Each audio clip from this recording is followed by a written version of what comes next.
Amazon has not been losing market share, at least for the past 5-6 years. When you look to just the next 6 months, the idea of companies maybe not investing as much in their infrastructure, in their tech, how broad does that go? Who else does that affect? It affects the entire software schema. It entires the entire IT services schema, the entire hardware area. Because what's happening right now is people are saying, I cannot spend at that same rate that I was in the last 5 to 6 years. I want to look at Cloudflare. I got, Matthew Prince is the one that's made that wonderful firm go. It's something we never talk about. They're getting hammered this morning as well. What is the symbol from the tangential companies around these big names we talk to if I see Cloudflare flare out? Yeah, you should see like somebody like a Snowflake also get hurt today, Datadog, MongoDB, all these companies that really bounced back very strongly in the last just 2 days. So, if Amazon would have reported before Microsoft, things wouldn't have been sounded that badly. I think the expectations really rose very high after Microsoft. Well, so does it load the boat time? I mean, you got this 3- and 5-year wisdom here. Are you saying cloud with a carnage this morning is a massive overweight? So the question is, what is your time horizon? If your time horizon is the next 6 months, like most investment firms, then you got to just hold back. But if you have a 3 to 5 year horizon, you should be looking at it. Can we finish on a topic we touched on a little bit earlier, and I think we'd love your view on it. How did the guy that decided to sell books online eat IBM's lunch? How did that happen? Oh, it's one of the most phenomenal stories. I would urge all of you to read Brad Stone's book on it. It is, he basically said, I want a computer with infinite computing power. They said, well, how many data centers do you want? He says, infinity. He says, what does that mean? He says, I need more and more capacity. So we're going to have a very large computer where most of the world will do their computing services. It will be like a utility business. There are no companies that generate their own electricity. Companies should not be running their own data centers too. What was it about Amazon that led to that moment? What was it about the nature of the business that led to that moment in a way that it didn't happen at companies like IBM in quite the same way? Because the scale they wanted for their retail business, online business, was not available with the older tools. They needed to do it in-house. Everything needed to talk to each other very rapidly, whether it was the server, the software, the networking equipment. And they said, we will just build it in-house and we will use open source software to create it. Just amazing, Tom, how this story happened. Just absolutely phenomenal. Yeah, and Anurag mentioned this briefly, but folks, the definitive book on this is Brad Stone. You don't see him on surveillance. He's a rock star out on the West Coast. He's still in bed. He's still, as he should be. He, Gurman, the rest of them, they don't even want to talk to us. It's like we don't exist. Anurag, does the cloud business exist at IBM? The answer to that is, yeah, kind of. But what's happening with it? But it's a different business for them. So initially they wanted to compete head on with, the likes of Amazon and Microsoft. But once they figured out it's not going to work, I think the new CEO did a very good job by acquiring Red Hat. So what was going to happen, let's say for a company, I'm just going to make up, let's say PepsiCo. They've been investing in technology for the past 20, 30, 40 years. They have a very massive on-premise footprint. They need to move to the cloud. And their strategy is going to be, I'm going to keep some workloads on the cloud. I'm going to keep some in-house. And that's why Red Hat, along with IBM, has this hybrid cloud strategy where you can have an infrastructure that would work on any cloud on the background, but my applications can run, seamlessly in both places. And that's their business model now. So these secular tailwinds that we talked about for a long time, you don't think it's over? Oh no, not even close to it. I mean, we just saw the biggest next, you could say big growth driver in technology. That's all AI-enabled, applications. They run at a speed you can't even think of. You need processing power of the cloud to run that. The current footprint is we are, in my view, less than 20-25% penetrated in the cloud. We have a long way to go. You sound incredibly bullish. Just to go back to something you said about have a better understanding of the next 5 years than the next 6 months. Are you basically saying any cyclical headwinds that affect cloud spend in these companies, ignore them? Is that the message? Not for the 6 months. I think things could get very tough. And I think, Tom asked me this 2 weeks ago, what's my view on cloud? I said very negative going into, this earnings season. I was proven wrong with Microsoft. But last night, we are, on point that this thing is going to continue to have really massive pressures because companies are not spending on cloud. Just amazing. You got to come back and talk to us about AI. That's, it's tangential to what I do. I mean, I really don't care, but boy, is there a debate about AI right now. I think we're all going to care. Huge pretty debate. quickly, just to be clear. But, I think we're all going to care. He's gonna steer us straight. Anurag, this was fantastic. Thank you, sir. Appreciate it. Anurag Rana there of Bloomberg Intelligence on Amazon and the cloud business, Tom. Can I get tearful here? It's the end of April. We're into May. We are so lucky to go from Yuri and Timmer to Anurag Rana. It's just sick, the quality. Are they like tears of joy? Well, I don't know. With Anurag, it may not be, but, Seema Shah to Yuri and Timmer. She was to Anurag Rana. Can you say President Biden is belligerent so we can get good emails for you like you did with Seema? No, you're not going to go there. No, okay. Sebastian Page coming up in about 5 minutes' time. We're going to catch up with him from T. Rowe Price and wrap up these tech earnings for you. A little bit more on Amazon, push ahead to Apple, and two big central banking decisions on deck next week. The Federal Reserve on Wednesday, on May 3rd, on May 4th, the ECB, the European Central Bank decision. If that's not enough for you, payrolls Friday, just around the corner. I really don't know what happened to the month of April. May, just a few days away. Your equity market negative 0.4% on the S&P 500. Yields come in 3 or 4 basis points on a 10-year, sub 350. And in the FX market, the euro, a break of 110. Euro dollar 109.76. We're negative there 0.5%. From New York, this is Bloomberg.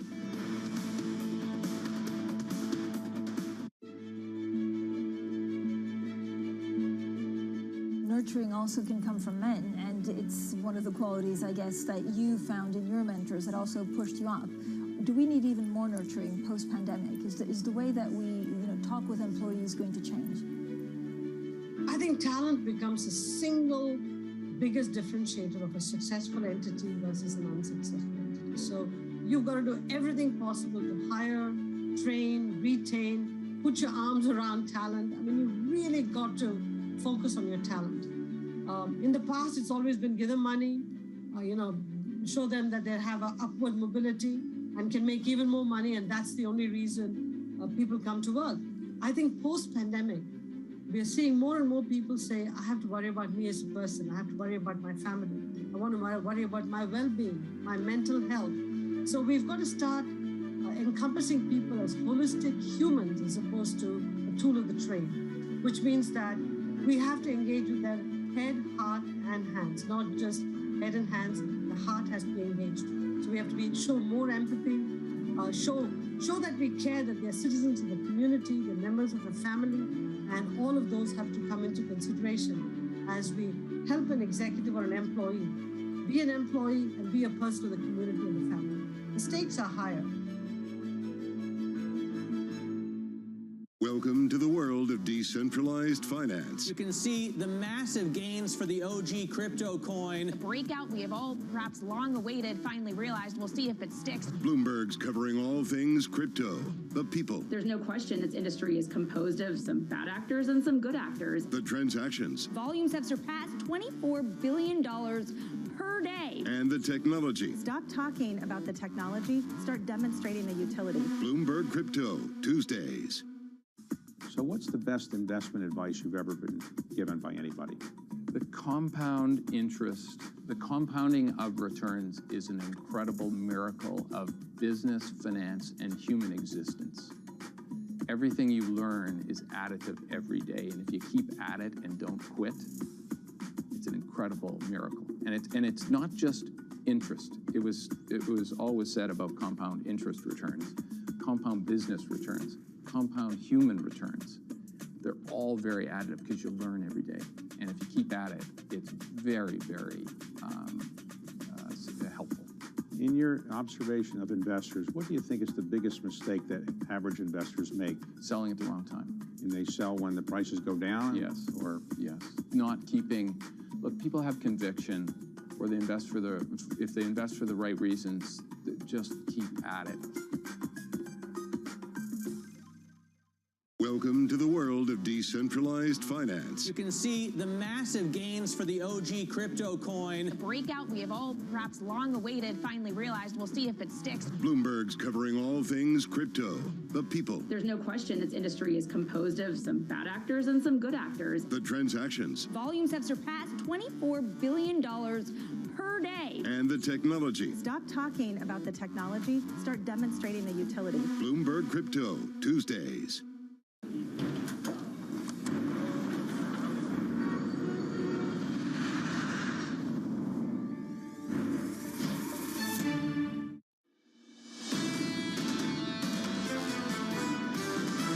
My head is spinning. It's a tough environment. The markets are never clear. I'm disappointed that full year estimates for the S&P 500 are not going up after all this good news. The economy is still proving resilient. It is hard to say that the economy is not still expanding. If you look around the economy today, it looks fairly strong. Yes, there's a soft slowdown happening, but generally speaking, things look okay.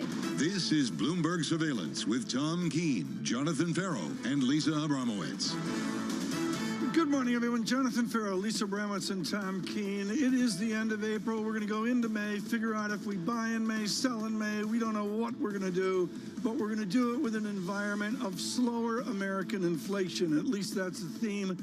John, moments ago, the massive dichotomy between Europe and us, the German inflation numbers, they're queuing the music up, and we're hearing from Bob Dahl, and I'm looking at those German inflation numbers going, I'm sorry, that's got to be something about the conversation of May. Well, relative to expectations, it's a downside surprise, but at the end of the day, it's a problem. It's still got a 7 handle, 7.6%. Year over year, month over month, 0.6%. Going into the ECB next week, SocGen say 50 basis points from the European Central Bank just around the corner again. And I'm going to suggest, John, with all the distractions of April, including First Republic Bank gyrating around now, 6.19 is the last print. We've taken our eye off the inflation discussion, is what I would suggest in April. Because we've become obsessed with the growth discussion in a much bigger way. And this idea that maybe we've lost some momentum from Q1 into Q2. And you can see it across the board. I'll go through some of the banks. Citi are basically saying they think in June that we're going to get upgrades to the forecast from the Federal Reserve on growth, on inflation. I have to say everything else I've read says anything but. Bank of America expect momentum in the economy to slow in 2Q. BNP anticipate a recession in the second half of 23. Morgan Stanley expect to see significant slowing in 2Q 23. Amazon, Tom, Q1 into Q2, looking for that slowdown as well. Lisa, you nailed that this week with the coloring of the earnings announcement. Lisa, give me your view on the Fed, because I've moved beyond May 3rd. I mean, we're going to do special programming on May 3rd. We all love that 18-hour day, but the reality is I'm out to June 14th right now. I'm out beyond that, honestly. And when you say that we're not focusing on inflation, I think that's the right question. Is whatever we're seeing in the economy enough to bring down inflation? Is still this idea of immaculate disinflation kind of percolating behind the scenes as people see stronger than expected economic performance and yet ongoing declines, which is just logical year over year in inflation. And this is really the tension. If that higher than expected growth leads to higher than expected inflation, what does the Fed do if growth is still slowing? John, 4.07% on a 2-year yield. I mean, I guess it's not a high value thing. I need a bigger number, but the answer is the yield gyration off of a week's activity is to a higher yield structure, lower prices. Unemployment is 3.5% in the United States of America. If you want a date on the calendar, let's just pick a random one. Let's say end of August, Jackson Hole. Chairman Powell's sitting down, he's going to do a speech, and we're going to get the opportunity to compare and contrast the speech he'll deliver then with the speech he delivered 12 months previously, where he talked about pain that we'd have to go through. I wonder where the unemployment rate is 12 months later when he sits in Jackson Hole again, Lisa, reflecting on the pain that apparently he was going to cause 12 months previously. How much pain will there be that we've experienced between now and August when he delivers his next speech from there? Based on what we saw yesterday with initial jobless claims, not that much. You're not going to necessarily creep up in a meaningful way, which then raises this question, is it enough to get to where they want to go? If we haven't seen the pain, can we get a painless disinflation, or is this going to require something more? Because that's what it's all about. If inflation is going to come down, we go back to the question of the last 12 months. What's the price we've got to pay for it? In GDP, in unemployment. Yeah, I will go with that theme, but I'm still thunderstruck by European inflation. And I get that inflation here is going to come down, and there's some very good already reading for the weekend on that. Down to what, John? 3 or 4% inflation is not acceptable in most of the textbooks that I've ever read. I'm shocked that they've gone as far as they have done at the ECB. A couple of years ago, I think we were having a conversation about whether they'd get above 0 ever again at the European Central Bank. And here we are about to go through 4. Tom, about to go through 4 at the ECB. And they're going up, and their inflation rate still seems to be sustained. We'll have much more on that into May as well. John, quickly on the data here, I'm going to go right back to where I was, 4.06% on a 2-year yield. A negative 0.4% on the S&P 500, just a little bit softer, no real drama here, just to reflect on a bond market, just to touch base with what's happening with treasuries. Yields down 4 basis points. It's a break of 350 again, 348 on a 10-year, on a 2-year. The 2-year, north of 4% again after the moves yesterday. I think jobless claims helping to move that one along a little bit more. And the underlying GDP read, the consumption was still strong. That's one view. There's another view out there that things are starting to fade and fade quickly elsewhere. The 2-year this morning, Tom, 4.06%. Right now, we're going to get a summer here out of April and into May. And of course, the cliche is sell in May and go away. T. Rowe Price does not have that luxury. They have to play in the market 24/7. He is global multi-asset head for the Baltimore shop. Sebastian Page, good morning. Good morning. I just really want to go to one of your subheads where you talk about the zombie fear that's out there. I would suggest, and it's my theme for the year, the great zombie roll-up is a constructive exercise. When rates come up, things happen with companies and you get combinations that can be of benefit. Tom, I'm glad you bring this up. I bring a special topic to my asset allocation committee every month, and the last one was the zombies, and I was inspired by you because I know you talk a lot about the great zombie roll-up. There's a scary chart going around on social media that shows that 20 or even 24% of all companies in the Russell 3000 don't generate enough net revenues to cover their interest rate payments, their debt payments. That is a remarkably scary chart because it shows an all-time high. So people are talking of the zombie apocalypse. The posts are in all caps.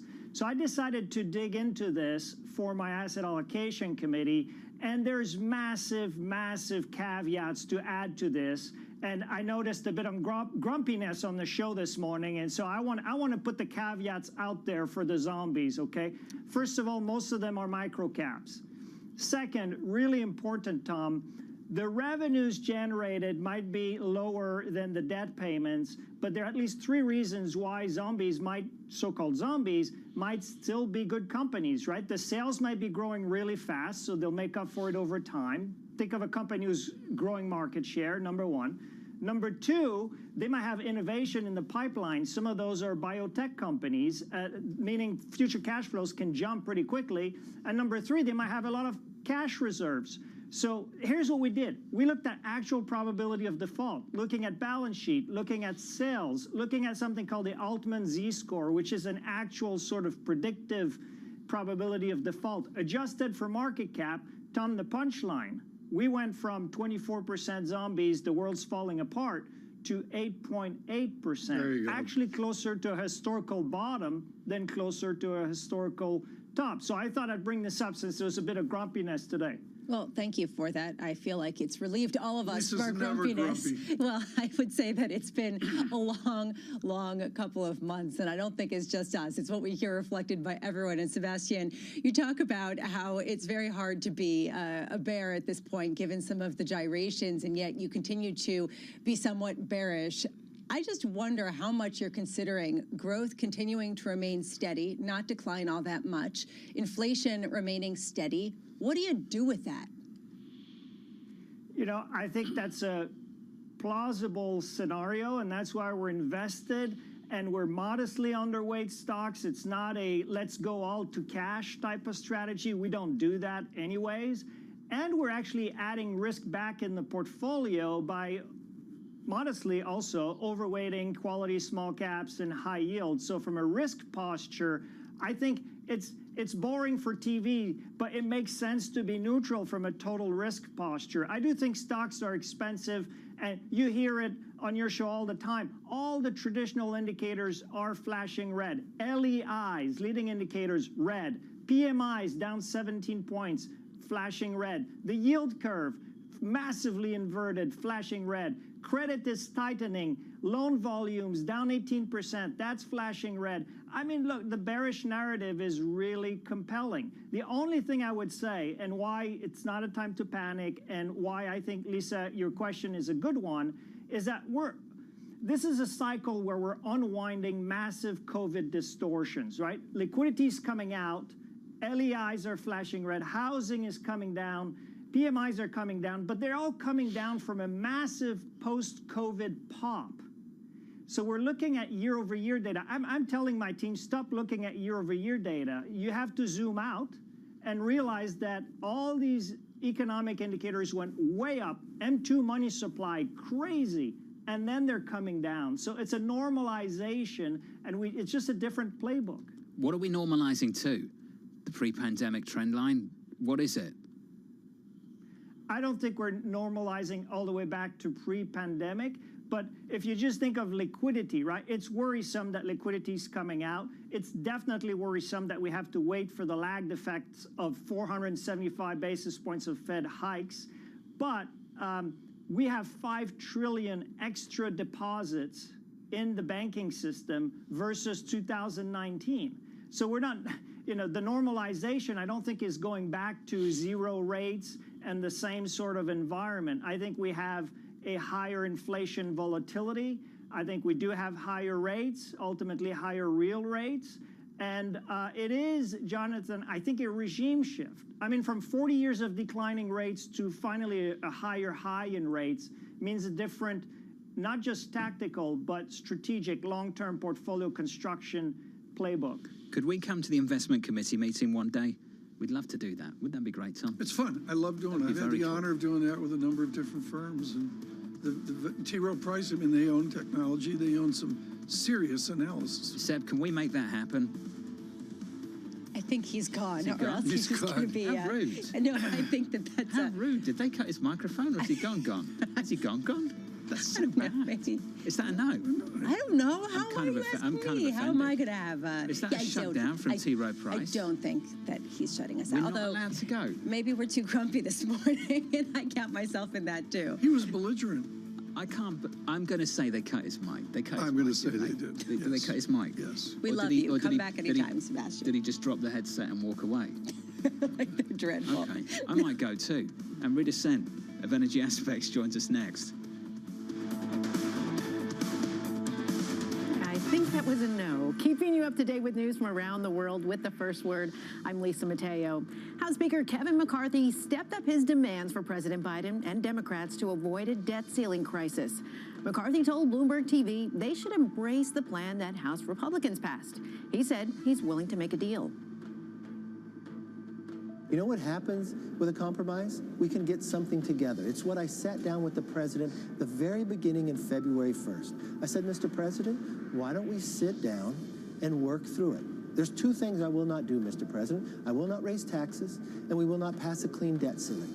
But we can talk about everything else. The president has rejected the idea of a debt limit bill that also cuts spending. Well, Russia has launched a wave of aerial attacks across Ukraine early today. The capital city, Kyiv, was hit the first time it's been struck in more than a month. Explosions were also heard in 5 other regions. Ukraine says it shot down 11 cruise missiles and 2 drones.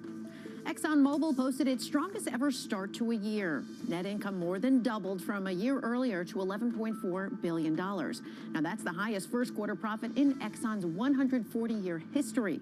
Meanwhile, Chevron also posted better than expected results. Profits from oil refining soared. Investors are watching to see if the oil supermajors can sustain massive share buybacks and dividends despite slumping energy prices. I'm Lisa Mateo, and this is Bloomberg.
ask me all the time, what is the key to being a really good investor? And I tell them it's to surround yourself with and work with the best investors you can find. On Bloomberg Wealth, I'm going to take you to meet the greatest investors in the world, the people that I would like to have managing my money.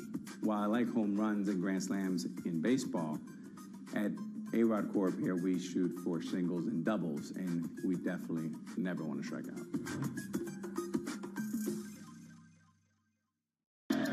From New York City, In London, in Sydney, from Washington, in Tokyo. 9 a.m. in Beijing and Shanghai. Good morning, everyone. Have a great evening. Here's what I'm watching. You do not want to miss this Is story. there the kind of upside?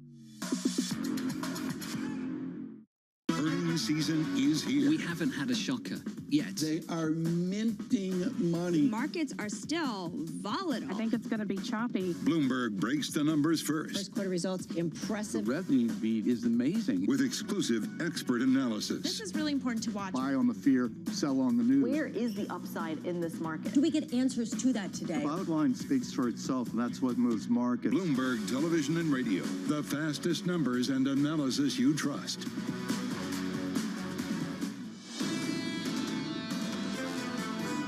The economy is still proving resilient despite the fact that the Fed is engaged in a very aggressive upward pathway to tame inflation. Broadly speaking, businesses are anticipating a slowdown in the economy. They're anticipating a recession to come in the second half of the year, and they responded in kind across the first 3 months of the year.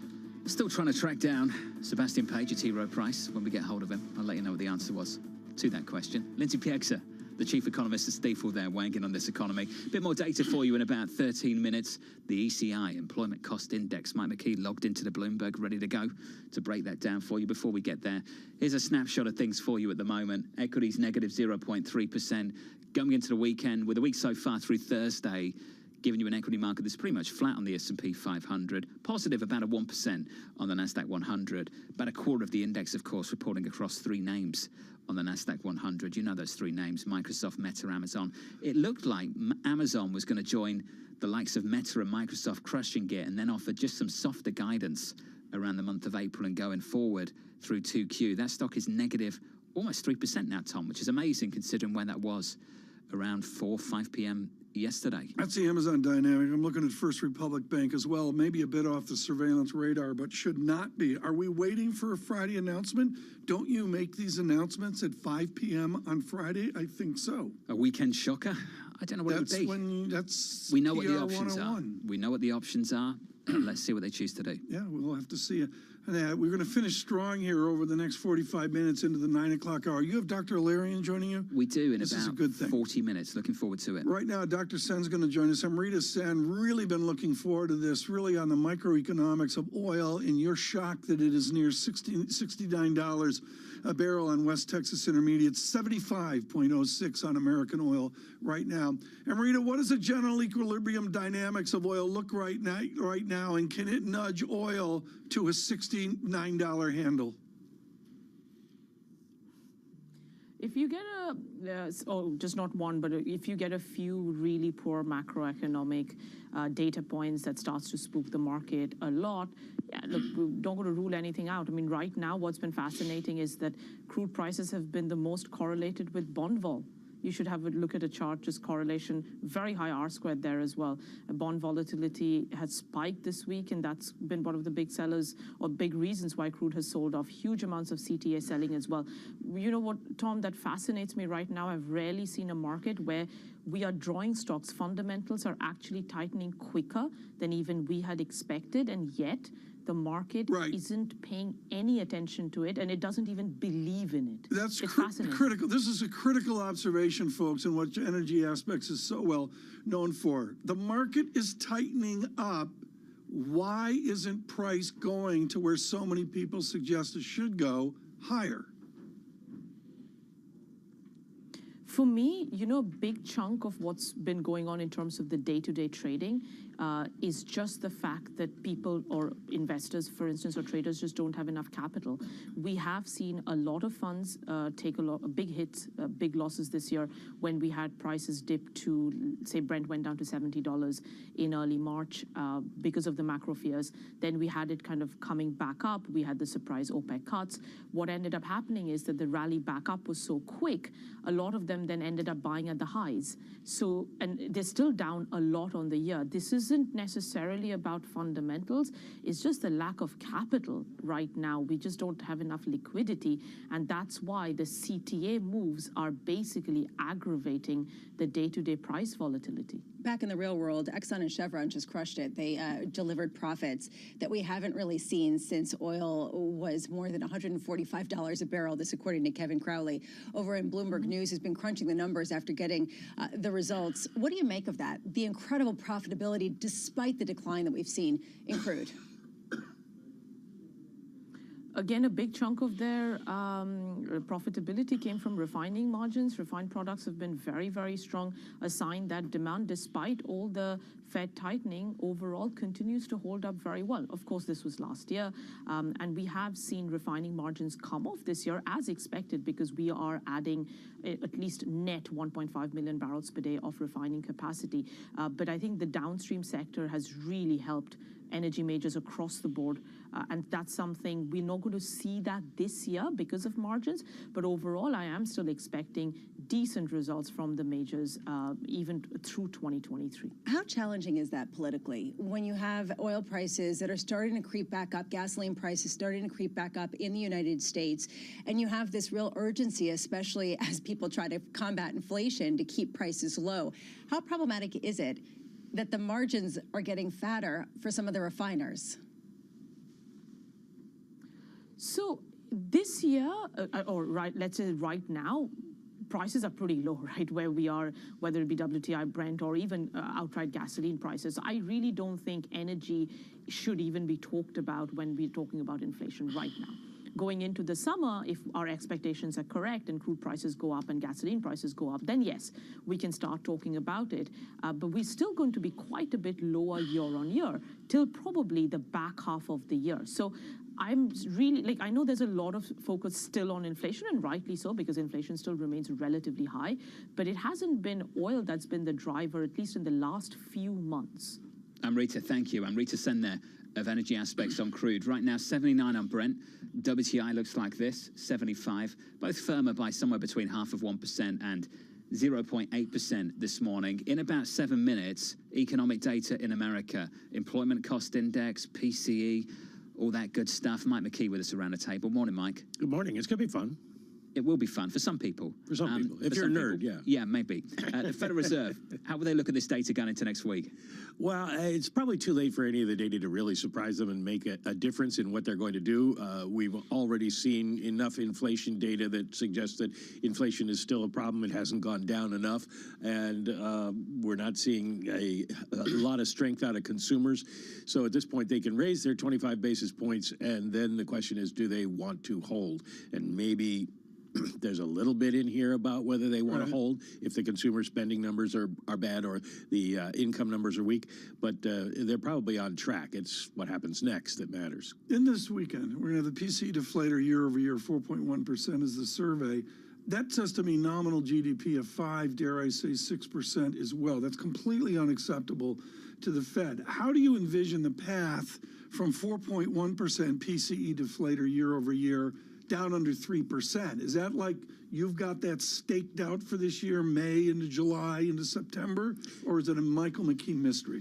It's not a mystery, but we don't have a good timeline on it. We are expecting PCE and CPI to go down because we're expecting rents to start to pull back, and that should slow down the overall level of inflation and have an impact on the core. Just a question of when they really start to hit, but that's what the Fed's counting on to get down to 3%. I keep going back to what you pointed out yesterday, which was that business investment was really curtailed in the first quarter, and yet they're finding they need to invest more. Could that add to a surprise pop in inflation? It could, in the sense that if there's a shortage of supply and demand continues strong, but demand did fall off, we saw in the latter months of the first quarter. We'll get a better picture of March today. But if that's the case, then we've got a chicken and egg. Is it business falling off because consumers are pulling back, or are consumers pulling back because business is falling off? That's a good point. Mike, you're going to break down the number in about 5 minutes' time, and then we'll catch up with Mike McKee in the next hour to talk about the report that's going to come out a little bit later from the Vice Chair of Supervision at the Federal Reserve. Mr. Michael Barr is going to break down the failure of SVB and maybe highlight some of the regulatory failures at the Federal Reserve. So that's a conversation for later. In the next hour on Bloomberg TV, fantastic lineup for you in the open. Mohammed Al-Arian of Queen's College, Cambridge, Lindsay Rosner of PGIM Fixed Income, Ashok Bhatia of Neuberger Berman, and Michael Morton of Moffett-Nathanson on the latest numbers from Amazon. Tom, all of that coming up in the next hour. It's going to be interesting to see. In this economic data, we've underplayed it this morning with a huge news flow we got, but it's a Seattle slew of data coming out. 1, 2, 3, 4, 5, 6, 7, 8, 9. I got 9 data points at 8:30. That's a lot. Follows Europe. Growth in Germany softer than expected. Inflation lower than expected. A rally in that bond market. Let's see what we've got in store for you in the US. Up next.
For the first, call it 18 years at Chipotle, this was you come into Chipotle along the line, you interact with the crew, and you customize your meal.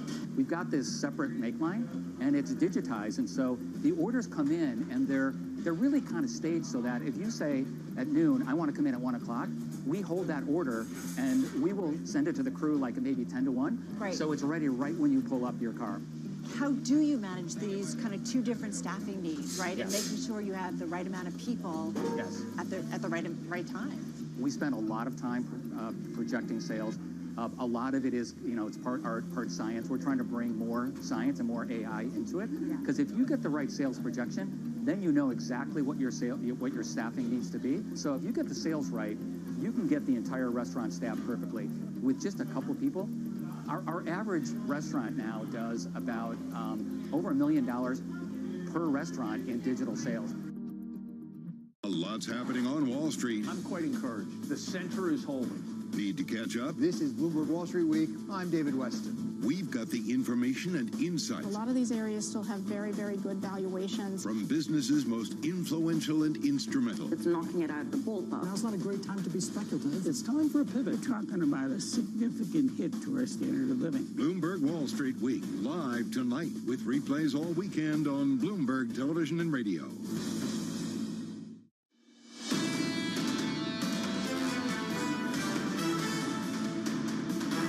Bloomberg surveillance end of April into May. Futures at -13. Dow futures -115. The VIX not giving me much. 17.17.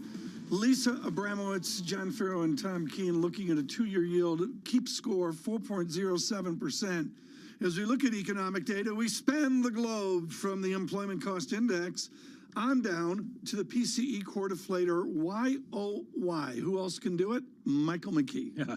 Well, it sounds like the wide world of sports here. Employment cost index comes in a little bit hotter than anticipated, 1.2% for the first quarter. The expectation was for 1.1%, and the prior release was 1%. So we are seeing a little bit of a rise in the employment cost index. Wages and salaries in the ECI up 1.2%. Benefit costs up 1.2% on a year-over-year basis. Compensation for civilian workers up 4.8%, and wages up 5%. So we are getting still some benefits to Americans. Now we're looking at personal income, which is important to a lot of people, and we haven't got the completely updated numbers yet, the internet being slow today. But we do know that personal income was up 0.3. That's the headline number for the month of March. We'll see as soon as I can get this thing to work what we'll get from the overall numbers. Let's wait for the numbers right now, Michael. We got some computer oddities here, which we get here as well. Explain why employment cost index is so important. I agree with you. It's important. It accounts for the fact that people change jobs and people stay in the same jobs, and it's not just average hourly earnings. It is more comprehensive in terms of the overall compensation numbers. The problem that you have is that it's only quarterly, so people still watch all of the other numbers, but the Fed does like to see this. All right. Income up 0.3, as I mentioned. Personal spending was flat on the month. It wasn't negative. There was some thought it might be, given the way we had seen declines in the overall months of February, and January went up, February went down. Personal spending was only up 0.1 the month before in March. So, excuse me.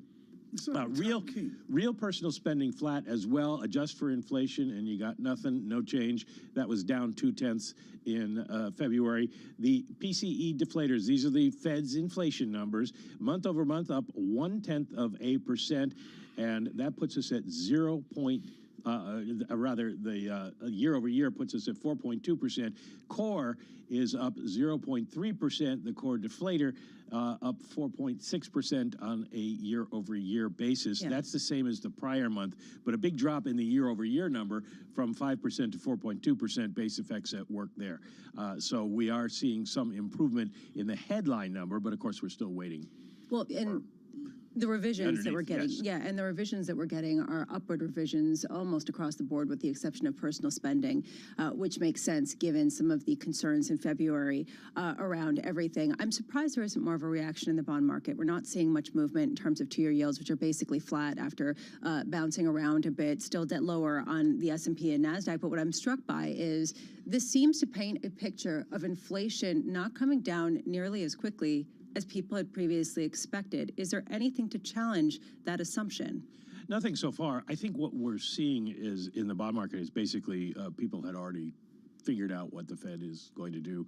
They've got other things they're watching in terms of the banking issues, et cetera. And so there's not a lot of new information in this that's going to change people's minds. We were up 1.2% for the employment cost index. The forecast was for 1.1%. So nothing that really tells you that we're seeing a huge inflation problem. Still there.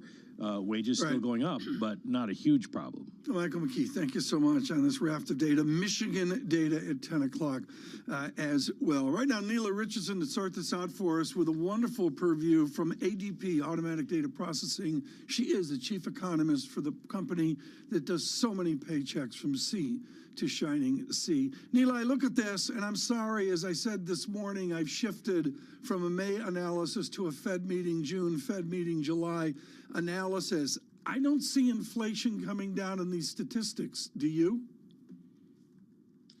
We've seen a little bit of deceleration in payroll wages, and I think that's important to keep an eye on because we know that inflation has morphed. It started as a supply shock reaction. Now it's in the service sector, and that's what we're watching in terms of overall compensation. So, yeah, we're seeing some deceleration. We didn't see quite that deceleration in the ECI that was reported, but we're seeing it in the payroll data. We have about 25 million workers that we're keeping track of, and after a 3-month plateau in March, we saw a deceleration. So when we release next week, we're going to be looking to see if that deceleration in wage growth continues.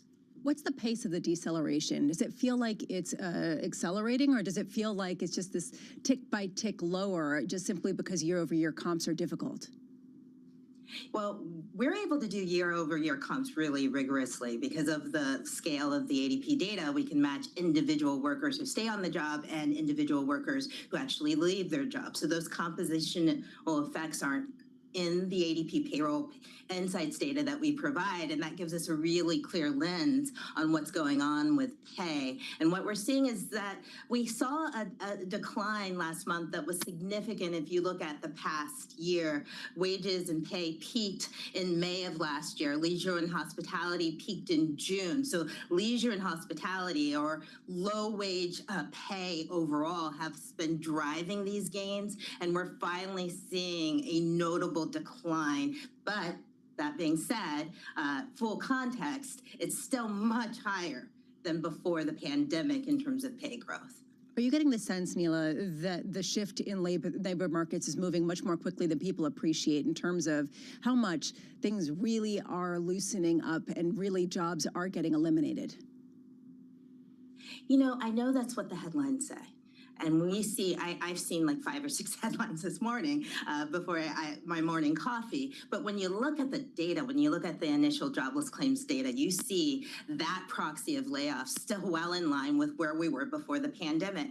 And when we talk to firms, even smaller firms that should be more vulnerable to the interest rate hikes that we've seen so far, they're still trying to hire. They're still trying to find people. So, you know, I regard the labor market as an area of strength for the economy. It's a challenge because it's usually the mechanism in which you bring down inflation, but keeping people employed is what's supporting the spending we saw in the first quarter numbers. Neela, not to give away the family jewels, but I'm going to be rude and ask anyways. It's Rude Friday, and that is across the American deciles of how we're compensated.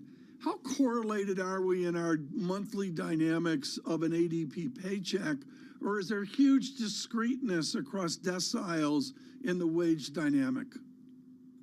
Let me try answering that question, Tom, and you tell me if this is what you're getting at.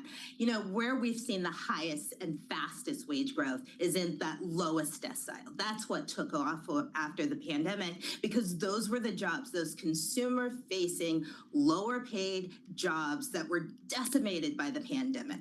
And then companies scrambled to get workers back, and those skills were fungible. They could move throughout the economy. They could go into restaurants, they could go into warehouses. And so there was a big scramble to get these workers back, and that scramble was matched by really high wage growth. You're not seeing that at the top end. In fact, one of the industries that we've seen the most significant deceleration is in information services.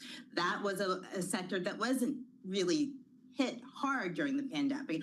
It actually grew during the pandemic economy, and we're seeing some softness now, and that softness is reflected in pay gains. And Lisa, to me, what's so important here is the thinking late April into May of the theme we're hearing from some guests, not all guests, that it is high wage types that are seeing the agony. I mean, the Lazard announcement this morning is small, but you wonder what the upper deciles dynamic is going to be into the summer. The white collar sort of layoff or recession kind of feel rather than what normally is felt initially. And Neela, this speaks to what you're seeing in the fundamentals. And you said the labor economy is still strong, even though you are seeing some sort of deceleration in the pace of wage gains. And if you keep people employed, they keep spending, and consumer spending will keep this economy chugging along. Given that, and given what we just got, is there a chance of recession on the horizon this year, or is it off the table as far as you're concerned?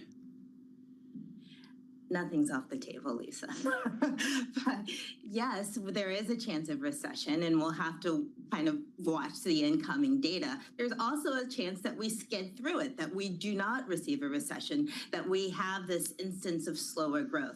Now, that being said, I think we've been lulled to sleep by the past 10 years of economic expansion before the pandemic. Recessions generally happen in the economy every 3 to 4 years. Recessions come and go, but what tends to stick is really slow growth. Ask our friends in Japan. So what we don't want to have in terms of our scenario analysis is an economy that's stuck in a plateau or very slow growth when inflation is still uncomfortably high. Neela, thanks so much. Neela Richardson with us with ADP as we look at the economic data. And I really want to emphasize the importance of Michigan data here at the 10 a.m. hour. There's some sub-data before that, but at 10 a.m. and at least I'm really interested in the 5 to 10 year inflation look as well. Lisa, I want to get out front of our next conversation because you and I have talked about this and John's talked about it, but I don't think it's been something in the national zeitgeist yet. Just one headline, this from Bloomberg. Thank you, Cranes, for picking up Bloomberg on this. New York still has the priciest rents, but Jersey City, far to the west, is closing in. And it's the rent dynamic, residential and commercial, and the commercial restructuring dynamic now. And I wonder if that's the great unspoken for the rest of the year. Can you convert office space into residential, right? I mean, well, this is that's, basically 3 or the 5 fundamental year. underlying sort of question. But on a bigger scale, at what point does the weakness that we have seen in the office market spread into what we have seen in some of the residential areas? Or is this sort of a specific, I hate to use it, but I'm going to use it, idiosyncratic moment based on the work from home trends, et cetera. But we're going to have a fantastic conversation coming up with Bob Sulentic, head of CBRE, exactly on this, Tom. Yeah, I mean, I'm looking right now, I'm doing the math here on the Bloomberg. You got $42,000, make it $43,000 of average rent in New York every year. Divided by 3, you got to have $120,000, $130,000 income on a median rent in Manhattan, and that's the residential side, let alone the commercial side. This is, for many of you on Global Wall Street, our conversation of the day coming up. Robert Sulentic joins us, CBRE President, Chief Executive Officer, futures -15, the VIX 17.10. We'll give you a First Republic brief next. This is Bloomberg.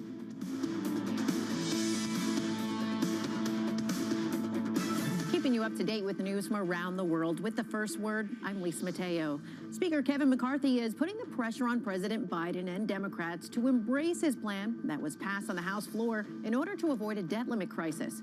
In an interview with Bloomberg TV, he said the president is putting the economy at risk by avoiding a negotiation.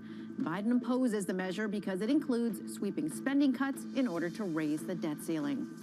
Meanwhile, President Biden and congressional Democrats plan to attack Republicans' proposals to slash Social Security and Medicare.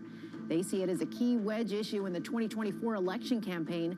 The thinking is that the message can win over seniors, working-class voters, independents, and suburban women. Mercedes-Benz says its order backlog will support sales in the coming months, despite the subdued global economy. The luxury car maker sees demand in Europe falling, but it expects to do well in 2 of its biggest markets.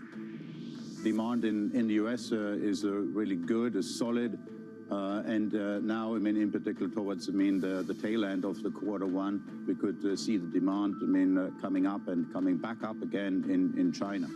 Mercedes has been focusing on selling more of its higher-end cars to boost its profit margins. Deutsche Bank has agreed to buy British boutique Numis in an all-cash deal that could reshape investment banking in the City of London. The deal values Numis at $512 million. That's a 72% premium to Thursday's close. The transaction will give Deutsche Bank one of the biggest teams of bankers in London. Global news powered by more than 2,700 journalists and analysts in over 120 countries. I'm Lisa Mateo, and this is Bloomberg.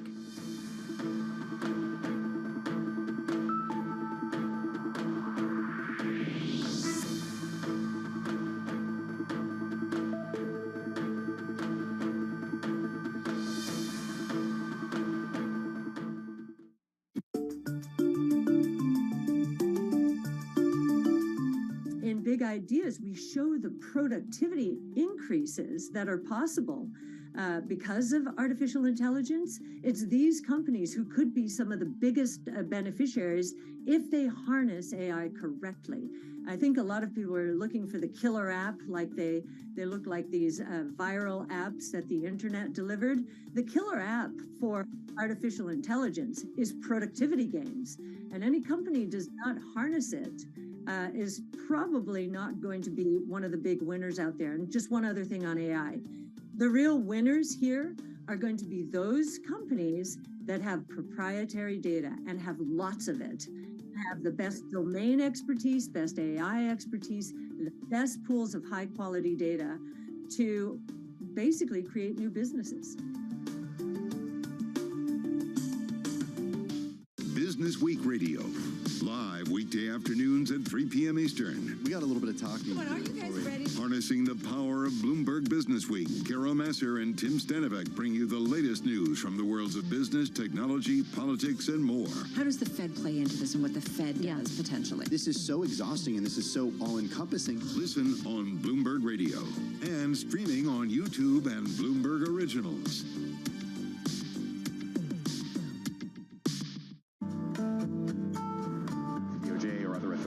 Could face bigger challenges next. Was going to keep rate World Cup. This is a 3. As the economic picture does. The BOK is getting ready to make a decision. It's really a reminder, isn't it, just how sensitive the markets are to any commentary about trade. We did see some pressure on the yuan, we did see some pressure on the futures. That is now being reversed.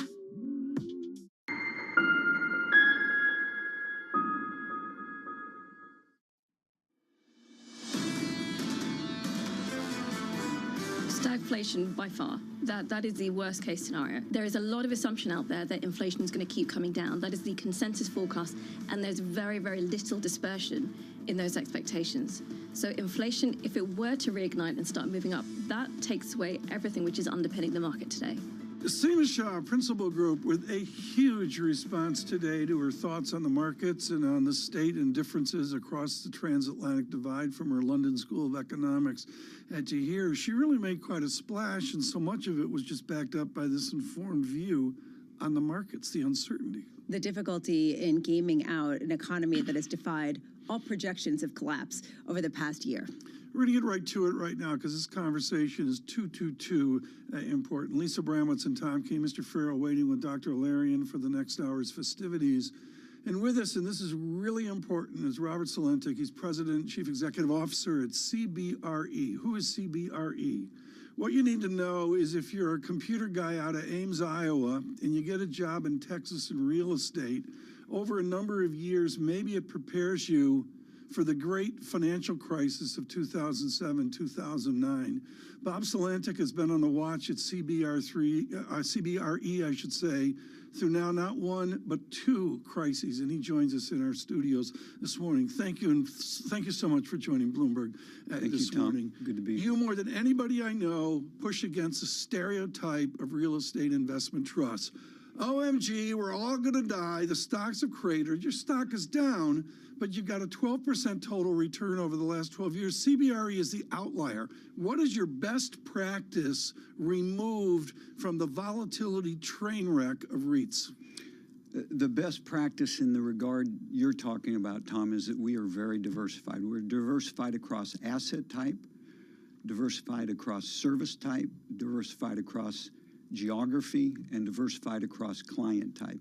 And we're very substantial across all 4 of those dimensions. So as things ebb and flow, as secular trends emerge, we can push resources into the areas that are favored, as we've done over the last few years by pushing resources into multifamily and pushing resources into warehouses and pushing resources into outsourcing and project management, and that's worked very well Nick for us. Bloom is leading the academics on work from home out at Stanford. It's, we all know it's sort of grim and life-changing and all that.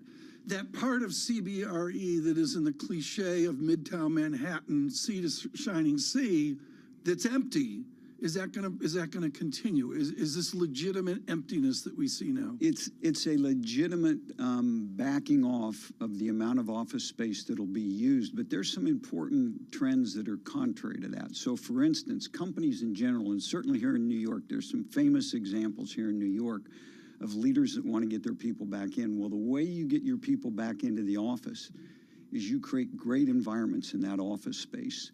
And so what you see across New York for the past several quarters, even though office leasing is down, and in the first quarter it was down by about 1/3 year over year, we are running ahead of pre-pandemic levels as it relates to high-priced office leases because people want to be in those best buildings. I got a brilliant idea. CBRE takes over the Lincoln Tunnel. That'll fix Midtown Manhattan. Well, yes, perhaps we'll have a fancy Lincoln Tunnel. This is the issue, though. You have dead office space that isn't retrograde, that isn't retrofitted for the sort of fancy experience. What happens to that? Are there just basically no-man lands of old office space that no one wants? Well, Lisa, we'd love to have an answer for everything, but we don't. And one of the quandaries we're faced with as an industry is there are going to be some antiquated office buildings, and it hasn't been figured out yet what's going to happen. You know, there's a lot of talk about can you convert them to multifamily residential. Some of them you can. Ironically, the ones that are most able to do that are the older, smaller floor plate buildings. Some of the ones that were built in the 70s and 80s with the very large floor plates and small amount of elevators relative to the floor plates, et cetera. It's just not practical to convert them into residential. So we'll have to see what happens with those. There's a larger question here, especially as we're on the precipice of some change in the economic cycle. We don't know when, we don't know what, but it seems as though there has to be a right sizing with housing prices that have remained resilient and rents that have come down, with an economy that is stagnating in certain areas, and even with commercial rents staying relatively elevated. Which is going to give? Are valuations going to fall more in the property, or are rents going to fall? I don't think you're going to see, you're talking multifamily residential. Yeah. I don't think rents are going to fall a lot in multifamily residential. And the simple reason for it is, even though you have interest rate issues, et cetera, demand supply is still very real in that product type like it is in most product types. And the fact of the matter is you still have slightly less than average historical vacancy rates in multifamily residential. And those high interest rates are causing single family homes to be more expensive, which is pushing people into multifamily rental properties. So I don't think you're going to see a big decline in rental rates at all. I got 8 ways to go here. I could go to Miami. I could go to Europe and, talk about what you're doing in Los Angeles, or frankly, boom southern economies where everybody from New York's moving to, including your Texas as well. Forget about it. Let's go to the Pacific Rim in China. CBRE has a prism on Asia like no one. Do you buy the idea that the West can continue to work with China and that they'll see stability in their property market, which is the mother of all volatile markets? Well, I was in Asia, in Hong Kong, about 3 weeks ago. And like so many things, Tom, the news, the sensationalism around the political challenges. What's the reality there that you see? The reality there is that we're doing a lot of business in China, and our business in China is growing.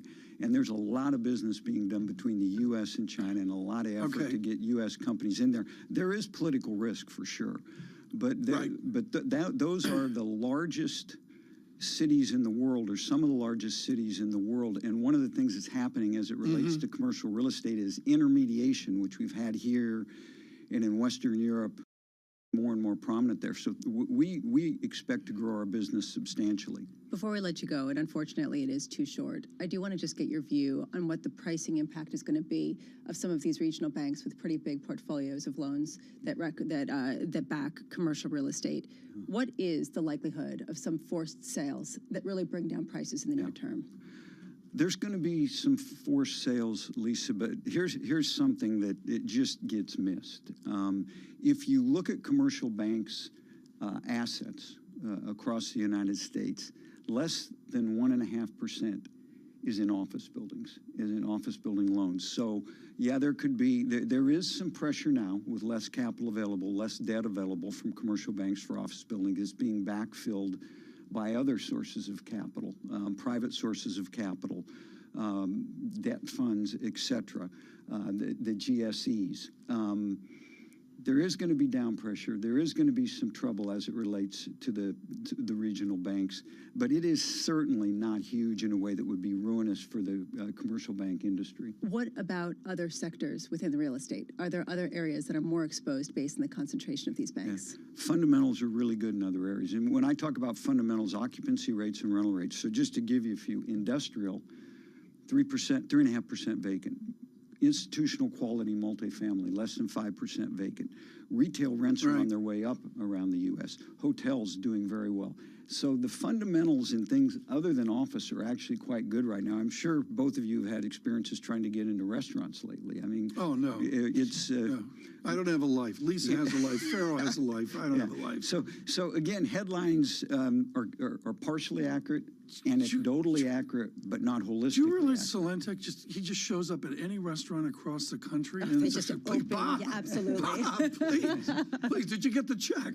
Bob Salentek. As long as it's fast food. Bob Salentek, thank you so much with CBRE, a real estate update. That's what we like, folks, people with real depth of knowledge on this. Lisa, April, gone. Yeah, and not much clearer to say for. I mean, honestly, this is the issue, is that we don't leave April with more clarity for May other than, yeah, it's a soup. It just doesn't look as bad as a lot of people were expecting. No, we'll drive to May, and of course, a week next week that will be extraordinary. Apple has a certain mystery to it now after what we saw this week in big tech. And of course, we'll have special coverage. The Fed meeting here will be really something our team's putting together. I think a very interesting show on that as well. Usually the Federal Reserve, quietly led by the Bank of Canada, announcements. We will not be quiet. At 1 p.m. this afternoon, our David Weston in conversation with the Prime Minister of Canada, Justin Trudeau. Weston and Trudeau on the future of the Toronto Maple Leafs. Stay with us on radio and television. This is Bloomberg. Good morning. Futures at -9.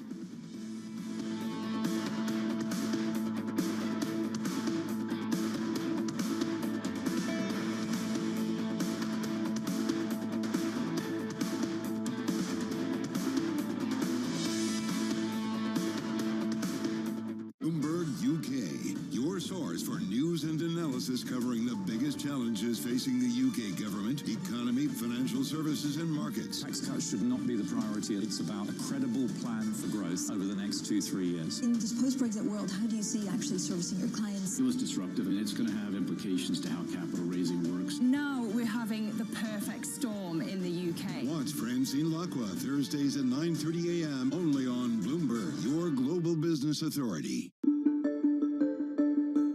So you've built a successful company, but you might not want to run it for the next 10, 15, 20 years, or do you? And if you didn't, would you want to go into government? If the president called you to serve our country, would you go into government, or would you start another company? I love what I do. And I feel like I have this luxury with 23andMe that it keeps evolving. You know, we started out just as a consumer company. We're thick in research. We got into drug discovery in 2015, and now we're getting to the delivery of care. So I've been really lucky with 23andMe that it's been endlessly interesting. And I'm surrounded by incredibly talented, brilliant individuals where I learn from them. And what I always advise people to do is, like, you should take jobs where you're learning. And if you stop learning in a job, then you should quit. And like, frankly, when people leave 23andMe, like I say, if you're not learning anymore, you should move on. So I'm 100% committed to 23andMe. That said, my other passion is other direct to consumer. Like, I want to build out a true consumer empowered healthcare world, like one that is outside of the existing system. And there's no greater force than government.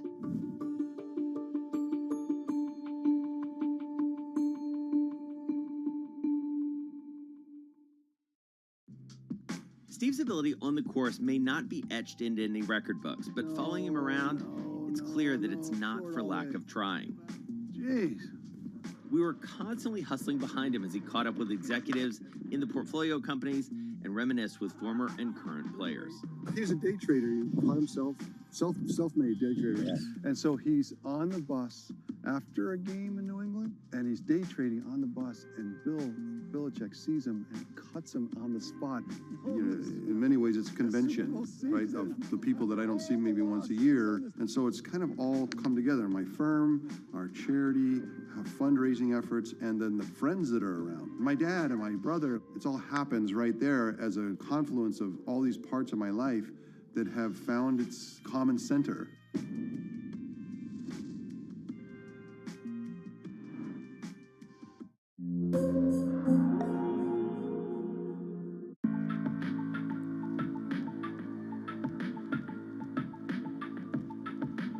This is Bloomberg.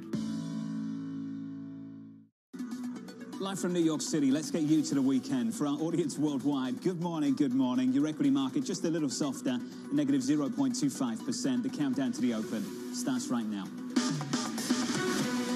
Everything you need to get set for the start of U.S. trading. This is Bloomberg, The Open, with Jonathan Farrow.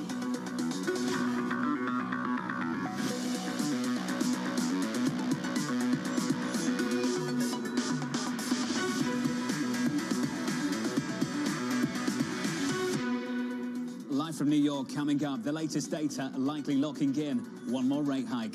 First Republic looking for a solution going into the weekend, and Speaker McCarthy attempting to turn up the debt ceiling key. We begin with the big issue, looking ahead to the Fed.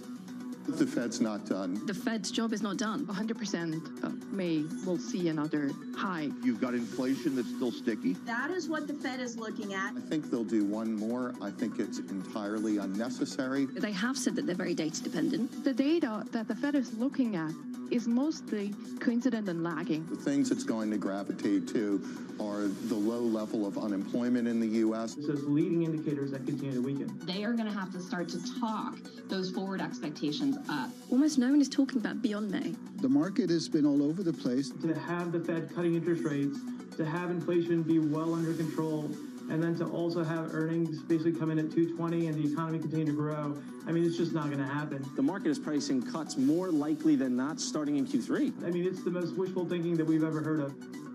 Joining us now to discuss that wishful thinking, Mohammed Al-Erin of Queen's College, Cambridge. Mohammed, always a privilege, a pleasure to catch up with you to close out the week. Looking ahead to next week, I read your piece in the Financial Times a little bit earlier on this morning. Allow me to share that with our audience, just the title of it. Policymakers and business need to adapt better to structural uncertainty. The global economy is facing an unusual spread of plausible outcomes. Mohammed, reflect on that for us, build it out. How important is that going into next week's decision? So I don't think it's important for next week's decision, but it's really important for what happens next. I would be shocked if the Fed didn't hike interest rates by 25 basis points. The inflation data we got, and we got quite a bit of it today and yesterday, suggests that it's hotter than what where the Fed would like it. And wages at 5.1% is going to worry the Fed. So we will get 25 basis points. It's what happens next. And it gets really complicated because the Fed has this trilemma. How do you bring down inflation, maintain economic activity, or at least minimize damage to economic activity, and maintain financial stability? And you're getting really conflicting data because the underlying uncertainty is now structural. It's not just cyclical, it's structural, Jonathan.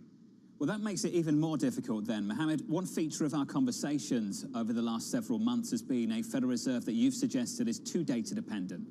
Highly data dependent. Is that what you're getting at here as well? Yeah, they have three problems. One is there's no strategic underpinning. And you can't be overly data dependent because, as you played at the beginning of the show, data is lagging and your policy tools operate with lags going forward. So you're looking at the wrong thing. So if you're excessively looking at the wrong thing, you will have an accident. That's issue one. They lack a strategic view. Issue two, they've got the wrong monetary framework.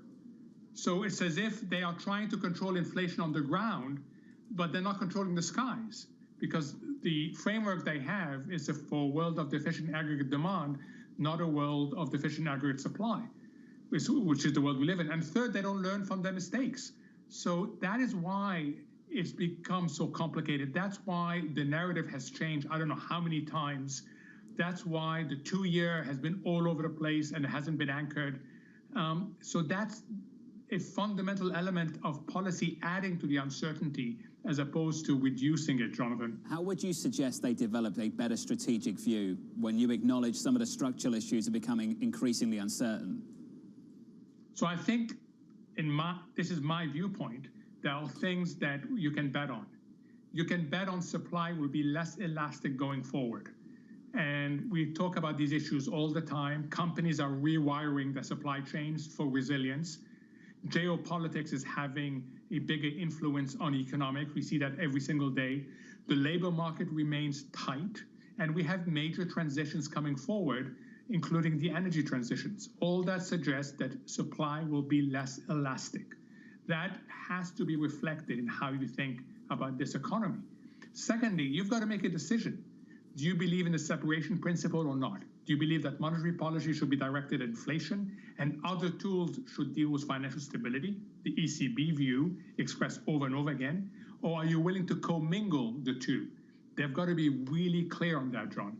If they took that approach, your approach that you're outlining, what would be different about what they're doing right now and what they're projecting through the year ahead?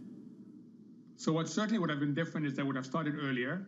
They wouldn't have had to concentrate the rate hikes, and they wouldn't have had to put financial stability in play as it is now. But that's water under the bridge. It's unfortunate because it's taken away the first best option. If they had put that in, the market wouldn't be so disconnected from the forward guidance. The market wouldn't be pricing in the sorts of cuts that we're pricing in and the sorts of end-year rate that we're pricing in. Equities right now down about 0.2%. The opening about 25 minutes away. Mohammed, we need to talk about some of the economic data as well. Mike McKee's been looking at that for us. Mike, sum it all up, not just this morning, but the week, the month so far going into next week. Well, I think Mohammed already did in saying that what we have seen is not going to influence the Fed for this meeting. It's maybe the next meetings that they're going to start thinking about. When you look at the income and spending numbers, we've seen the same pattern as we had seen in the prior 2 months, strong January, weaker February, and then in March, spending comes in completely flat. Income's up 0.3, same amount, and you can see the savings rate did go up. So people still have some cash, but they seem to have pulled back on spending it. Is it because of inflation? Well, headline went down, especially on a year-over-year basis, base effects in that, but the core not moving all that much. However, the, shall we call it the J. Powell indicator, the PCE core ex-housing did decline again. So we see on a both month-over-month and year-over-year basis, that slowing somewhat, which would be good news for the Fed if that continues. The employment cost index, which they like to look at because it's more granular, but it is only quarterly, comes out for the first quarter, and it's pretty consistent. Compensation, wages, and salaries and benefits all up 1.2%, a little bit more than they were in the fourth quarter, but not a huge jump. And one bit of good news that I know Mohammed will be interested in, the Aaron Rodgers signing to the New York Jets is going to convert his $58.3 million bonus this year into, rather salary this year, into a bonus. So it will not affect the wages and salaries component of the second quarter, the ECI. And Mike McKee, you know I've got to go to Mohammed on that now. And Mohammed, I know you probably didn't want to talk about this because I know your view on it. Can you give us your word, your take on how pleased you are with your new quarterback? So first, I'm very pleased with what Mike McKee just said. Thank you, Mike. That's important. And it's part of the sort of general issue. I understand this notion of go outside and try to get one Super Bowl done. I worry about the longer term. So I just hope that this trade of bringing a very good quarterback, but late in his career, to the Jets doesn't translate into not focusing on what we really need to build going forward. Are you suggesting the Jets need a better strategic underpinning in the same way the Federal Reserve does, Mohammed? You could very well say so. I can't possibly comment, John. Let's talk about the economy and keep you out of trouble. I want to talk about some of the calls that are coming from the south side at the moment. It just says slow down, slow down, slow down. Across the board here seems to be the consensus view of things. BNP Paribas had this to say: we continue to anticipate a recession in the second half of 23. Morgan Stanley expect to see significant slowing. Bank of America expect the momentum in the economy to continue to slow in 2Q. Mohammed, they're talking about the cumulative tightening of the last 12 months. They're talking about the tightening of financial conditions off the back of the banking difficulties of the last 6 weeks or so. You on the same page as that, Mohammed? Are we losing momentum in this economy? Yeah, I mean, most of the street has been projecting a recession that's just been pushing it forward, pushing it back further and further. And I've said consistently, it's not a done deal. We can still avoid a recession. Yes, we will slow. Undoubtedly, we will slow. And we've already slowed. Although the Q1 slowing had a lot to do with inventories, so I wouldn't extrapolate it. If you look at consumption, that remained incredibly robust. The labor market stays robust. We will slow. I still think, John, absent a policy or market accident, we can avoid a recession. Well, let's talk about consumption. Pepsi, Coke, Kimberly-Clark, Procter & Gamble, double-digit price increases. Mohammed, one way that you differentiated yourself from the rest of Wall Street and The Economist, the consensus view back in the summer of 2021 on the inflation question. They said transitory, you pushed back. The point you made at the time was listen to corporations. Can you learn more still now from corporations reporting so far this quarter, reflecting on the last 3 months and looking forward, than you can from the hard data? Yes, John, it's important to do so. And earnings have, on the whole, surprised to the upside. And there's a reason for that, which is a certain element of demand remains very strong. And that's what you should look at. It tends to be concentrated in the service sector. It tends to be concentrated among companies that have a combination of pricing power, brand, and market share. So it's difficult to extrapolate to the general economy a absolute recession based on the earnings. In fact, what the earnings tell you is that it's possible, but it's not a done deal. And I think people should continue to focus on earnings because companies are giving us a lot of information as to what's ahead. Well, next week, including on inflation, by the way. Well, the Federal Reserve's going to give an assessment on inflation as well. And I just wonder how different theirs might be to what we're hearing from some of these consumer companies. Are you suggesting that what we learn from the consumer companies is a decent indication that inflation is going to be stickier than we're still expecting it to be? Absolutely, especially what we learn from the service companies, the airlines. The service sector is where we should be focusing, and within that, wage growth. 5.1% wage growth is a significant number, and I suspect that wage growth number is not going to come down anytime soon. That is the problem when inflation is allowed to migrate from a few goods to the service sector. It becomes more sticky, and it becomes less sensitive to interest rates. Mohammed, next week, as you know, there's going to be a news conference with Chairman Powell. They'll talk about cumulative tightening, and we'll have a conversation about long and variable lags. Just how long are these long and variable lags, Mohammed, after the year we've had and the speed at which they've tightened policy? We don't know because a lot depends on what's happened to the banking system. We're going to have a very interesting report today. I wish they didn't issue it on a Friday. I wish they had issued it early in the week, including next week. But we're going to have a very interesting report on what happened in Silicon Valley Bank. We're going to have to resolve First Republic, and it's not easy, John. The public sector wants a mainly private sector solution. The private sector wants the public sector's involvement. It is not easy to reconcile these two things, but yet it's really important. So a lot depends on how you feel about the financial sector, and in particular, whether we're going to see a significant reduction in credit extension. Couldn't agree more. Mohammed, wonderful to catch up with you, sir. Thank you for being with us. Mohammed Al-Erin on the Federal Reserve and his beloved New York Jets as well. The equity market negative 0.25% on the S&P 500. Let's get you some movers. Here's Abby. Well, John, we do have lots of turnaround stocks, at least turnarounds from the post-market yesterday, starting out with Amazon. These shares were surging yesterday at more than 10% on what appeared to be a blowout quarter, and it really was, but it's the potential for a little bit of a CLUD slowdown that has the stock now down 1.8%. Snap had been down sharply yesterday. It is still plunging down about 18%. They posted their first quarterly decline in revenue, a little bit below $1 billion in revenue. That was a miss. One analyst saying this is a growth company without growth.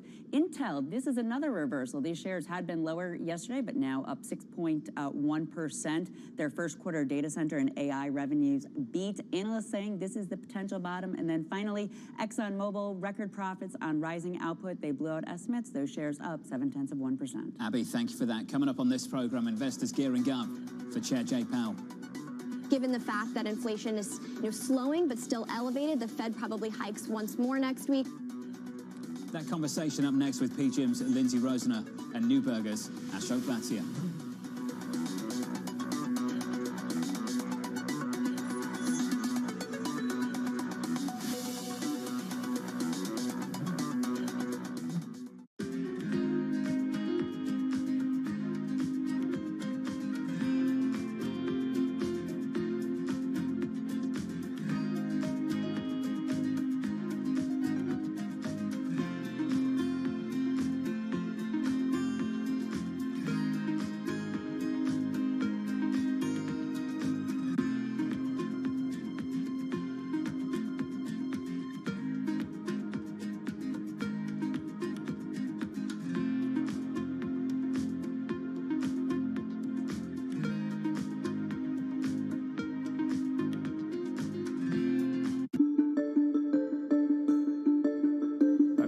maybe I should go do something else. I can't do anything better than I'm already doing. I've already turned this company around. I've made a lot of money for the investors, the shareholders, and yourself. Are you happy doing this? You're going to do this for the foreseeable future? I'm going to do it for the foreseeable future. I love what I do, and the reality is we've accomplished a lot. As you described, we've made Blackstone a lot of money. We made our shareholders a lot of money. More importantly, we've grown the business, and we've been a huge engine of opportunity. If you think about all the jobs we've created around the world, all the communities we've made better places, all the ownership groups who we've helped grow their business, and having built a world-class culture, the opportunities we've created for upward mobility for people. And this business, I would still say, is like a coiled spring coming out of COVID particularly. So I feel like we just have more to do. My job's far from done.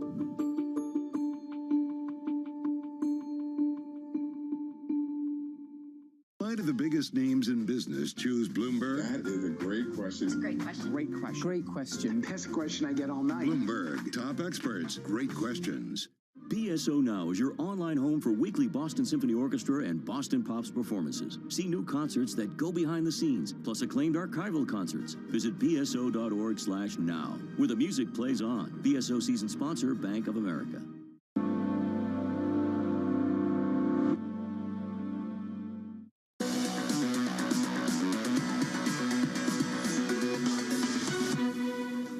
I would be shocked if the Fed didn't hike interest rates by 25 basis points. The inflation data we got, and we got quite a bit of it today and yesterday, suggests that it's hotter than where the Fed would like it. And wages at 5.1% is going to worry the Fed. So we will get 25 basis points. It's what happens next. Mohammed, just brilliant. Moments ago, the Federal Reserve preparing to deliver its latest rate decision, the final dose of data reinforcing expectations for a May hike. On the street, the growth debate taking shape. For the consensus, the message is clear. The economy is losing steam. Bank of America expecting momentum to slow in Q2. Morgan Stanley seeing cause for a significant slowdown.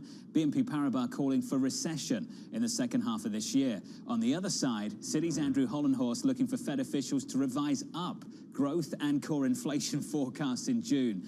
That's the split going into next week and beyond. Joining us now to discuss is PGIM's Lindsay Rosner, Ashok Bhatia of Neuberger Berman. Lindsay, let's start with you first. Last time we caught up, you said you would like them to pause. Are you expecting them to communicate that next week? Well, I think they're going to communicate that they're going 25 basis points, but then the real question after that is, what else do they communicate? And I think they're going to have to find some language that fits the market about how they can keep watching inflation, how they can keep watching growth, but how they can be much more metered, that they've done a lot of work, and that they are not, moving away and forgetting about their job, but they're giving it some time to see how it plays out. And I think that's smart given what we're going to go through with the debt ceiling. Ashok, going through the debt ceiling, going through the data, going through this year, there is a bit of a divide. Don't want to make too much of it, but a bit of a divide between what people expect. Some people see rate cuts. The Federal Reserve says we'll stay on hold. Ashok, one thing that you've said repeatedly and still say is they'll be slower to ease than many expect. What's given you that clarity on that call, Ashok, that is maybe missing somewhere else? I think there's two elements to it. First, very much, inflation is going to fall in the U.S. this year. It'll fall in, Europe as well. But our estimate is that the inflation will still be above, by the end of this year, the Fed's comfort zone. So the Fed will struggle with, CPI, even if it's at 3.5%, to start on a big easing campaign, given where inflation's likely to be. And then second, we're in the camp that we'll see slower growth, but we're not in the camp that the growth outlook is going to deteriorate so much that the Fed will feel pressure from the growth side to start a significant easing campaign either. Well, they've been on a massive tightening campaign over the last 12 months, Lindsay. How long would you expect it now for it to show up in the labour market in a material way? Unemployment's still at 3.5%. Claims have moved a little bit higher, have come back in, still in and around 200,000. It looks like a robust labour market. Then you look to the headlines from corporations and you see 10% gone here, 10% gone there, 20,000 here, there and everywhere. Lindsay, what are you focused on the labour market? When does it start to bubble to the surface in a more material way? Sure, so we think we can see signs of that maybe in the second half of this year, but you're absolutely right, Jonathan. The labor market is robust. And while there are maybe some idiosyncratic situations of cuts, there were certainly some headlines this morning at certain places. What we heard, I think, resoundingly through the earnings that we've received is that recession watch is going to happen next quarter. The guides so far from companies that we've heard are actually not terrible. They're not painting a scary picture. In fact, they're actually painting what seems to be a continued okay economy. And I think that's really the challenge that the Fed is going to have to face. How do you handle an economy that's not backing down, and in one in which where we do have inflation and it's quite sticky? Well, the market calls just as hard. Make the call on the economy. Let's say we're at 3.5 right now, Ashok, on unemployment. And you can say, okay, from here to year end, I'm expecting that to climb. Goes from 3.5 to 4.5 in line with their expectations, maybe go further north than that. Do you want to be long credit with unemployment going from 3.5 to 4.5? Do you want to be long treasuries with unemployment going from 3.5 to 4.5, even with and given the move we've already had in the treasury market? Ashok, where do you want to be as that's developing in the economy? Well, I'll make 3 quick points. I think first on rates, we're not going to go anywhere. We're just going to continue to chop around a 3.5% type of 10-year note. And that's really because the market is torn between, a valuation issue, which is the bond market's already priced for the funds rate to drop a couple hundred basis points over the coming 18 months. So that's already priced in. But at the same time, you've got a weaker economy and lower inflation developing, which should support bonds. So those two probably just net off and we go nowhere in rates. For credit, in that type of rate environment and a continued positive growth rate, still somewhat elevated inflation with higher nominal GDP, that's still a pretty decent setup for credit markets, even from these levels for a bit of period of time. And the third is on what are we focused on? We're really focusing on some of the I'd say, higher quality investments. There's a lot of really interesting things brewing in the mortgage market.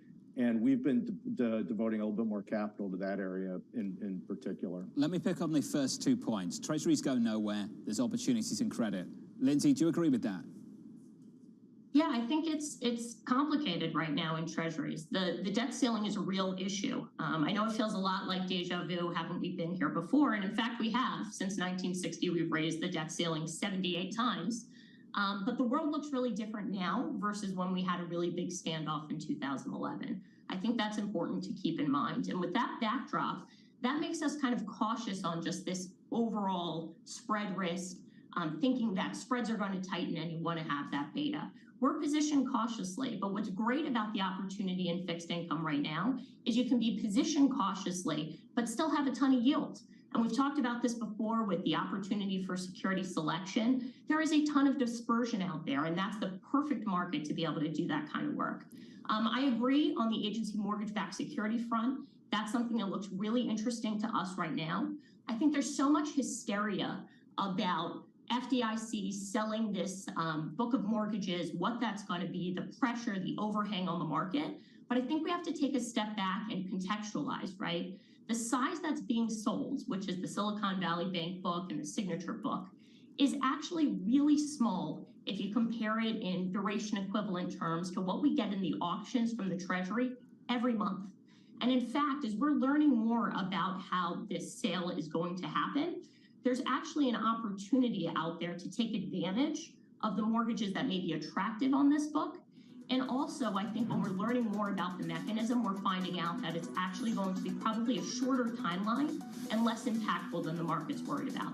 So really, there's a lot of concern out there, but there's a ton of opportunity if you can really figure out the facts. Hey, Lindsay, wonderful to get your view alongside Ashok. To the two of you, thanks for being with us. Coming up on this programme, the morning calls and later. More than halfway through earnings season, we'll break down the latest numbers with MoffettNathanson's Michael Morton. That conversation coming up shortly.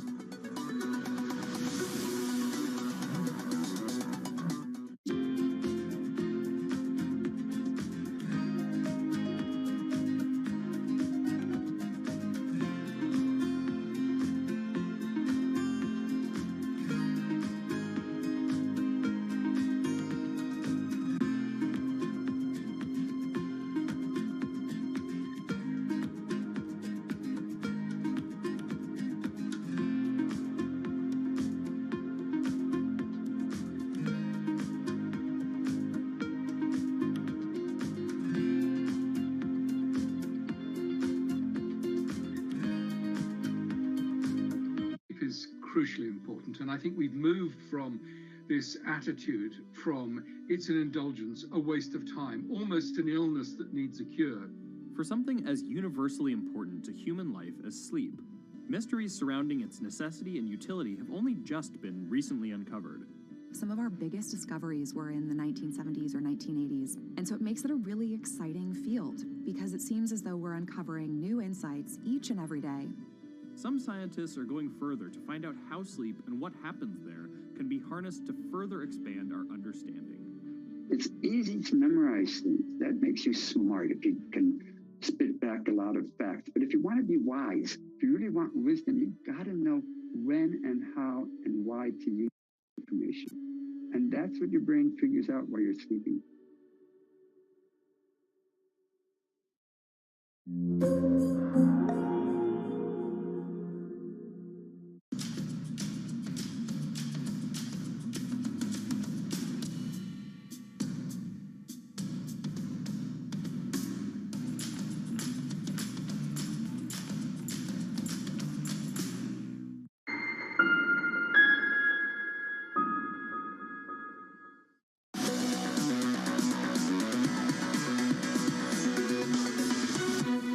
Markets a tiny bit softer. Let's get you some morning calls going into the open. Jefferies upgrading Masco to buy, expecting shares to outperform as housing sentiment improves.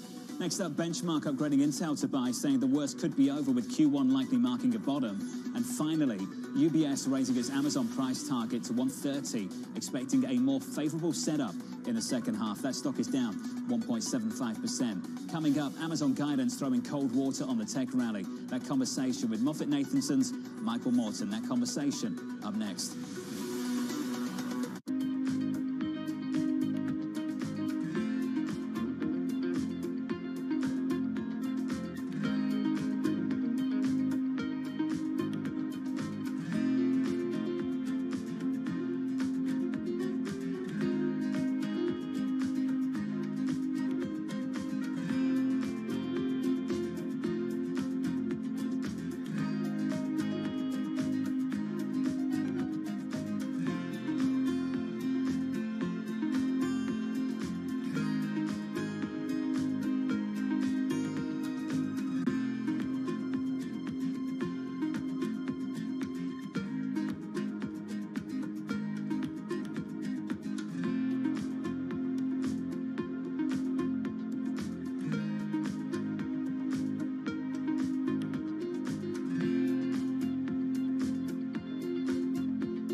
Chinese technology companies, let's say Alibaba, Baidu, Tencent, they have gigantic market values and they're very prominent in China, not as prominent outside of China as obviously in China, and certainly not that prominent in the United States. TikTok, by contrast, is not in China, but it's gigantic outside of China, of the United States and everywhere. What did TikTok do that enabled a Chinese-based company, parent company at least, to do so well outside of China? We think it's challenging to build a global company in general, but the best ones we have seen so far are ones that take very consistent global learnings and adapt them to the local countries that they are operating in. So you need to be global and local at the same time.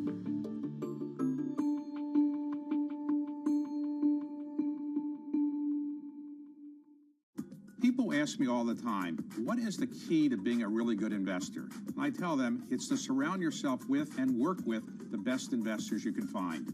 On Bloomberg Wealth, I'm going to take you to meet the greatest investors in the world, the people that I would like to have managing my money. While I like home runs and grand slams in baseball, at A-Rod Corp here, we shoot for singles and doubles, and we definitely never want to strike out. Welcome back to Bloomberg Daybreak Europe. Good morning, good morning. This is Bloomberg Surveillance. Welcome to Bloomberg Markets, China Open. This is Bloomberg Technology. Welcome to Balance of Power. This is Bloomberg.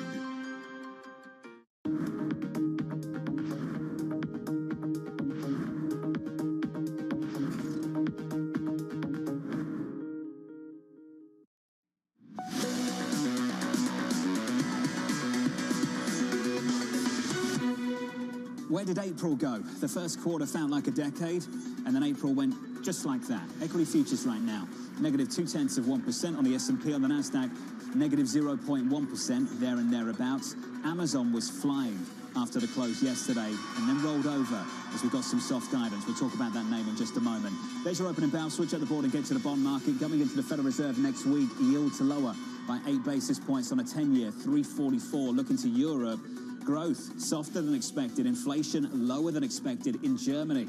The euro, a break of 110 a little bit earlier, just about holding on to that level right now. Earlier in the week came really close to 111. That currency pair negative 0.2%. I'll talk about the oil majors in just a moment. Chevron, Exxon, we'll get to that. $75 a barrel there and thereabouts on WTI, just about unchanged on crude at the moment. About 30 seconds into this session, here's the broader market for you on the S&P 500, negative 0.15%.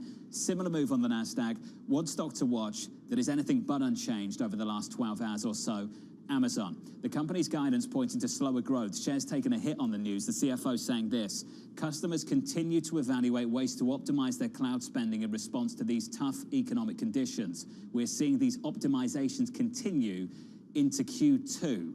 Ed Ludlow joins us right now. Ed, that is a lot of corporate talk. Can you make it simple for us?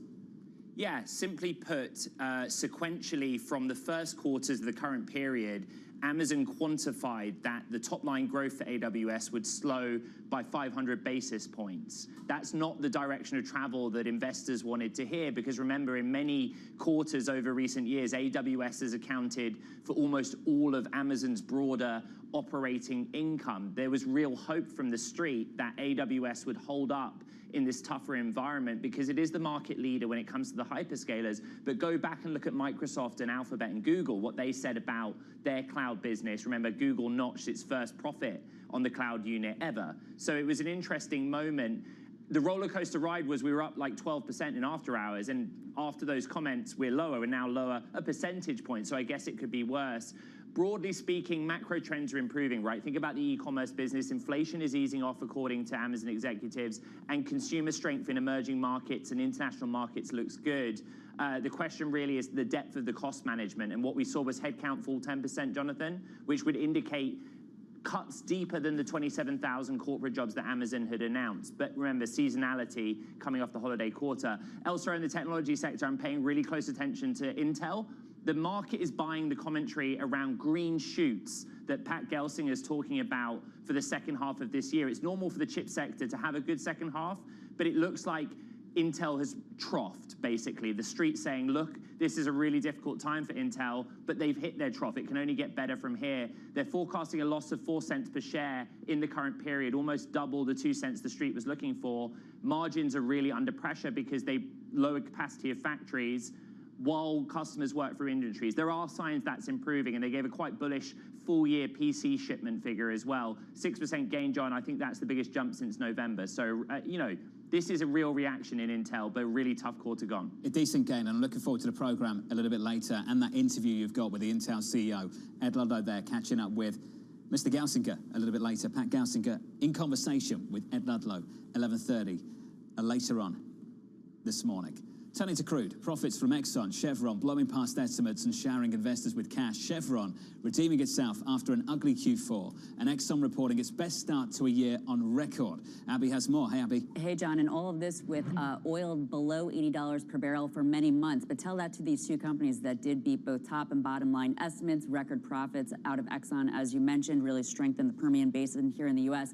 and off the coast of South America. Now, relative to Chevron, their profit did rise to $6.6 billion. The oil refining profits rebounded amid climbing fuel demand. The stock a little bit soft here, but if you take a look at Exxon, strength for that stock and their net income of $11.4 billion, the best start to a year ever. I think the biggest point, though, is over the last couple of years, John, the S&P 500 down slightly, both of these stocks up huge as they continue to deliver cash, quite literally, to investors in the form of dividends. They did didn't raise this quarter, but nonetheless, again, solid performance for these stocks. The downstream numbers from Chevron, just phenomenal. Abby, thank you for that. Thank you very much. Want to turn to the banks. Really important weekend again, potentially for First Republic. Shares of First Republic rebounding amid reports of a potential rescue plan. The bank telling Reuters, we are engaged in discussions with multiple parties about our strategic options while continuing to serve our clients.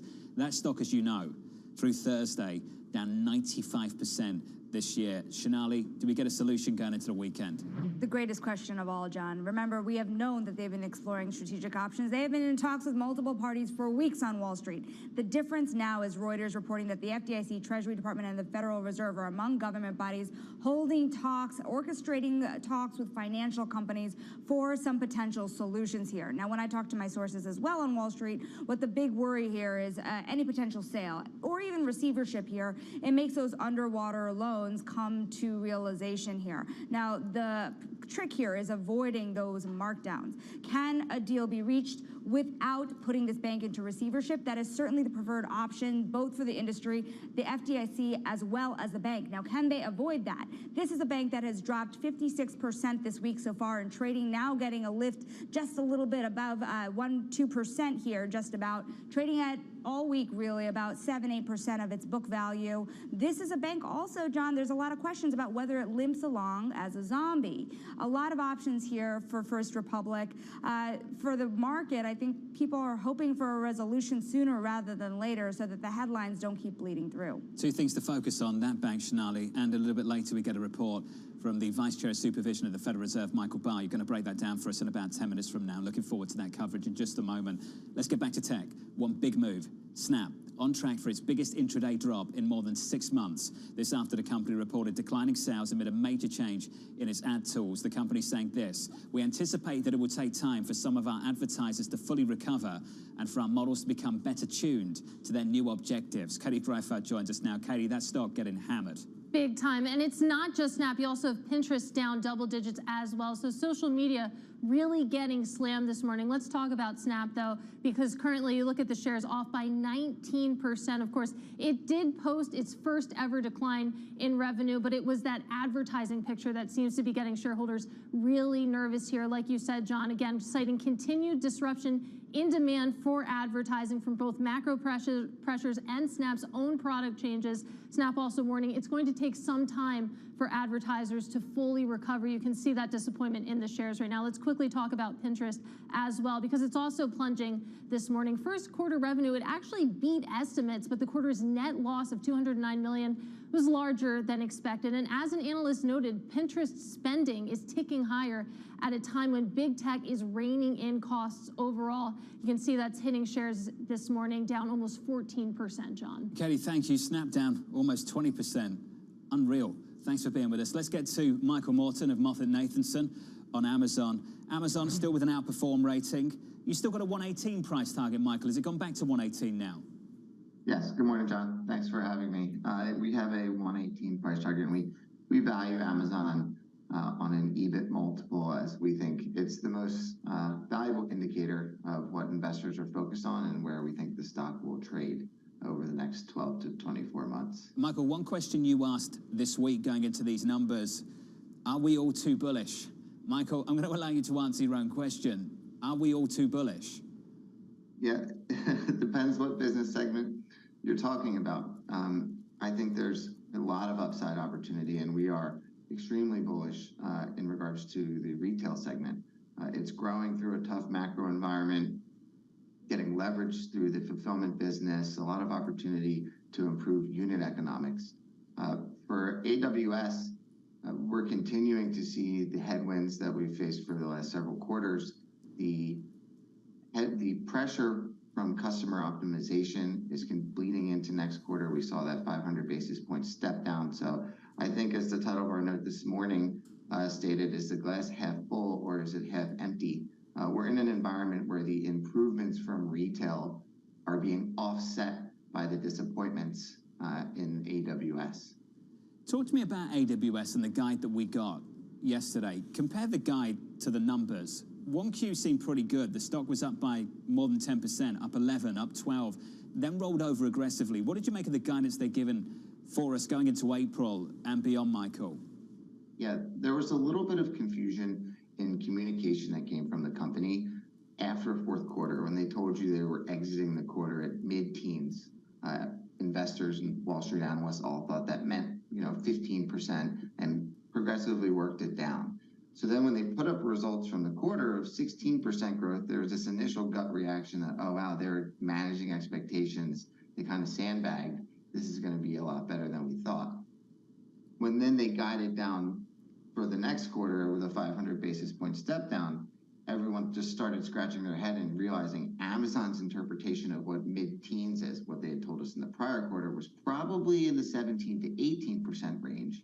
They exited the quarter much lower than the 16% reported number would indicate. So this trend just really is working down linearly. That's why you saw those price actions after the results that were so dramatic, because the investor base was really digesting this swing of emotions and kind of and estimates. Michael, how does that stack up with what we heard from the likes of Google, the likes of Microsoft? Yeah, I would say the deceleration trends that the space is facing are relatively similar. Google is growing from a smaller base. It's Amazon's market share has slowly shifted downwards kind of quarter over quarter as Microsoft's Azure and GCP continue to grow. When you effectively start at the beginning at 100% market share of an industry, there's really only one place to go, and it's to cede a little bit of share. That was a lot of the concern coming into this quarter. There's this narrative around artificial intelligence, and it's a very real thing, but there's a public relations battle that is occurring right now, and whoever's making the most noise could garner the most business. So investors were concerned that you could see a step change in this market share dynamic I was just speaking to, and that didn't really materialize this quarter. And then also in the 10Q that was filed this morning, the backlog for AWS, which is what customers pay ahead of time, had a nice step up at a larger pace than prior quarters. So that helps also alleviate fears around this competitive dynamic.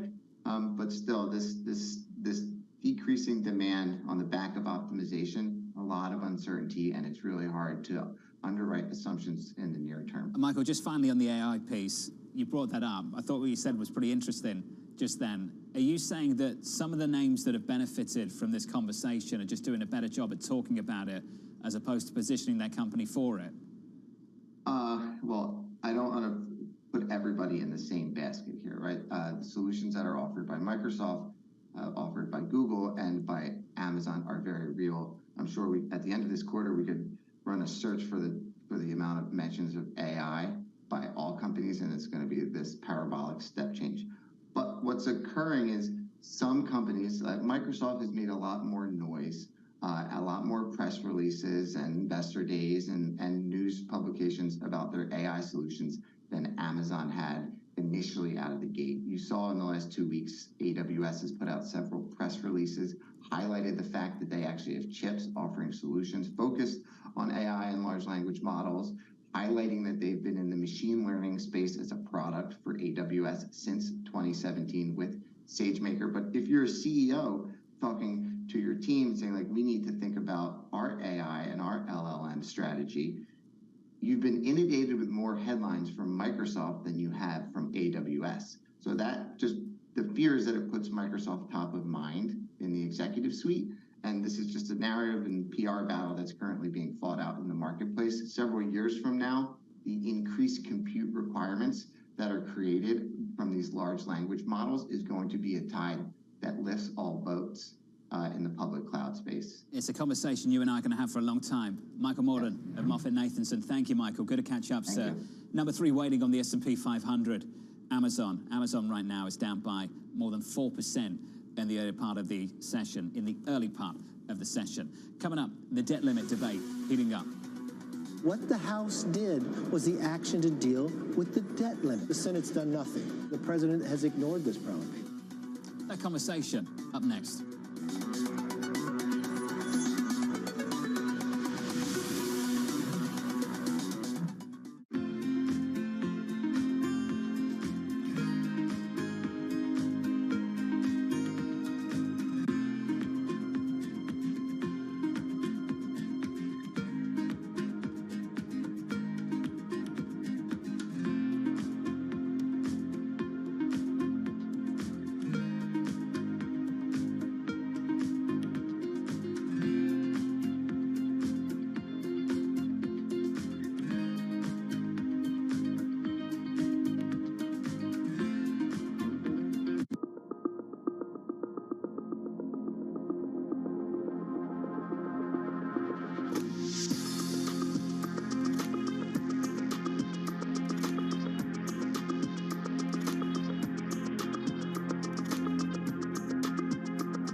DHL is sending a consistent message with its investments.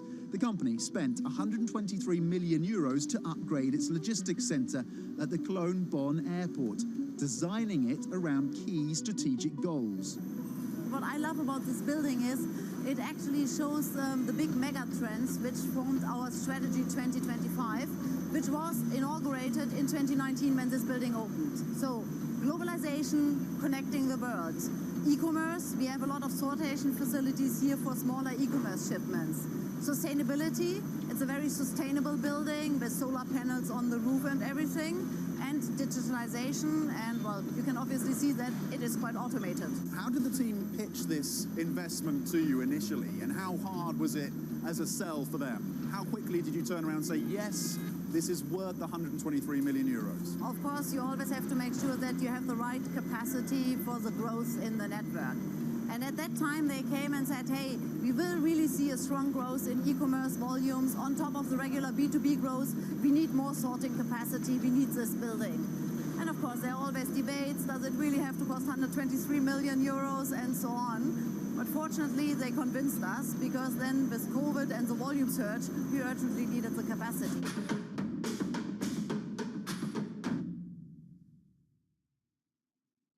Lots happening on Wall Street. I'm quite encouraged. The center is holding. Need to catch up? This is Bloomberg Wall Street Week. I'm David Weston. We've got the information and insights. A lot of these areas still have very, very good valuations. From businesses most influential and instrumental. It's knocking it out of the ballpark. Now's not a great time to be speculative. It's time for a pivot. We're talking about a significant hit to our standard of living. Bloomberg Wall Street Week, live tonight with replays all weekend on Bloomberg Television and Radio.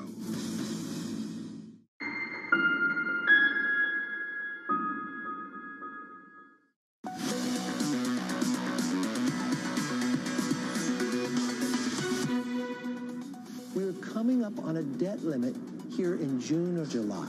That's where the default raises. So what the House did was the action to deal with the debt limit. The Senate's done nothing. The president has ignored this problem. He's actually putting the economy of America in jeopardy by not doing anything. Speaker McCarthy calling on President Biden and the Senate to embrace his debt ceiling plan. Democrats pushing back. House Republicans passed a bill that amounts to a little more than a hard-right ransom note to the American people. If Republicans want to sell this terrible agenda to the American people, they should make their case in talks about the budget and appropriations, where it belongs, not by using the full faith and credit of the United States as a hostage. Bloomberg's Anne-Marie joins us right now from Washington. Let's get away from rhetoric, Anne-Marie. Let's talk about policy. What is it about this that makes it a far-right, hard-right ransom note? Well, there's a lot of things in this bill, Jonathan, that the Democrats are just not for. This is provisions on Medicaid. This is provisions on the fact that they're going to keep spending just basically status quo. And this is concerning for the Democrats because they want to make sure they're able to get make these social programs, especially this discretionary spending. They want to make sure that they're able to keep that and grow that. So this is where the issue is. But, of course, everyone knows that this bill was just a leveraging tool for McCarthy. And to be able to get it through with just Republican support, because Democrats were all voting no across the board on it, he had to make sure that it had enough for everyone in his party. So he's dealing with centrist Republicans as well as the far right, like the Freedom Caucus. Obviously, if there's going to be a compromise, this bill is going to become much softer. Have you seen any evidence in the last 24 hours that he's gained leverage? I have not, in the sense that the White House continues to say that they do not want to have spending cuts, what they talk about and view as the budget, alongside the debt ceiling. They want this to be a two track. What Speaker McCarthy said to me yesterday was that will not happen. There's two things he will not do, he said to President Biden. This was his message. One, he will not raise taxes, and he will not pass a clean debt ceiling bill. So, Jonathan, that basically means, though, that he is open to other negotiation and talks about other items that were in this bill, but those are really his hard lines. But at the same time, the White House is not budging that they want a two-track avenue to go forward. And of course, the Senate, you heard from Schumer there, he says this is dead on arrival, calling it a ransom note. Based on the conversations that you and Joe Matthew are having on balance of power in the afternoons, what do people believe will break the impasse? Well, I think at some point everyone does think that President Biden will have to have a meeting, but maybe it won't be just with Speaker McCarthy. Maybe it will be with top leaders, Speaker McCarthy, Hakeem Jeffries, Senator Schumer, Mitch McConnell. Some are thinking that potentially this can get done in the Senate, and then they'd have to sell it to the House, and they're going to need Democrat votes in the House if they were going to do it. So then that would be Schumer, McConnell, and Biden works very well with the Senate because of all his years there. He was able last year to do a debt ceiling increase with Mitch McConnell, but the issue is at the moment, Mitch McConnell is still deferring to House Speaker Kevin McCarthy to take the lead on these negotiations. AMH, looking forward to the program a little bit later, 5 p.m. Eastern time with Joe Matthew, breaking down some of these issues. Quick data point for you. Hello, Chicago PMI. 48.6, previous number 43.8, the estimate 43.6, and some market action off the back of it for you. Equities just turning positive on the S&P 500. In the bond market, just about unchanged still on a 2-year at 4.068%, but that's a better data point on the Chicago PMI, 48.6 against an estimate of 43.6. 48.6 versus 43.6. Equities just about turning positive. Attention's going to shift away later this morning. About an hour and 10 minutes from now, the Fed is set to publish a review of its supervision of SVB, or lack thereof. Investors expecting to learn more about what sparked the bank's failure. Shanali Basak, this is going to be a big one a little bit later this morning. It certainly is, and it's important for a few reasons. John, remember that Fed Vice Chair of Supervision Michael Barr has already acknowledged that the Federal Reserve had lapses in its oversight when it comes to Silicon Valley Bank. This is as presented in a March hearing with the House committee that overviews what is going on at the Fed and its oversight. The reason it matters so much for Wall Street, John, as well, is the big banks are so nervous about getting slapped with more regulation in the wake of these banking crises. And really what they're saying is it's not more rules, it's not more red lines we need when the failure of supervision has been a big issue already. Now remember, this is the Fed's own review that is led by Michael Barr himself. But remember, there are other reviews to look out for as well, including the Inspector General's report that is expected in a 6-month time frame from when they initially announced it about a month ago. So this is not the only way that the Fed is going to be under pressure when it comes to its oversight of Silicon Valley Bank as well as the banking system. But remember, we have also reported, we wonder here, are they going to address the cultural issues and to what extent that caused some of these problems as reported by many of our colleagues here at Bloomberg News? The feel-good culture over at the San Francisco Fed and the bureaucracy that has reportedly led to a lot of this oversight that was targeted more than a year ago for Silicon Valley Bank. Good weather breeds complacency. You know, Shai, that's what happens on the West Coast. Not here, though. Just the happy times. Not in New York, no. Everyone's miserable, so they work really hard. Shai, thank you, as always. Coming up, the trading diary. Your equity market just about unchanged on the S&P 500. The NASDAQ a little softer, negative 0.2%. This is Bloomberg.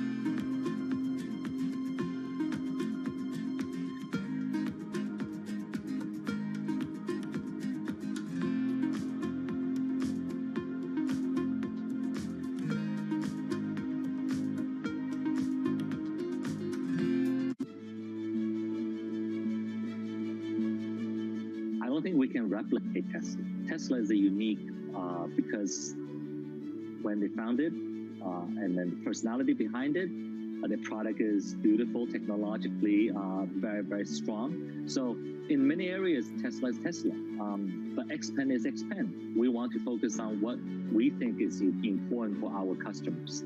Our customer like beautifully designed vehicles, either it's large SUV or sports sedan. We believe we have a very, very appealing family look that our customers is really attracted to. They like to have user-friendly features inside the cabin that has a technology feel. It's very smart. It enables them to really utilize the vehicle that's different.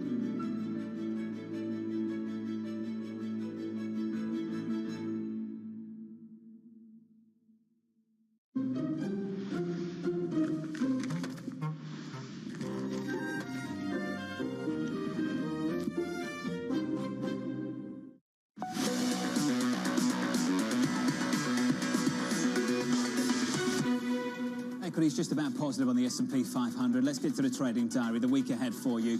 UMH consumer sentiment at the top of the hour. 11 a.m. the Fed releasing its internal review of SVB's failure. On Wednesday, the Fed decision, followed by Chairman Powell's news conference. The ECB with its own rate decision on Thursday. Apple after the close, and we round out the week with payrolls. I round out the week right now. Thank you for choosing Bloomberg TV. Just a final word. My good friend, my EP, my boss, Jamie Berlin, told me that I couldn't say happy birthday yesterday. He said nothing about today. Happy birthday, Jamie, from New York. This is Bloomberg.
Maybe I should go do something else. I can't do anything better than I'm already doing. I already turned this company around. I've made a lot of money for the investors, the shareholders, and yourself.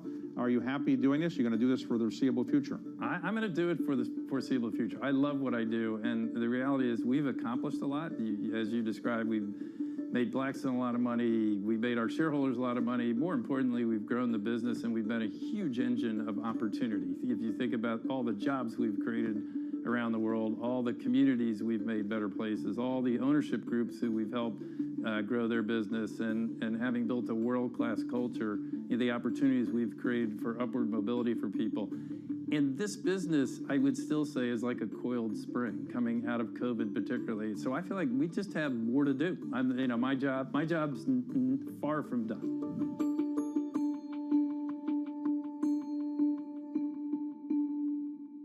Bloomberg has enhanced search on the terminal to deliver what you need when you need it. Now, you can simply type phrases in everyday English in the command line. Compare financials. Find people. Analyze markets. You can enter phrases or ask questions. What do you want to know today? Ask a question or visit SearchGo to find answers now. On the David Rubenstein Show, peer-to-peer conversations, I uncover the untold stories of the world's most successful leaders. Watch Wednesdays on Bloomberg Television. I think that it's hard to put your head around any narrative. Let's just be honest. We've had sort of a shift in, are we in some sort of stagflation fears moment? People were talking about that all day yesterday.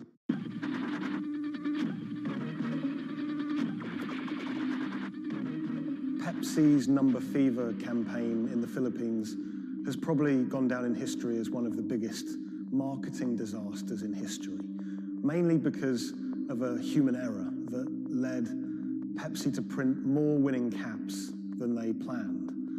The resulting chaos caused riots, civil unrest, and even deaths.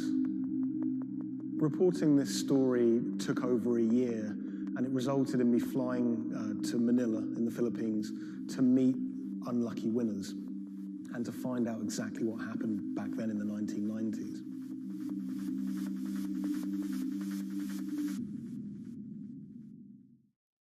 My name is Jeff Maish. I'm a journalist based in Los Angeles. I wrote the story for Bloomberg Businessweek about Pepsi's Number Fever campaign. The Philippines is a really interesting country. It's made up of thousands of islands, and it's also a country that's very heavily influenced by America. American culture is everywhere you look in the Philippines. They're obsessed with Frank Sinatra music, for example.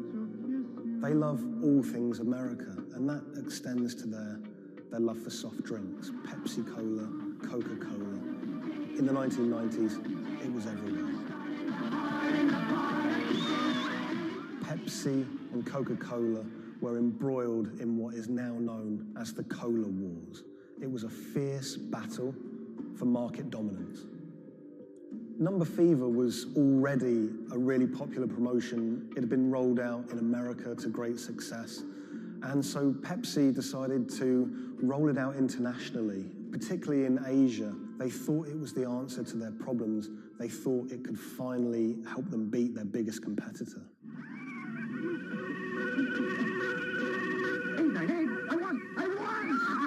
Look for the winning number in sari stores every day, also on TV, radio, newspapers. You could be a millionaire. $1 million pesos, or $68,000, doesn't sound like a lot now, but in 1992, that was a phenomenal amount of money.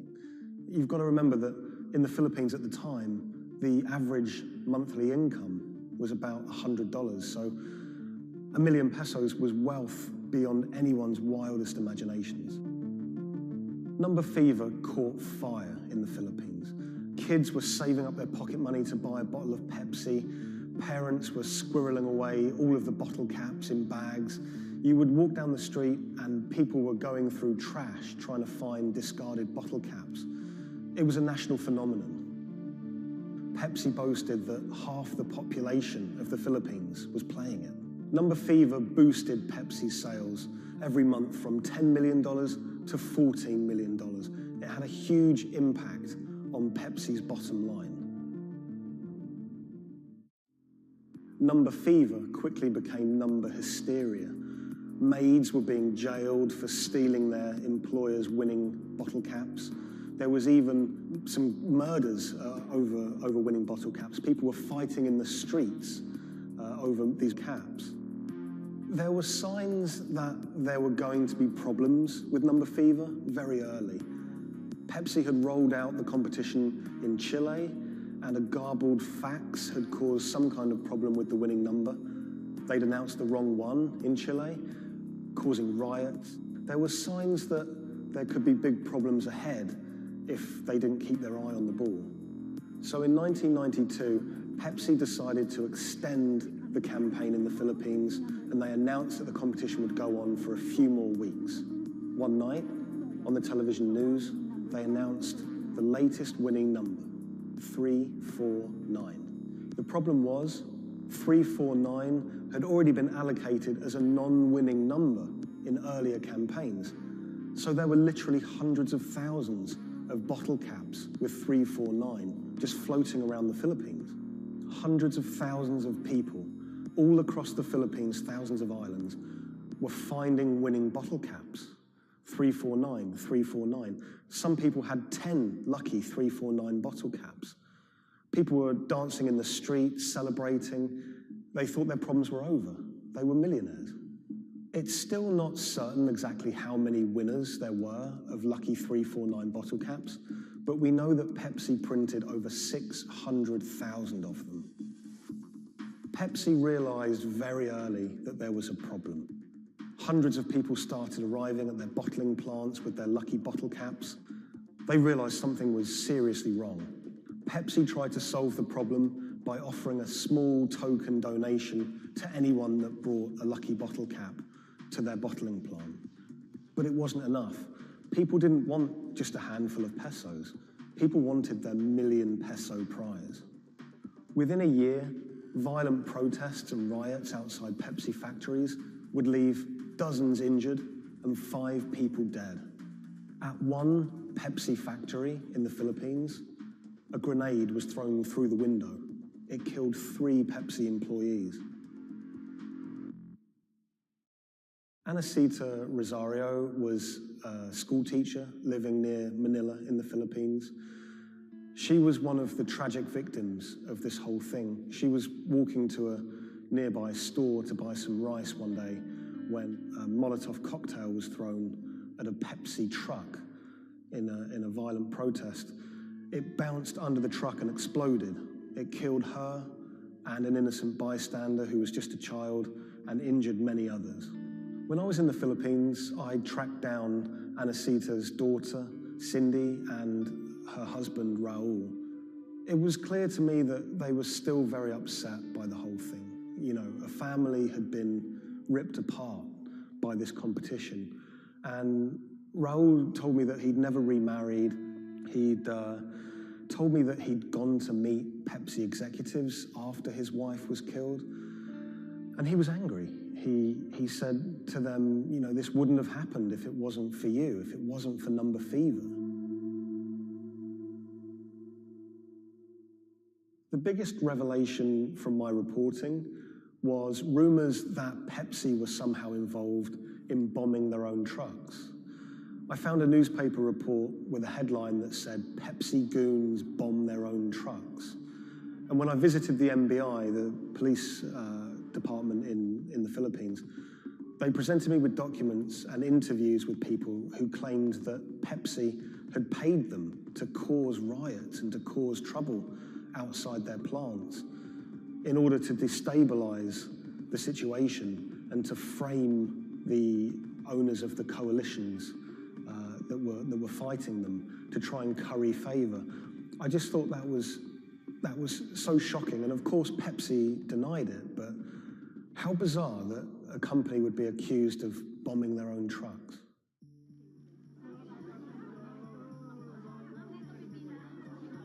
The contest had sparked so much anger in the Philippines because it landed at just this really weird time in the Philippines' history. It was during a crazy election that was racked with allegations of fraud. The Philippines was in a kind of love-hate relationship with America. They loved, obviously, the American aid and finances that was pouring into the country, but at the same time, they yearned for independence. They wanted to be their own country. Vicente Del Fierro was a local preacher living in Manila, and he hated the Number Fever campaign. Del Fierro thought Pepsi's Number Fever campaign was just one of the many ways that America was asserting its dominance over a third world country. He hated seeing his fellow countrymen get ripped off, in his eyes, by this huge multinational American company. He wanted justice. Del Fierro rounded up over 800 winners of 349 bottle caps, and he got them all together to sue Pepsi for over $400 million to be divided between those holders of lucky bottle caps. Del Fierro took money from some of the people who could afford it. They paid him 500 pesos to help with legal fees, but for people who couldn't afford the money, he would just represent them pro bono. The alliance is to build up pressure on Pepsi. And so you see people marching in the streets. So we have mounted our own campaign, even in the U.S. He flew to America and he hired 2 consumer lawyers here in America to take on Pepsi. He had a meeting at Pepsi's headquarters to try and resolve the problem, but he said he wanted to take it all the way to the highest courts in America. When those cases were heard In America, those courts decided that this was a problem that should be heard in the Philippines, not in America. Back in the Philippines, Del Fierro continued his case in the Filipino courts. At one stage, there were arrest warrants handed out for 9 Pepsi-Cola executives, which he saw as a big victory. We don't know if those arrest warrants were ever upheld, but it made newspaper headlines across the country. Pepsi did not take kindly to Del Fierro's campaign. They tried everything to shut him down. They sued him for libel. My father had to attend 3 times a month for a branch 145 and another hearing for the branch 113A, also 3 times a month. Also, there was a time my father was hospital due to heart failure.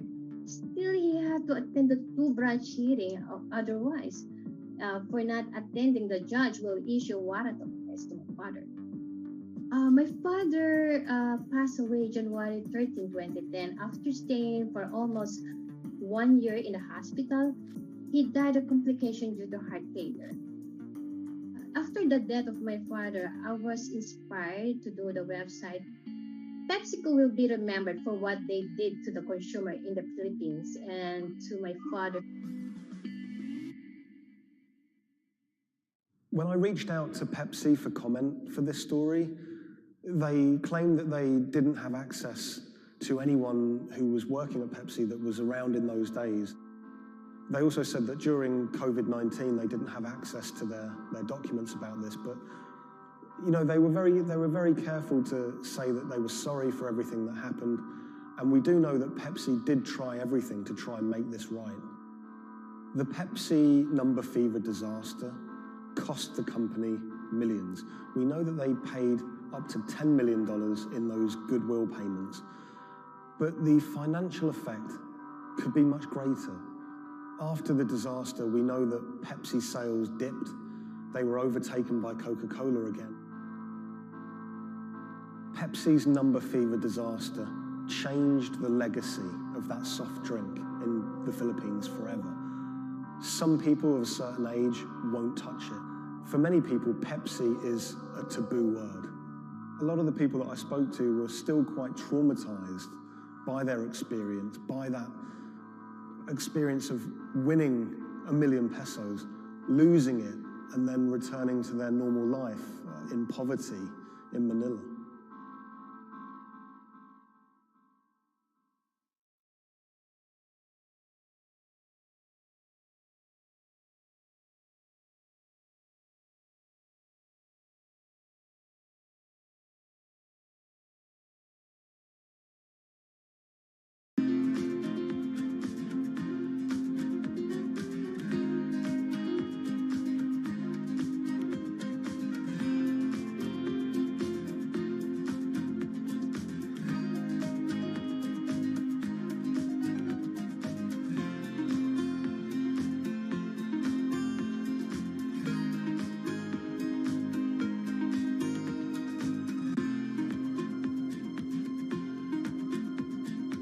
When the news of the bombing came out, it was a massive story in Germany. We are following some breaking news coming to us out of Dortmund in Germany. It was covered by all the media outlets. 3 roadside explosions triggered at the same time last night as the coach left its hotel in the south of Dortmund. Public figures commented on it. We should not let them affect our life, whoever it was. The media echo went far beyond Dortmund. I think it was front page news in every single big paper around Europe. Everyone thought of like a terrorist attack, and people were scared that throughout the city in Dortmund there was more attacks to be happening. Unbeknownst to investigators, just after the bomb went off and the players of the team were shell-shocked, the person who had masterminded the attack was actually sitting in the hotel eating steak and sweet potatoes.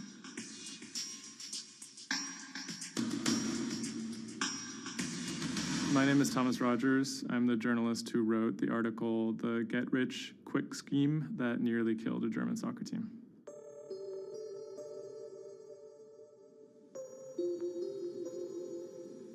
Dortmund is a mid-sized city in the western part of Germany in a state called North Rhine-Westphalia. and it's a former industrial city that's kind of fallen on hard times in the last few decades. It was severely bombed in the war, so the center of the city is quite stark. Some of the few high points include its soccer team. My name is Ike Henning. I'm a reporter with Bloomberg News, and I'm a great fan of Borussia Dortmund. Dortmund fans are super loyal. On all match days, the entire city is in black and yellow. It's like a religion. I think more than most German cities, soccer does play a very large role in the identity of Dortmund. In October of 2000, the BVB became the first team in the Bundesliga to actually go public. Salaries for soccer players in the Bundesliga have gone up very dramatically. With such high prices, they thought that by going public, they would be able to compete better with big teams like Bayern Munich.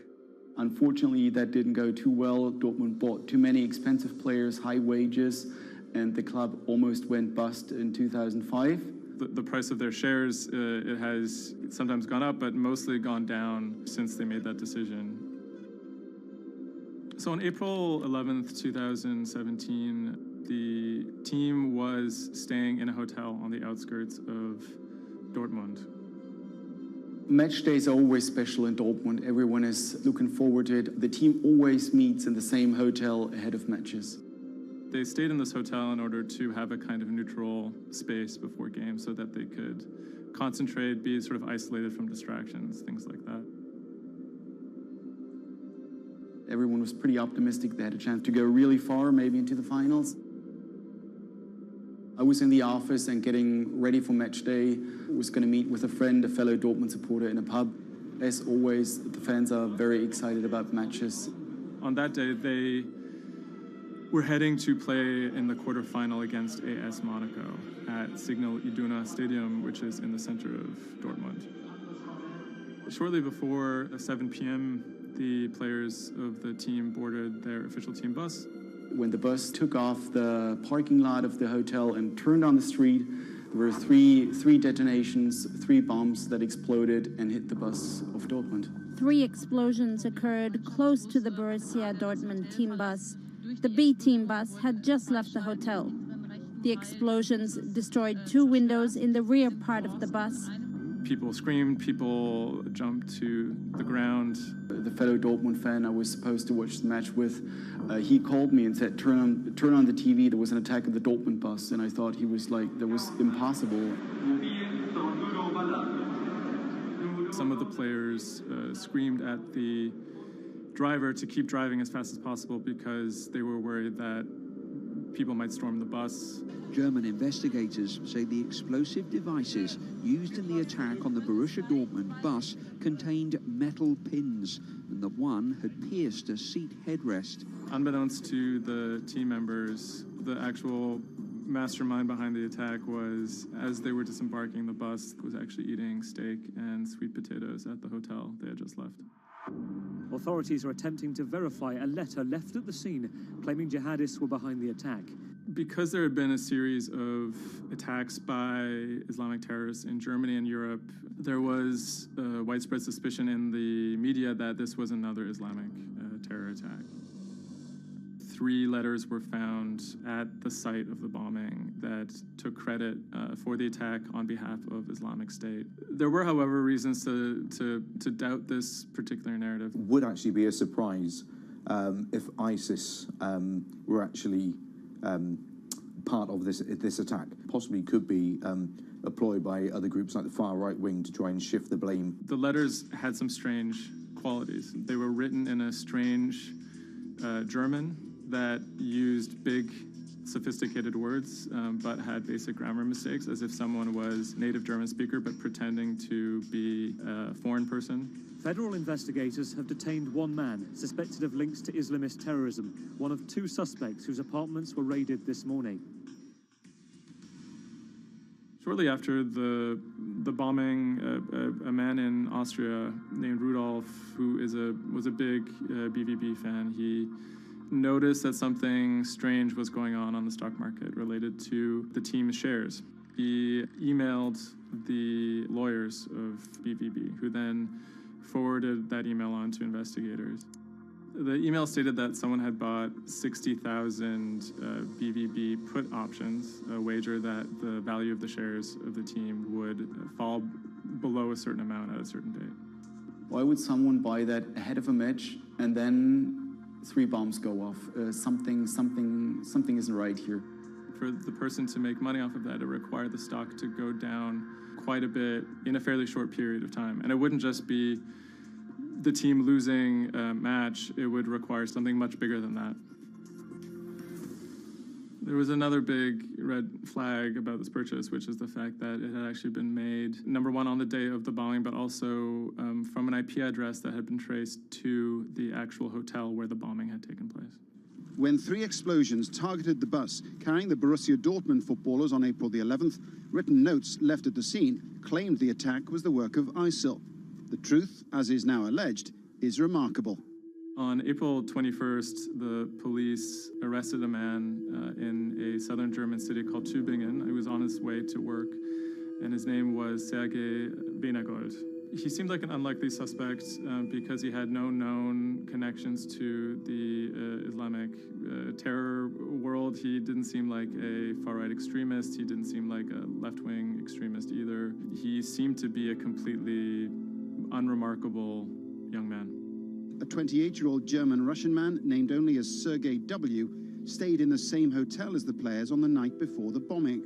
He specifically requested an upper room overlooking the bushes where the explosive devices were hidden. The media dissected why he would do that, what was his past. He had been inspired by the 2015 terror attack in Paris. And he noticed that in the aftermath of the attack, the stocks of French companies went down. And he believed that if an attack took place that was directed at a specific company, that the decrease in stock price for that company would be even more dramatic. It never occurred to anyone that someone would do that out of greed. We now know that the suspect bought 3 different derivatives on the Borussia Dortmund shares. With all these derivatives, he bet on falling shares. The suspect bought the majority of these financial products on the 11th of April, the day of the attack. If the plot had been completely successful and the stock had reached a value of 0, Venergold would have made up to 570,000 euros, or the equivalent of about $608,000. Ultimately, the plan completely backfired. The attacker, Sergei Venergold, didn't make any money. In fact, he lost money. In court, he would be extremely quiet. He usually kept his hands clasped together. One of the lawyers actually commented that he had never seen a defendant act so calmly. Venergold had served some time in the German military. From that information and from online research, he was able to figure out how to assemble remote detonated bombs that would do what he hoped to do. There were a few days of extremely emotional testimony, including the soccer players who described doubting whether or not they could ever play another game again. It brought everything back up, and it didn't quite help them to kind of process what was going on. Throughout it all, he sat there completely silent. The big mystery that was swirling around the trial was the question of why he may have simply done it because he wanted to impress a woman.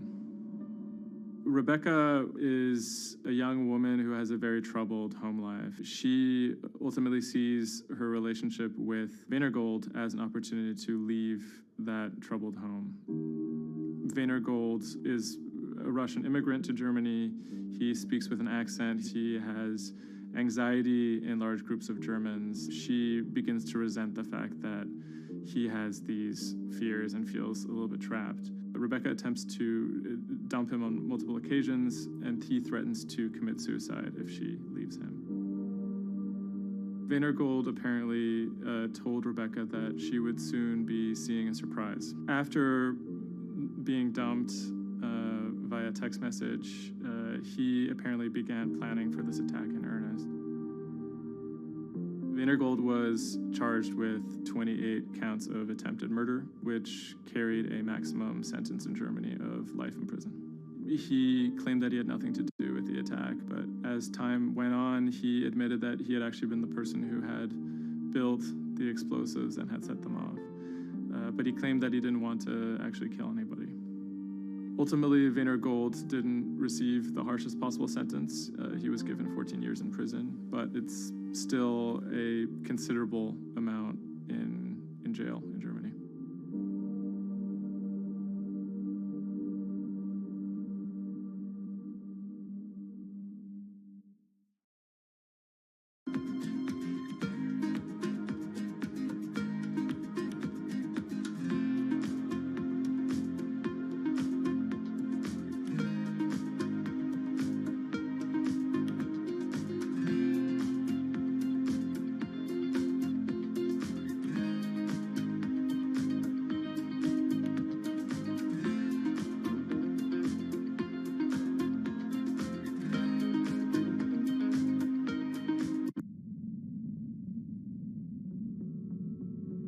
The threat of an asteroid hitting Earth is very real. If it's big enough, it's also very final. These are very, very infrequent events. The probability is not zero, though. A blinding flash of light streaking across the sky. About 100 tons of space rock falls on Earth every day. Most of it is so small it burns up in our atmosphere or lands unnoticed away from major populations. No human in the past 1,000 years is known to have been killed by a meteorite, and according to NASA, no large object is likely to strike the Earth any time in the next several hundred years. However, one thing is certain: we haven't found them all. There are thousands out there, and we don't know where they are.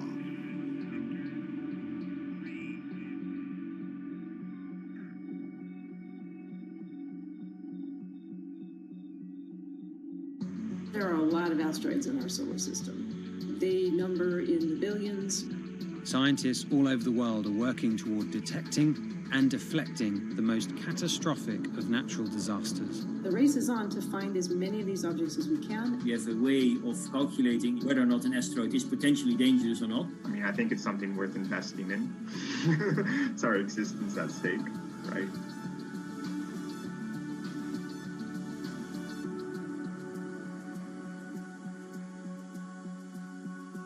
Amy, let's get this one out of the way. It's probably the question you get asked the most, but how scared should we be?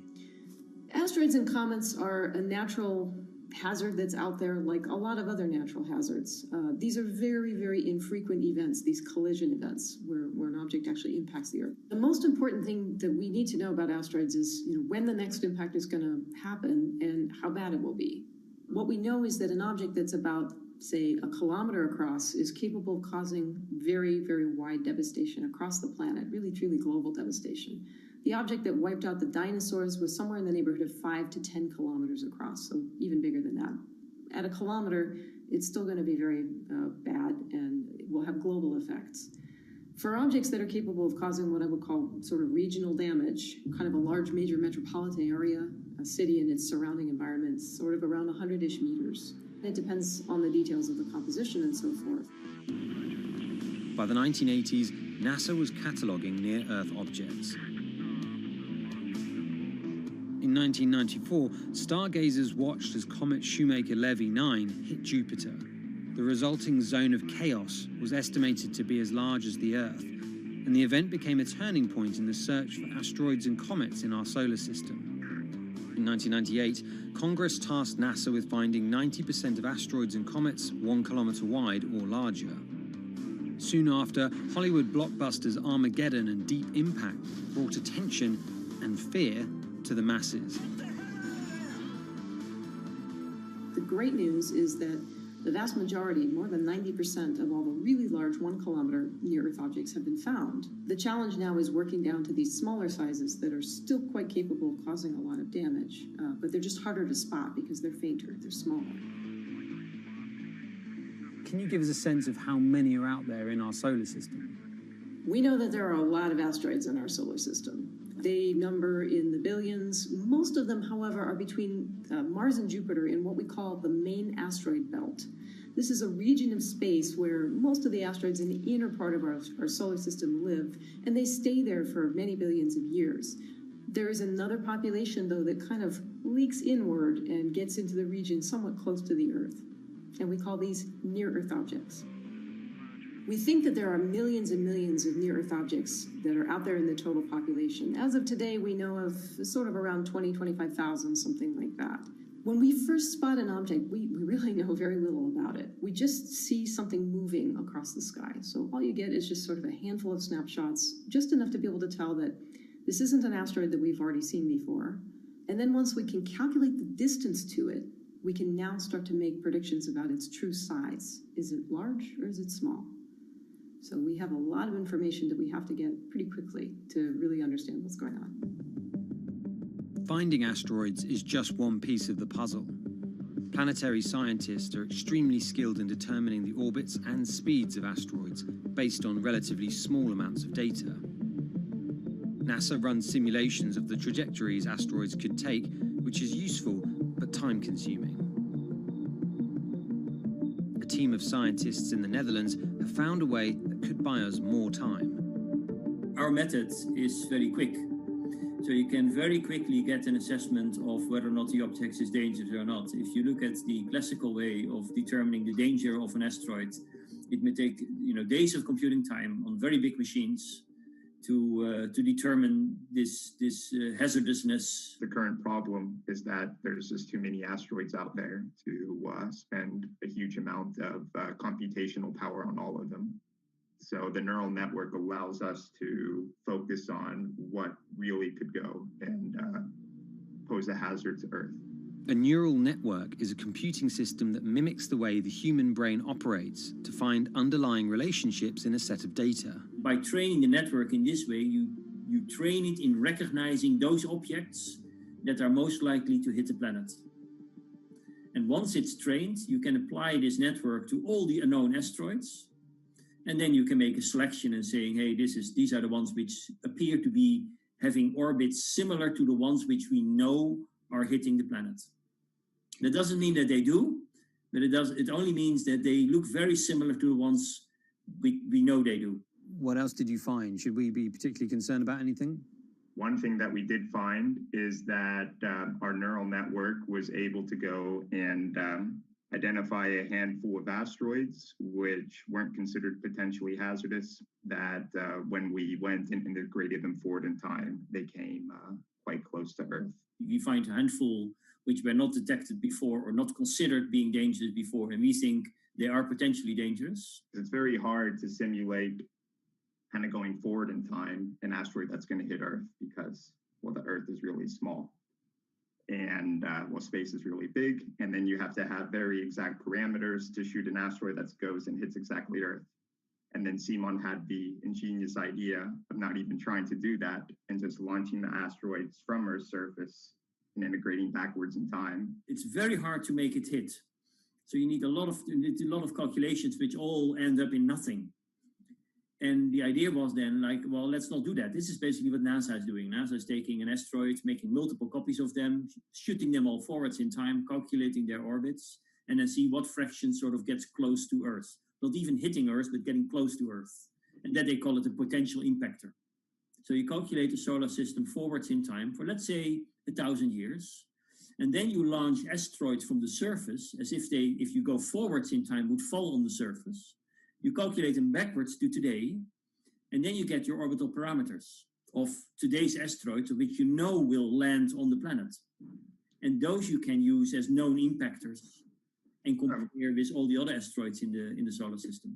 Can simulations and AI, can those things fill in the gaps where perhaps telescopes and other imaging tools can't? Absolutely. Since the observations get more complex, the physics gets more complex. And if the physics get more complex, the mathematics becomes more complex. And at some point, you can't solve your problems analytically anymore. And then this is where the computer comes in. Now we have this trained neural network. We have a way of calculating in a fraction of a second whether or not an asteroid is potentially dangerous or not, and therefore deserves more attention or more time to spend on for really finding out if it is dangerous. When it comes to hunting asteroids, time is critical. What we can do about a potentially hazardous object depends a great deal on what we know about it and how much time we have before the encounter. We'd really like to find them when they're decades away, because the more time you have, the more options you have, and the less energy it takes to move an object aside.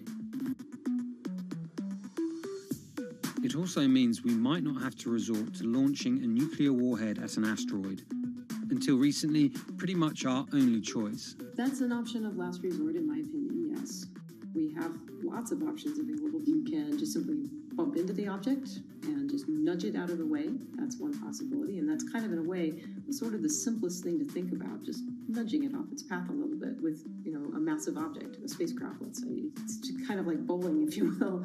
If you have a long time or a long stretch of runway in the lane, just a very small twist on the bowling ball will make a big change in where it ultimately ends up. Another option would be something where you take a very big, massive spacecraft and you park it next to the object and you use the force of gravity as a towing rig. That takes longer, though, and you need to be able to send a pretty massive spacecraft, and it obviously depends a lot on how big the asteroid is.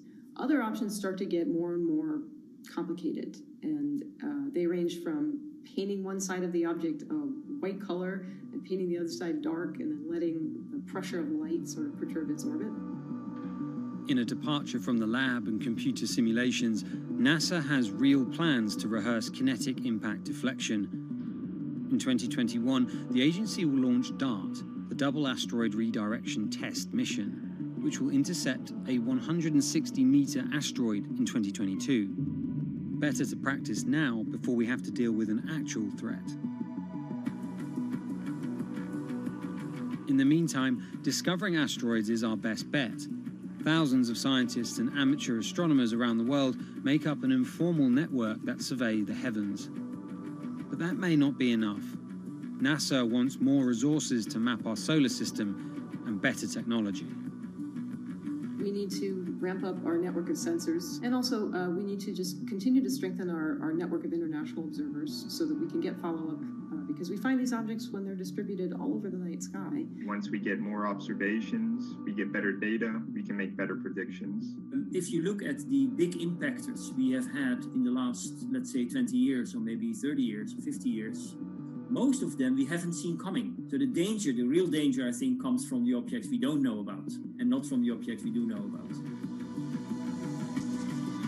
This particular natural disaster, like a lot of natural disasters and like climate change, is a problem of the global commons. So the thing that we risk collectively is that it sort of then becomes nobody's problem, and nobody takes ownership over it. The asteroids are all over the sky. They just truly cross boundaries and borders with a second's notice. I kind of imagine in the future, maybe lots of small satellites around the Earth that are always going and looking outward. I mean, I think it's something worth investing in. It's our existence at stake, right?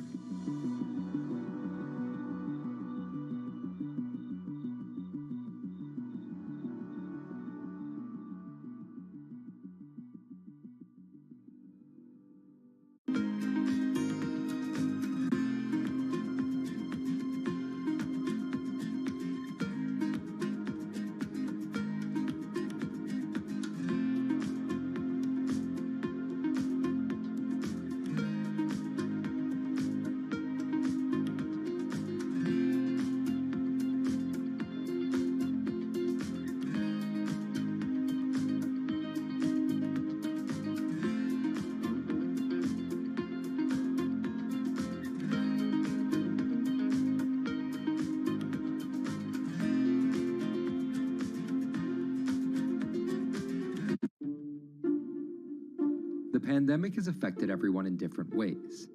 Some pass the time by baking. Homemade sourdough bread. Do I need to say more? Some chose to binge watch Netflix. It's your game. Or maybe you started a garden oasis in your backyard. Next, I'm going to put my lettuces in. But for millions of others, I'm going to be posting stocks that will boom. They wanted to uproot the financial industry. Let's just lock it on up and take $15,000. Here's a stock that can change your life. I see a stock going up and I buy it, and I just watch it until it stops going up, and then I sell it. I have gained over $3 million. I want some free money. I don't think you can overstate the online communities or social media's influence on financial markets. A large group of inexperienced investors who discuss their plans on social media platform Reddit have shaken up the stock market in a big way. The stock that everybody's talking about right now is GameStop. Video game retailer GameStop is set to continue their head-spinning ascent today. The revolutionaries on Reddit are spanking Wall Street's ass. The more these stocks go up, the more the big guys are getting creamed and losing billions of dollars. This isn't a wealthy person's game anymore. Anyone can play it. I took up a little bit of a new hobby, and I am interested in day trading. As an investor nowadays, you don't have to look a specific way. You don't have to wear specific clothes. You don't have to be doing it from a trading floor on Wall Street in like a high-rise building in downtown Manhattan. The narrative of what's driving the markets is no longer being held in secret offices in New York and Boston of privileged people talking to other privileged people. It's right out in the open. It's on Twitter, it's on Reddit. From brokerage apps to Discord channels and subreddits to TikTok finfluencers, one of the last holdouts in the world of disruption, finance, is next in line.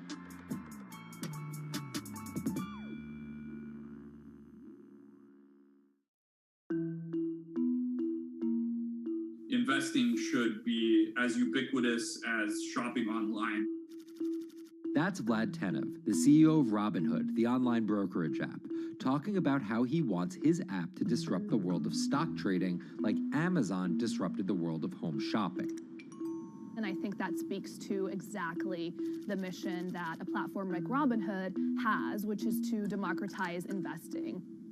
Robinhood was started in 2013 by Vlad Tenev and Baiju Bhatt in, where else, Silicon Valley, as an alternative to the big brokerages, but with one big difference. As they were building the social network around finances for people, they realized that there was a gap in the market and that free trading could become something that they could bring to the markets, they could disrupt the industry.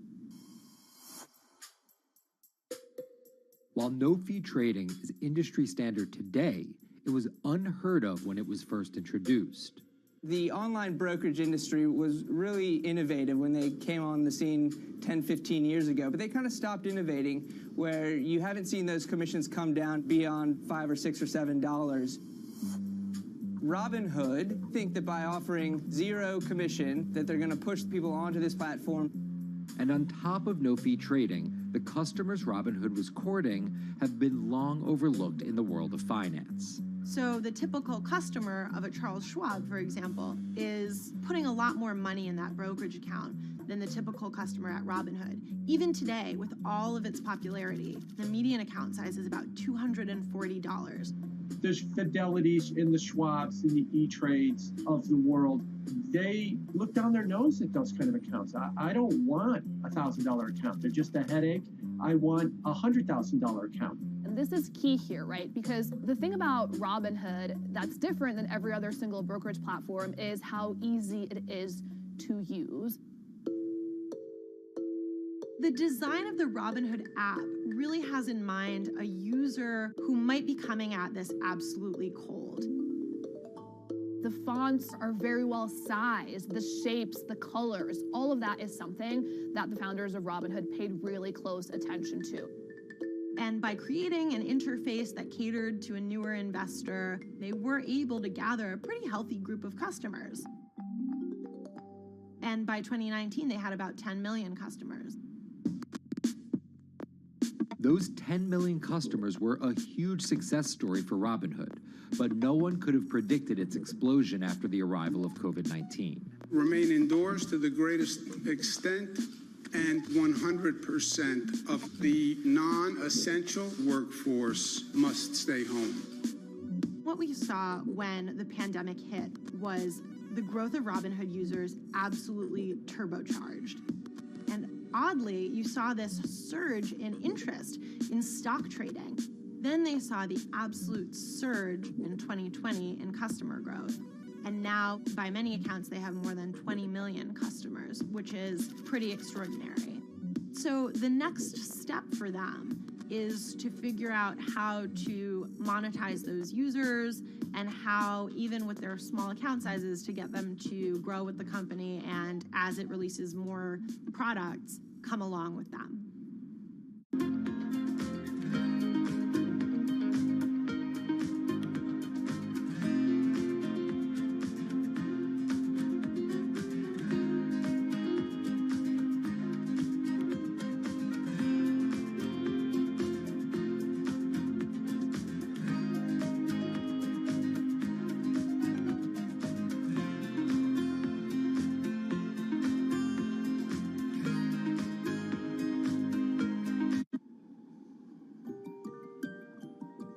Robinhood would become one of the COVID economy's breakout successes. Robinhood traders, as they're called, became the shorthand explanation for the frenzy of often speculative retail investing after the pandemic lockdowns. Kids wake up in the morning, they go on Robinhood. They're, in the shower, they check Robinhood. Kids are learning how the stock market works at 18 while they're at school, checking their phones in between classes because notifications pop up telling them what their stocks are doing that day. With these new tools, millennials and Gen Z are investing in the market in ways their parents could have never even dreamt of. That is sort of key when we talk about the divide between older and younger generations, is that the younger generation is exposed to so much more information and tools at their disposal to do what they want in the market. The older generations, you never had the technology or the cost structure that you could play the markets like you can today. So you were stuck with giving your money to a professional investor and paying them a fee to do it. When I speak to young kids, they tell me, I'm making mistakes, I'm losing money. I'm not a perfect investor, but I'm 18, and by the time I'm 30, which will be, 10 years from now, I'm gonna have interacted with the markets for a decade. And so it's a learning experience more so than anything else. And you can look at it and you can say, wow, that's risk-taking, that's dumb, but if you could possibly shave 10, 20 years off your working life versus adding 5 years, I don't think you can fault people for that. But Robinhood is only part of the puzzle. Sure, you can trade on it, but without research, information, and data, you're just blindly throwing darts at different stocks and hoping to strike it rich. Wall Street forever has always run on what we now call narratives or memes. People telling rumors to each other have been around for 100 years. On Wall Street, information is its own currency. Historically, either you had it or you didn't, and the people who had it had a huge advantage. In the past, those narratives and memes didn't have a network effect. It would be one person telling another person over the phone. In fact, when I broke into this business in the 80s, a lot of people used to complain that they weren't on the call list to get those ideas. Social media changed all of that. Fast forward to 2021, that's being done on the internet now. And that's being done on Discord and Twitter and StockTwits and Reddit. And the impact is very similar, but orders and orders of magnitude larger. As social media has played a bigger part in our lives, it's also played a bigger and kind of more important role in how people find investing ideas online and on these platforms. How do those ideas spread? On TikTok. Yes, that TikTok. Soon may the weatherman come to bring us sugar and tea and rum. People aren't just going to it for sea shanty videos. The personal finance hashtag on TikTok has garnered 3.5 billion views from its 1 billion monthly active users. By comparison, videos found under the cooking and health tips hashtag have 2.6 and 2.1 billion views respectively. The trajectory of Robinhood and TikTok were literally on par. What happened in the stock market this week? So the word of the week is expectations. Absolutely essential that you guys understand the risks of shorting. And Kayla Kilbride and Kyla Scanlon are two of those financial influencer TikTokers, also known as finfluencers. I think people still care about fashion, they care about culture, but it's also like there's this big behemoth thing called the stock market that we really don't know a whole lot about, and it's gatekept behind the industry. And so people like want to unpack that. And so my audience is a lot of them are younger investors who are looking to hone their skills. Tech and right up. Kyla and Kayla are two of the more, let's say, professional TikTok influencers. The Tesla ARK Bitcoin Biotech Risk Cluster. I've been trading since high school, and it was a really interesting way for me to fill out my decision-making frameworks and to think about thinking. And I think that the more that we can have people thinking about finance, the better that we're going to progress as a society. I think it's a huge gap in our educational system. If you're going to buy an option for a stock you think is going to go up, it's a call. So think of it like this. I made the options video where I was like, options are just like shopping. Rumor has it that this pallet's about to go up in price. So if I come in tomorrow, can I still buy it at said price? And a ton of women just like attacked that video and were like, you explain things so much better than my boyfriend or my professor, or like I could sit and listen to you all day. And I was like, this is what I was looking for. But TikTok's algorithm does not reward calm and measured videos about responsible investing. It rewards this. Watch this video for 30 seconds and you'll be rich for the rest of your life. I try not to say the A word, the ALGO word, because TikTok listens to us. The algorithm does impact how you feel. You know, you do notice which videos do better versus which videos do worse. How do you catch someone's attention in less than 60 seconds? And how do you make it something that they're like, I need this in my life? Nearly impossible to do that in 60 seconds. But the people who perfect it are the people that you're going to watch and going to stick around. And where people are sticking around? Reddit. And its nearly countless subreddits about finance. And by far the biggest one of those is Wall Street Bets. There's a lot of social media platforms out there, but Reddit is like the social media platform for finance. Places like Wall Street Bets is where it all goes down. Started in January 2012, it wasn't long before Wall Street Bets adopted a 4chan-like etiquette, leading to their tagline, like 4chan found a Bloomberg terminal. We had all these unexplained stock moves, and we would be grasping for why stock XYZ jumped 20% in a day.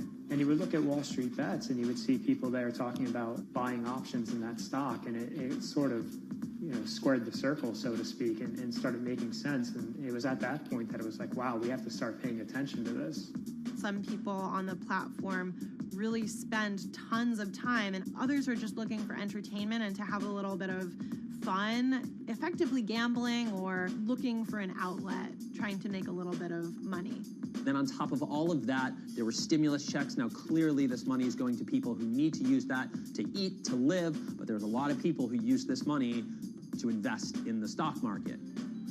And it's not just stock tips. People quote-unquote YOLO their entire life savings or stimulus checks on a single stock.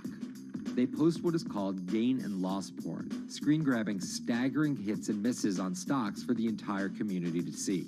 I'm about to lose everything. And while some of the people on Wall Street Bets are novice investors, the community contains multitudes. In one respect, what it did show us among these network groups is they are very sophisticated. They're not a bunch of ignorant people talking to other ignorant people. And this is where the pieces of the puzzle all come together to wreak havoc on Wall Street for a solid week in early 2021. It's pretty clear that the combination of more people having retail brokerage accounts and trading apps and more people being stuck at home looking for some kind of entertainment and some kind of community online came together in this very singular way. What came together is GameStop. Let's go back to the beginnings of what happened with GameStop a couple of years ago. On the boards like Reddit and StockTwist, a lot of people were talking about GameStop as being attractive value. Some of them are even, Wall Street alums who left the industry and now still have access to tools that they can use to improve their financial well-being and make very good decisions. And I think Roaring Kitty is a perfect example of that. GameStop is one of the most compelling asymmetric opportunities in the market today. Really, I don't understand how you could disagree with that. At the same time that this crowd was talking it up, The hedge fund institutional crowd didn't like this stock at all, and it had the largest short interest of any stock in the New York Stock Exchange going into late 2020. Short selling is a bet that a stock price will fall, and it's a fairly simple concept. An investor borrows a stock and then sells it. The investor is betting on buying the stock back later for a lower price, before returning it to the original owner, pocketing the price difference. What a short seller would tell you is that they almost act as a policeman in financial markets, or they're at least looking for companies that aren't what they say they are. And that can range anywhere from an outright fraud that some short sellers try to expose to just a company that's not worth as much as investors think it is. The problem is, if the stock price rises, the short seller has to come up with the money to buy the stock back. And the more it rises, the more it costs. And that's what's called a short squeeze. And the hedge fund Melvin Capital was on the wrong end of that squeeze. Melvin Capital lost over 50% of its money in the month of January alone, just from being caught in the short squeeze of the stock. This is where the disruption comes in. One of the most wild stories you're ever going to see. GameStop shares absolutely going nuts. In less than a year, the company's stock has jumped from less than $3 a share to almost $350. Cheers, everybody! Roaring Kitty has turned $50,000 or so investment into some $14 million. Whoa! Investors all over social media use the free trading app Robinhood to wreak havoc on Wall Street. They're actually piling on into some of these stocks to really hurt the professional short sellers. And they all used Reddit, Twitter, TikTok, and Discord to tell one another to keep buying and, quote, hold the line and not sell GameStop. People are getting cheerleaded for jumping in, buying at the highs. They're saying, keep going. And it was working too, until Thursday morning, the trading app Robinhood sent out this tweet. In light of current market volatility, we are restricting transactions, including GameStop. People were really angry. Robinhood was supposed to allow the regular people to play the same game these big boys are playing. But instead, we were all taken for schmucks, and they screwed us. Shares of GameStop are jumping again now that retail investors are being allowed to buy shares of the stock. But what we learned is that when people organize online, they have the ability to disrupt the market. And it was a big sign the ivory walls of the institution aren't as powerful as maybe the institutions thought them to be. I don't know if pumping up GameStop was the best use of billions of dollars, but I think that as a signal to society, it was pretty interesting and powerful. The GameStop saga was so impactful that both Vlad Tenev and Roaring Kitty were called in to testify before Congress to clarify each of their roles in the saga. One thing that's emerged from the congressional hearings is that they're interested in how retail brokerages make money and whether they're keeping the best interest of their customers in mind, but it's pretty fuzzy as far as what they would actually do as a result.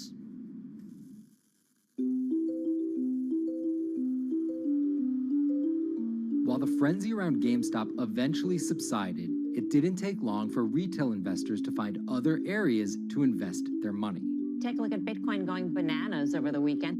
Bitcoin forms a brand new all-time high. It was after GameStop started to drop that we saw Bitcoin really go up to over 60,000. How much further does this rally have to run? It's compelling to say that money shifted from one venue to the other. While correlation doesn't equal causation, there's a chart out there showing an inverse correlation on meme stocks going down and cryptocurrencies going up.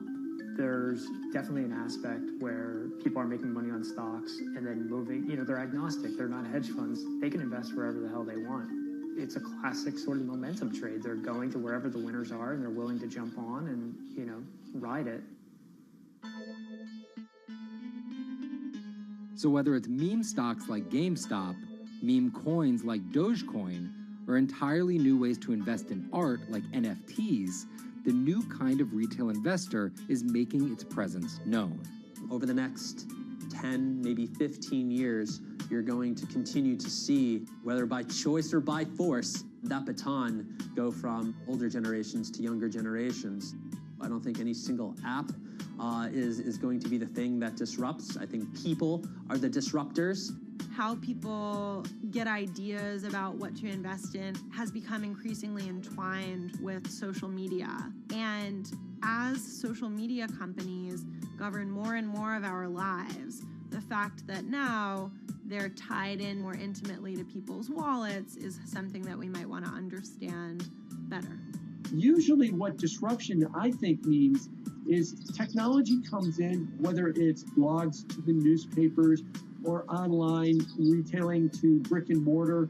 They come in and they're in the same business, but they just do it in such a gigantic cost savings that it causes everybody to switch.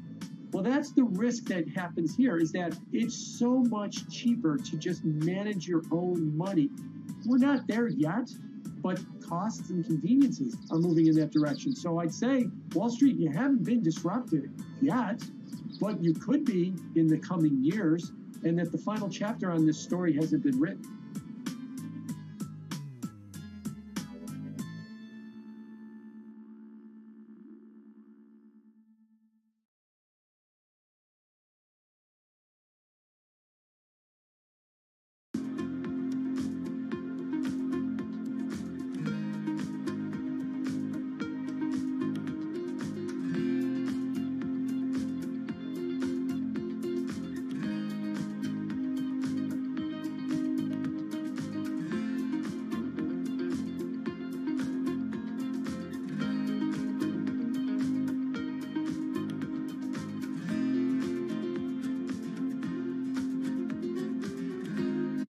Meet Bloomberg's own David Nicholson. Now, his happy place is out in the field, on the open road. But like the rest of the world lately, he's been working from home a lot more than he's used to. COVID-19 has prompted a massive urban exodus as professionals of every ilk yearn for more space to live and work. As a result, rural areas have exploded, and they're poised to experience a resurgence as more and more families pack up and leave the big city to try out life in the burbs. But there's one problem with that. Not all internet speeds are created equal.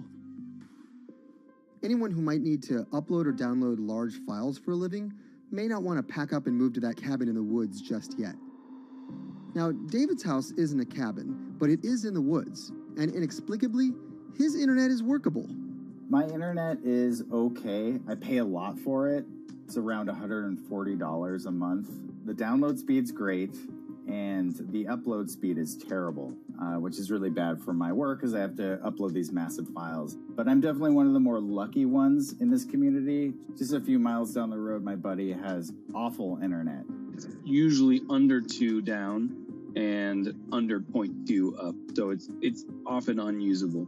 Some days it's around 1, and other times it'll drop down to about 0.2, 0.3. I just want to be able to have internet at my house without having to go outside the normal ways of acquiring internet. It's really frustrating. We're literally a few miles away from downtown, and it just cuts off. This is a problem, and the solutions are not there yet, because getting high-speed internet in rural areas en masse is something our providers may simply not be ready for.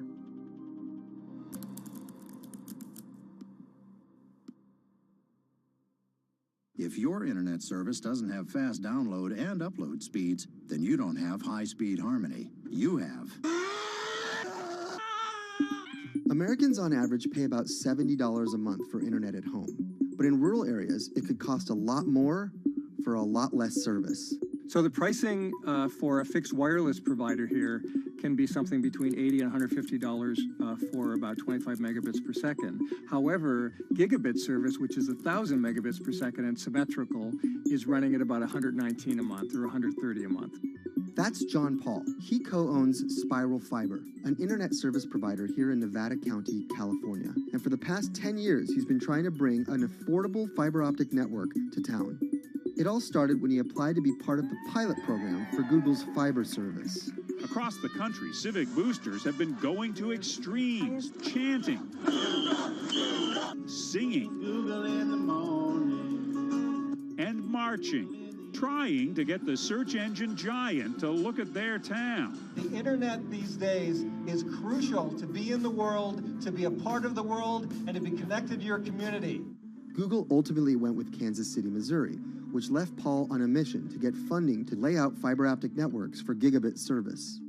Over the next several years, he would attend conferences and pitch venture capitalists and apply for grants to make his vision come to life. One of the biggest roadblocks to building infrastructure for the internet here in the United States are the existing large providers. They have their land staked out. They would prefer that nobody come in and compete against them. In 2013, we applied for a grant. We went down and met with the commissioners at the California Public Utilities Commission. It was an arduous process to get funded, but we finally did against all odds. We got a $16 million grant, and then we went out to seek venture capital. Then, in March of 2020, the pandemic hit the world. Everybody got locked down, and everybody came home, and everybody started using the internet. And I remember seeing on one of the local fixed wireless providers' websites, they've said, hey, we know you're all staying home, but please don't use too much video, and please don't use too much bandwidth. And I thought, that doesn't work. The U.S. connectivity gap is far greater compared to countries that are considered its peers economically. Some developing nations actually have better internet than rural America, like in Kenya, which has a state-of-the-art fiber optic network fed in from their coastline. The American connectivity gap does largely affect rural areas that are either outside of service coverage or simply prohibitively expensive. This is Rebecca. She and her family moved to Nevada County just a couple miles down the road from David. They took for granted that high-speed internet would just exist in the area, and it's not something they even bothered to check on before buying their house. Turns out, all they got was dial-up.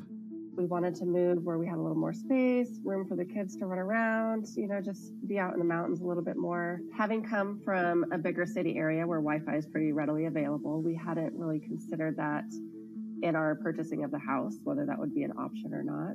When school started, and now that we are remote learning with our children and we're doing everything from home, we didn't have the option to do that at our house. So every day when school would start, we'd have to pack the kids up and we'd go to my in-laws' home. They have a little cabin up in this area that does have Wi-Fi already. Rebecca's situation is the norm in rural America. According to data from the Federal Communications Commission, just 4% of urban Americans lack access to broadband internet. That's compared to almost 40% of people who live in rural areas. While that was the case, there were also racial and socioeconomic divides in terms of who had that access. In addition to that geographic difference, low-income African American students, Latino students, and first-generation college students were more likely than others to have only one device at home that's shared among multiple siblings and or lack access to that actual connection. For most American towns, there's also a lack of competition, forcing internet prices up. And large providers like AT&T and Comcast aren't incentivized to expand service to these rural communities. This is how Xfinity makes life simple, easy, awesome. So in our area, we have a small imprint of Comcast, but they're not going to go out to the more rural areas. It's just not cost effective for them to do it as a large company.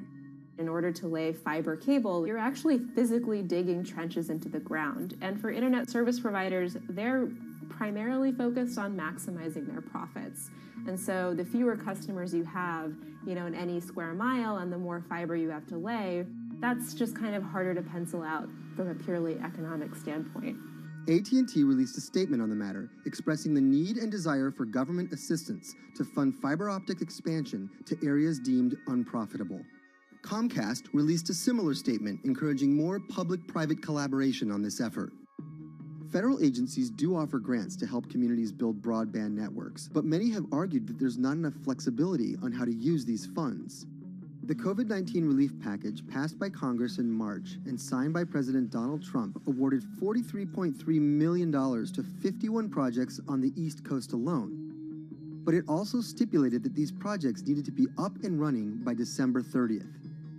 For contractors who plan projects months and years in advance, it's a scramble to rearrange their schedules to meet that deadline. So what we've been asking the federal government to consider is at least have, as long as the projects are getting started, knowing the projects are being put into place to expand both remote learning, working from home, and opportunities like that are truly driven from COVID. We're moving as fast as we can regardless, but hopefully they'll give us some more time. Talking to John Paul, it's clear that he believes broadband is something that can transform a community and should be considered a public good. One of the first communities to come on in the United States with full-on gigabit service was Chattanooga, Tennessee. Now, they're a bigger city, but they're a city that was economically in a downturn. In the last 15 years, the city of Chattanooga has turned around in an amazing way. It's a nexus for young people to move to. It's a place where technology happens. It's not just about logging on to Zoom, to connect with your colleagues who might be in New York City. It's also your ability as a small business, operating in the town of Nevada City or wherever it may be to, quickly upload your payroll documents or something onto the cloud, or to quickly, swipe a customer's credit card. There's just some really basic business functions and mechanics that I think people in big cities really take for granted, and that are just going to be a much bigger challenge for small business owners in rural areas.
Historically, the marginalized people, you call them as untouchables or Dalits, they have been kept away from the center of the knowledge.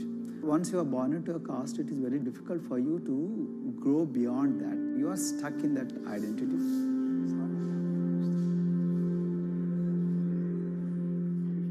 I think education is the best way of liberating them. So that's how I chose to work in education sector.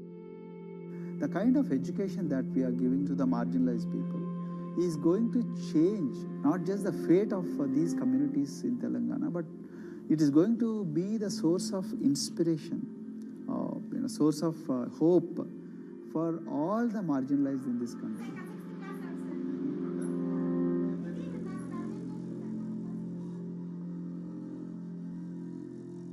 Greatest blight in India is the system of caste.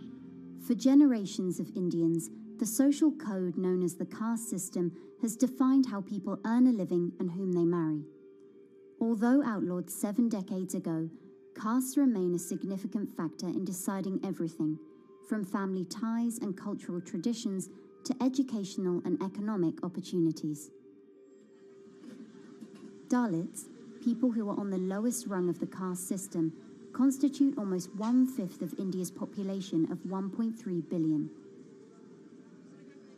Not able to afford the high tuition of private schools, many are forced to attend government-funded institutions, which in the past have suffered from poor infrastructure, lower education standards, and high student-to-teacher ratios. But Dr. Praveen Kumar is trying to change that.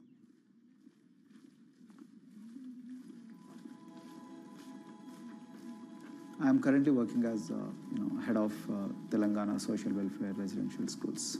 So totally above 400 schools I manage. These are all residential schools for the students who are historically marginalized but talented and then poor.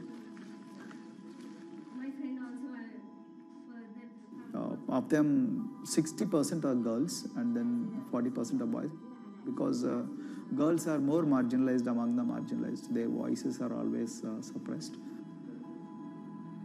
My approach to improve the conditions in the schools has been put your eyes and ears on the ground always. Talk to the parents, talk to the teachers, talk to the students, stay in the schools and then understand their problems, their challenges, both in classrooms and then the corridors and the dorms.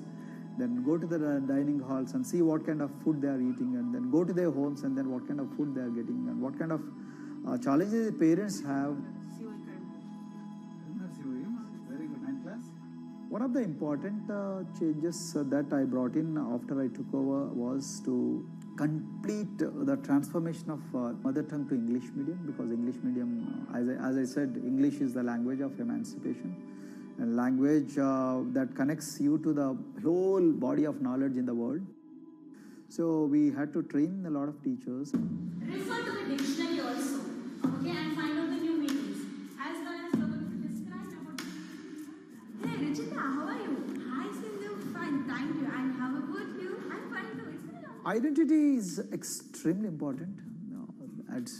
There is a scientific evidence to prove that your sense of identity is extremely crucial to your growth as a successful human being in your life. If you accept an identity which is very humiliating, which reminds you of very painful past, I think that identity will not help you to grow. I'm not saying that you should forget your past. I'm not saying that, but that should not be the bubble in which you must live always.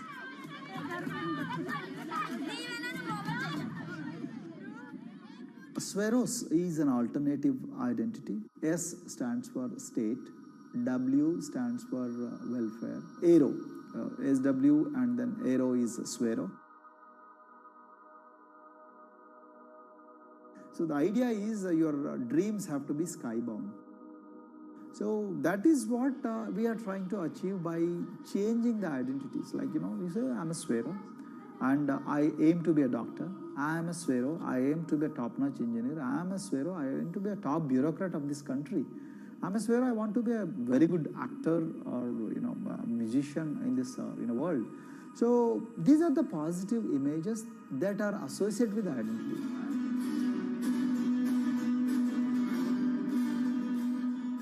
Just to give an example to you, in 2012, in our institution, we used to produce about 6 doctors per year. But because of our, this self-liberating ideology of Sveroism, we have, this year, we have produced about 189 doctors. This is phenomenal for any poorest of the poor people. You know how difficult it is to get into medical colleges in this country. So, but today, because of this ideology, the students have been able to achieve this, feat. Pujita has been a farm laborer, and her parents themselves are agricultural laborers. And then this girl used to sell vegetables, but thanks to the residential education institutions, she came to the Gaulidoddi campus, and then she toiled very hard for 1 year, despite many problems. And today, I'm so happy to share with you that she has joined one of the prestigious medical colleges in the state of Telangana, Usmania Medical College, and then in future, she hopes to be a gynecologist. So this is the journey our children are hoping for. Similarly, the Mount Everest expedition. Mount Everest expedition, we are very fortunate enough to place the youngest ever female in the history of this world on the peak of Mount Everest. How did this happen? It's all because of an ideology that helps you to liberate yourself.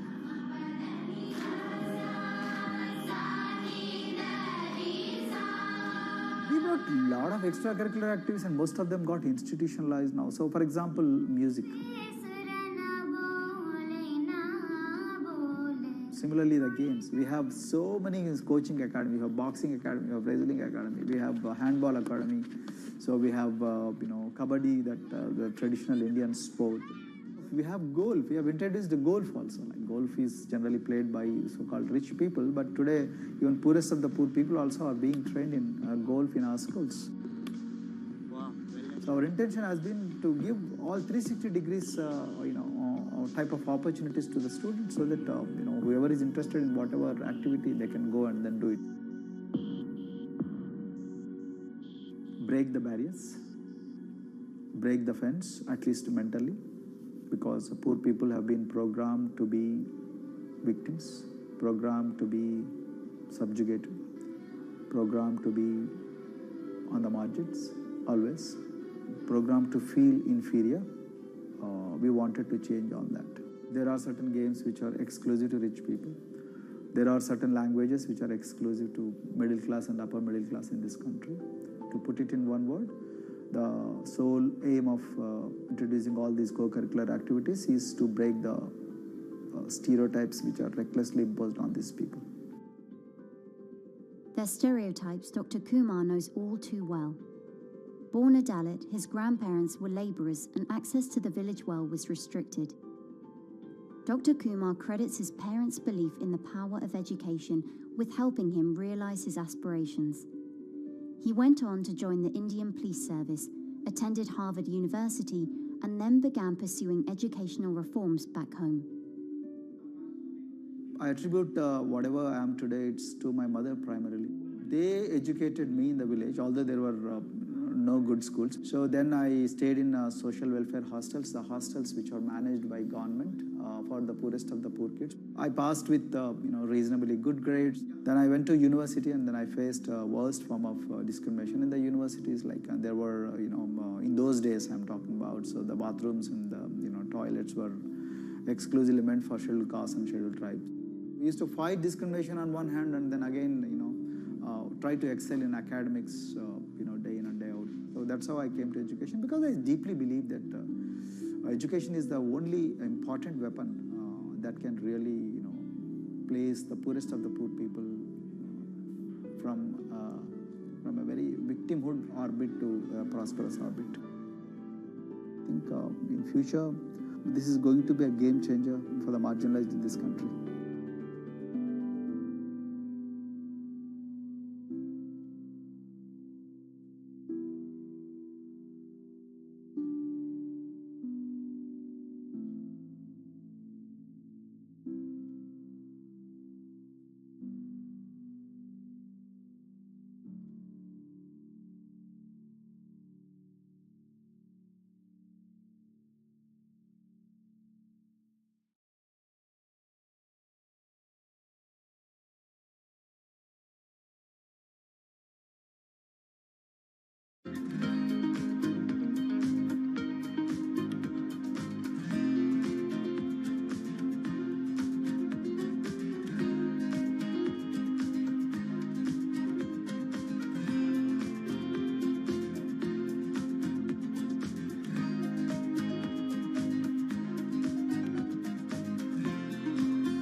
If you look at a thermal image of a city and then compare that to a map of vegetation, you'll find that where there's greenery, the temperature is lower.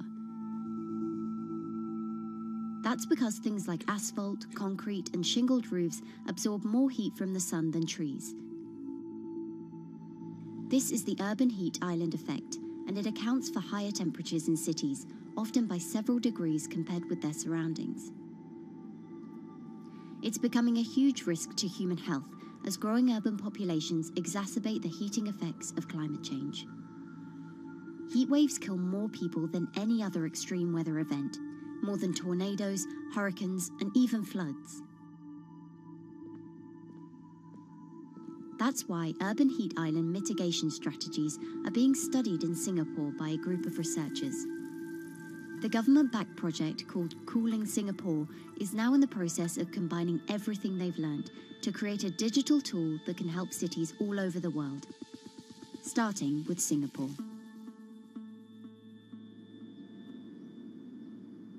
In Singapore, close to the equator, temperatures regularly rise above 32 degrees Celsius or 90 degrees Fahrenheit. And the city structures only make it worse. And that is also the case for Singapore, which is basically a concrete jungle, more urbanized, more developed city. And even in Singapore, what you have is a situation whereby there's a temperature difference of 7 degrees Celsius between the more urbanized and the more rural areas. The government has taken drastic steps to keep temperatures down. This is Gardens by the Bay, an award-winning park, and inside this greenhouse is a pleasant 24 degrees. That's because the dome, along with 24 nearby towers full of thousands of people, is chilled by what's probably the world's largest underground district cooling system.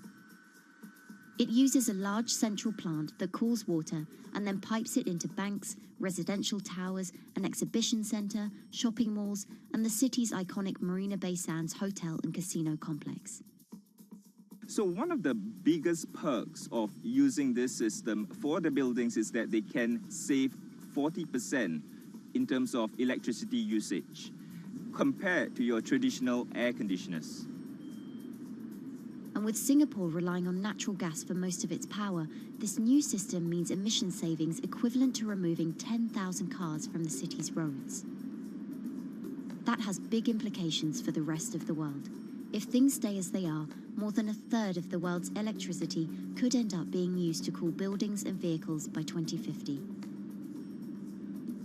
As the world gets hotter, gets warmer, there is a greater need for air conditioning and as well as refrigerators, for instance. And the more people are buying these household appliances, the more energy usage they use, and they release heat more, and that then exacerbates climate change.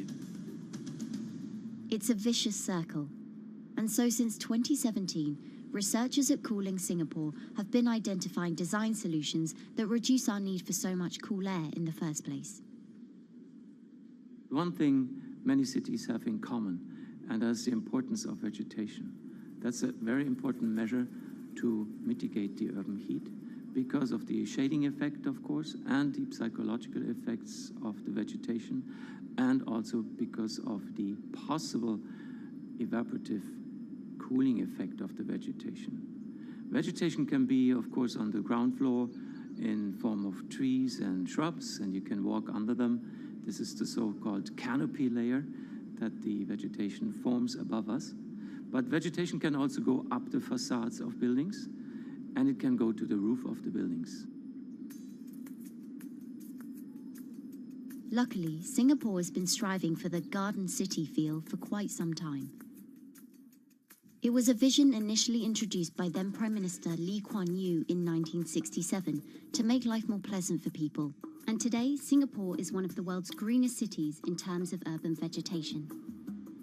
Kampung Admiralty, a community centre that contains health facilities and social spaces, now provides more green space than the plot of land it was originally built on. It's topped by a roofscape of staggered terraces covered in local plants, which functions as a community park, and a village green in the centre that contains farm plots for residents to tend to. Park Royal on Pickering was designed as a hotel in a garden that doubled the green growing potential of its site. There's now 15,000 metres of sky gardens, reflecting pools, waterfalls, planter terraces and green walls. And the government has big plans as well. Singapore actually has a plan to plant 1 million trees and add more green spaces over the next 10 years. It is actually a mix of wanting to reduce the urban heat island effect, but on the other hand is also to get the people to be more connected to nature. But it's not enough. The city-state has still been warming twice as quickly as the world average over the past 6 decades. That's why Cooling Singapore has developed a catalogue of other potential heat mitigation measures. When you try to mitigate the urban heat island effect in a city or in any building, in a village as well, the first place to start is by shading of the windows. You have to keep areas clear so that the wind can move through it. Water of a certain depth can act as a very good thermal buffer.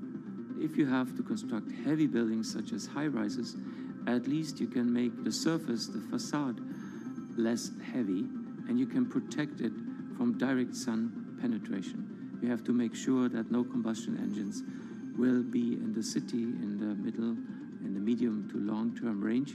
So ideally, the electricity production is outside of the city, and you bring just the clean electricity into the city. You can at least minimize the use of energy in the city, and you can start to slowly convert the roofs, the facades of the city into production areas for renewable energy. In Singapore, unfortunately, this is a limited option, but in the long run, it could produce up to 20-25% of the energy, of the electricity needed in Singapore if all the roofs and the areas in the buildings, on the facades would be used to do that. With so many different ideas, Cooling Singapore is also designing a virtual model of the city to test them out. It's called a Digital Urban Climate Twin, or DUCT, that will calculate how each element of the city's design will impact the urban heat island effect.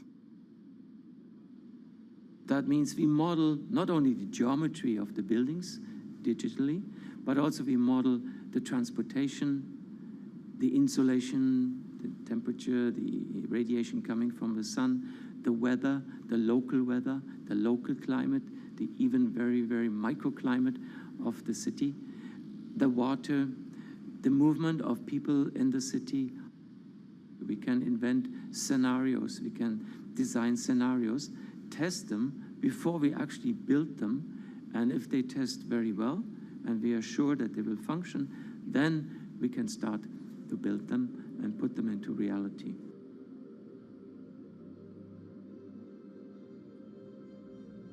Singapore will be using this new tool to figure out which actions it should take next. And the model can be applied to any city, whether it needs to keep heat out or keep heat in, which will ultimately save energy, slow climate change, and improve our quality of life.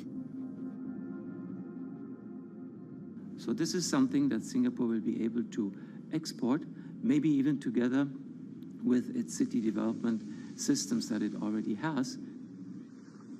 Singapore is one of the very few cities in the world that really combine this scientific approach with a very well-established urban redesign and urban design approach. Through its agencies and the combination of its agencies, it has achieved a lot in the past.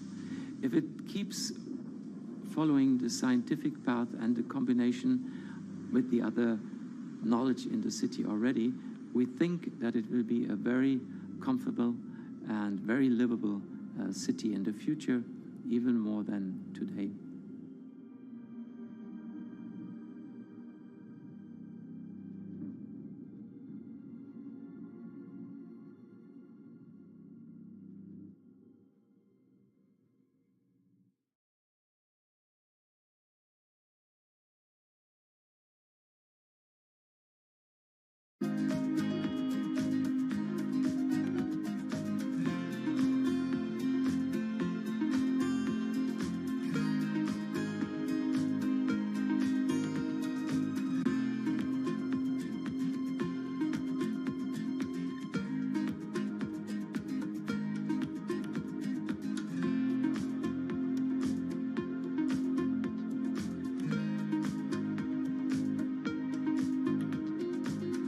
Times are tough.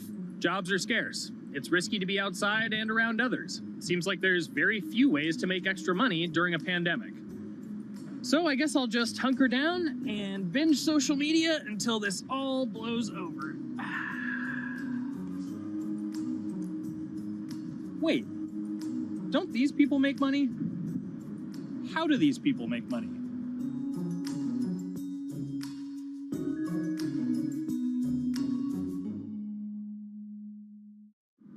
Streamers, YouTubers, Twitch stars. How do they make money? Is it a lot? Is it a lot of work? I know, I gotta ask somebody in the biz, and I got just the guy, Austin John Plays. This is your full-time job now, right? As of November of last year, yes. This was always just kind of like a side thing. Like any money that I made from doing my videos and whatever else, I never touched that because I didn't really think of that as being like real money. And then it started coming in more and more. And then it was like I hit my first day that I broke $1,000 and I was like, this is actually going to be money. How did the YouTube channel come to be? When the game Pokemon Sun and Moon came out for the 3DS, there was like things that I learned about the game, and then I wanted to just share that information with people. And at the time, I didn't have any way to capture a screen or anything, so I found like generic footage, and I kind of put it all together with so much editing. And that video got 6 views. And then 2 days later, I made another one, and that one got 12 views. And then I just started pumping out more and more content, and people were like, this guy knows what he's talking about. It really just started building on top of itself, and then it was like, my channel really focuses on tips and tricks. So I play a straight 18 hours, and I'll finish the game or get to about the 40-hour mark, and then I'll make my first video. While I'm going through, I have a giant notepad and just scribbles everywhere, and I make these notes of like the things that stumped me, so I know the things that may stump other people. What do you need to think about if you're building your YouTube channel? 1, you need to do something that you're passionate about. Not that you like, not that you think you're gonna make money on, something you're passionate about. The other thing is something that other people are passionate about. It holds a special place to them. And third is, it needs to be something that people are gonna seek out information on. In order to enter into the marketplace, you either need to be better than everyone else, you either need to be faster than everyone else, or you need to be more accessible than everyone else. And you can't be more accessible because it's already on the platform. Granted, if you understand how the algorithm works, which is very similar to Google Analytics, then yeah, you can have a little bit of a head start. But if you're not doing it faster, and if you're not doing it better than everyone else, then why should anyone watch your channel?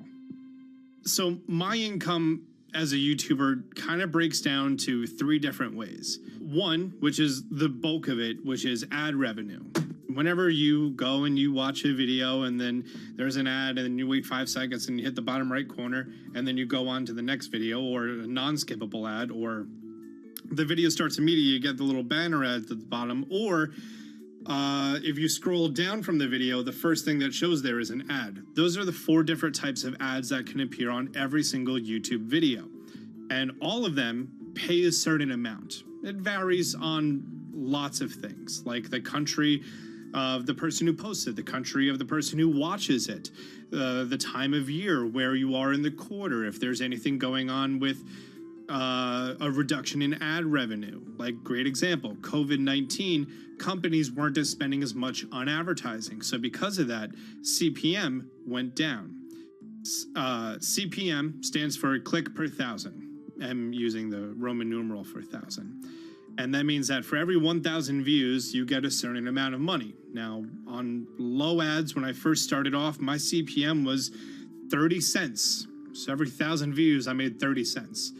But then once I signed with an MCN and I started making more quality content and more engaging content, some of my better videos and certain times of the year, I can see CPMs as high as $12 to $14. And there's a big fluctuation between, you know, if I post a video when there's no ads being spent, like January and February, that's the reason a lot of your favorite YouTubers and also TV shows don't post new videos in that time of year, because ad rates are down. Why are they going to make content then? Instead, you're recording and you're bulking up for when ad revenue is higher. The second way that a YouTuber makes income is support, crowdfunding, things like that. When I first started off, Patreon was really the only option, but then they started rolling out supporters and members for YouTube channels. So whenever I have a live stream, you can click a button and then you can become a member, and then you get special icons next to your name. I believe they're called badges. Or on any video, you can hit the join button, and that helps support the channel.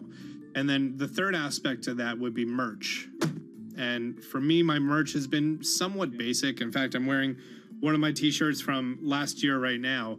You have to endure the times that your first video gets 6 views, that you post it on Reddit and they say, shut up, and then an auto mod bans you. You have to go through that, because until you go through that, and you discover why you're doing it, you're not doing it for other people, you're doing it for yourself. If you're not loving what you do, then it's not worth it. Huh. So make a channel about something that I'm passionate about. Oh, sweet. I guess I can make the channel about that.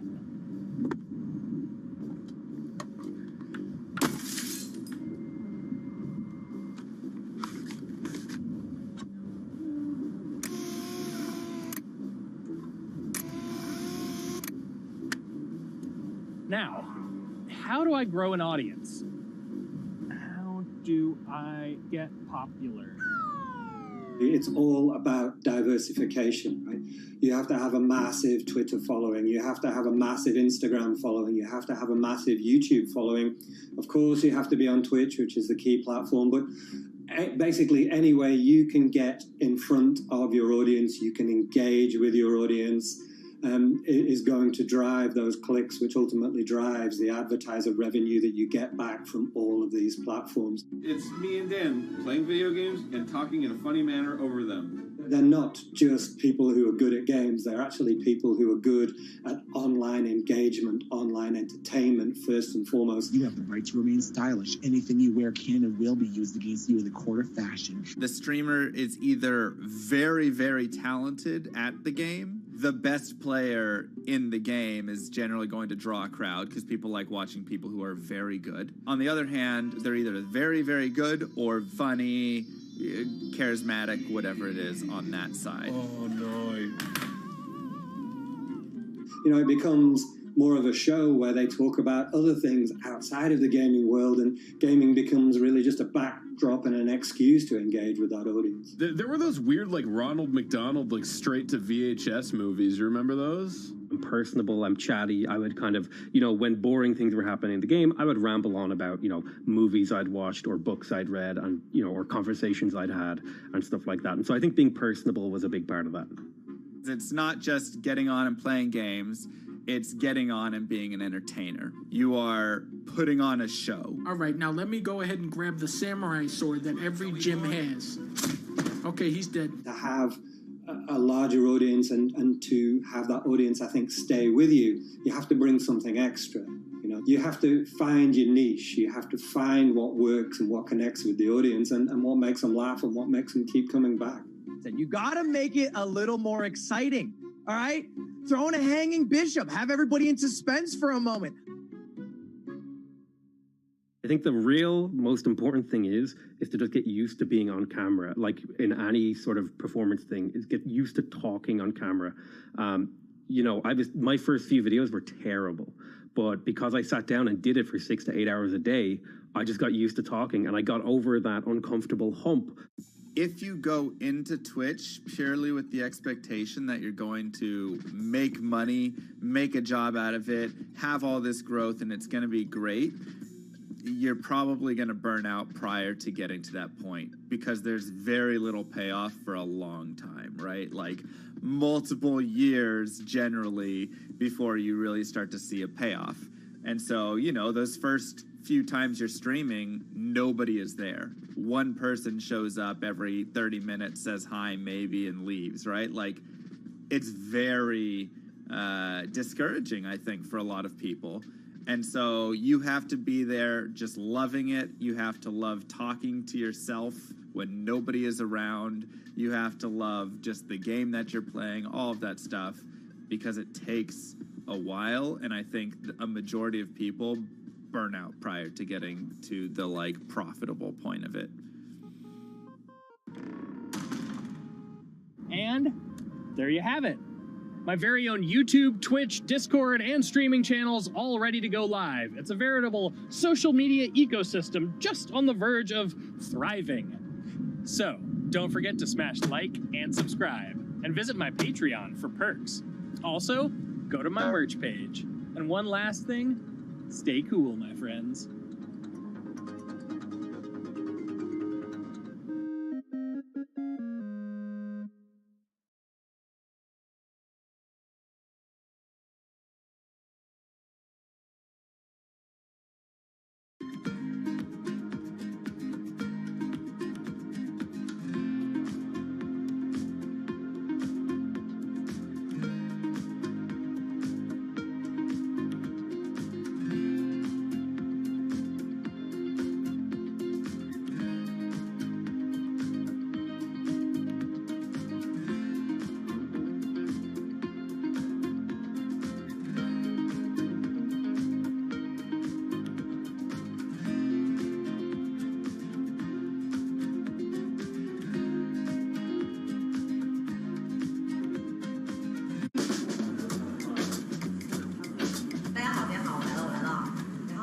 This is live stream shopping, one of the hottest trends in China.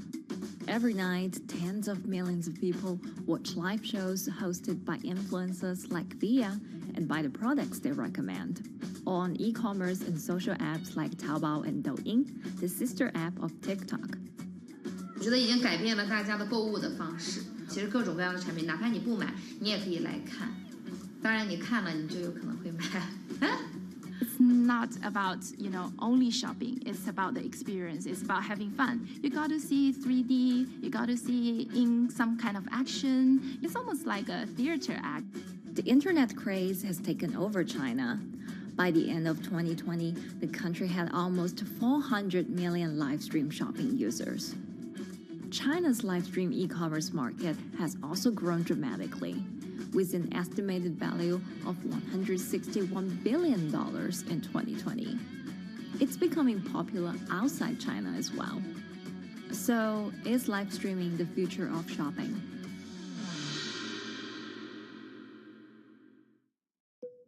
Live streaming is not a new thing. In China, it started in 2015 with the rollout of 4G, and it was first used for entertainment and socializing. Many live streamers performed for their followers or chatted to them, making money by receiving virtual currency and gifts. In the West, live streaming is mainly the domain of avid gamers. In China, it's broken into e-commerce. China actually has a very big e-commerce empire, so it uses these super apps, what we call that you have payment, you have search of information, you have recommendation system, and you have huge amount of goods available on the platform, and as well as a lot of consumers. So with this advantage, they merge these features of live streaming to make the influencers actually sell goods. Here is a perfect choice: nice neutrals, beautiful print, nothing overwhelming, and the warmth and comfort of flannel. This is item. Traditional TV shopping involves a one-way direction, whereby a host introduces a product, demonstrates certain things, and say, call this number or something. But live stream shopping is live. That in itself is a very, very big difference. It causes different psychology. And live stream shopping is a very entertaining way of actually engaging someone else. When you shop, actually, this live streaming video will continue. It will minimize into a corner, and you can buy the items and pay all on the same app. And after that, the live streaming screen will just enlarge by itself, and the promoter will come back to screen. So it's very convenient. Taobao, one of China's biggest e-commerce platforms owned by tech giant Alibaba, added a live streaming function in early 2016.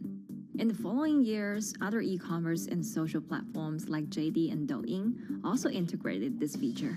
开头的时候还是有很多的挑战的，对画面的这个流畅，然后是否能够很真实的去还原商品，它其实在这个上面是有很高的这个门槛跟技术的这个卡口在的。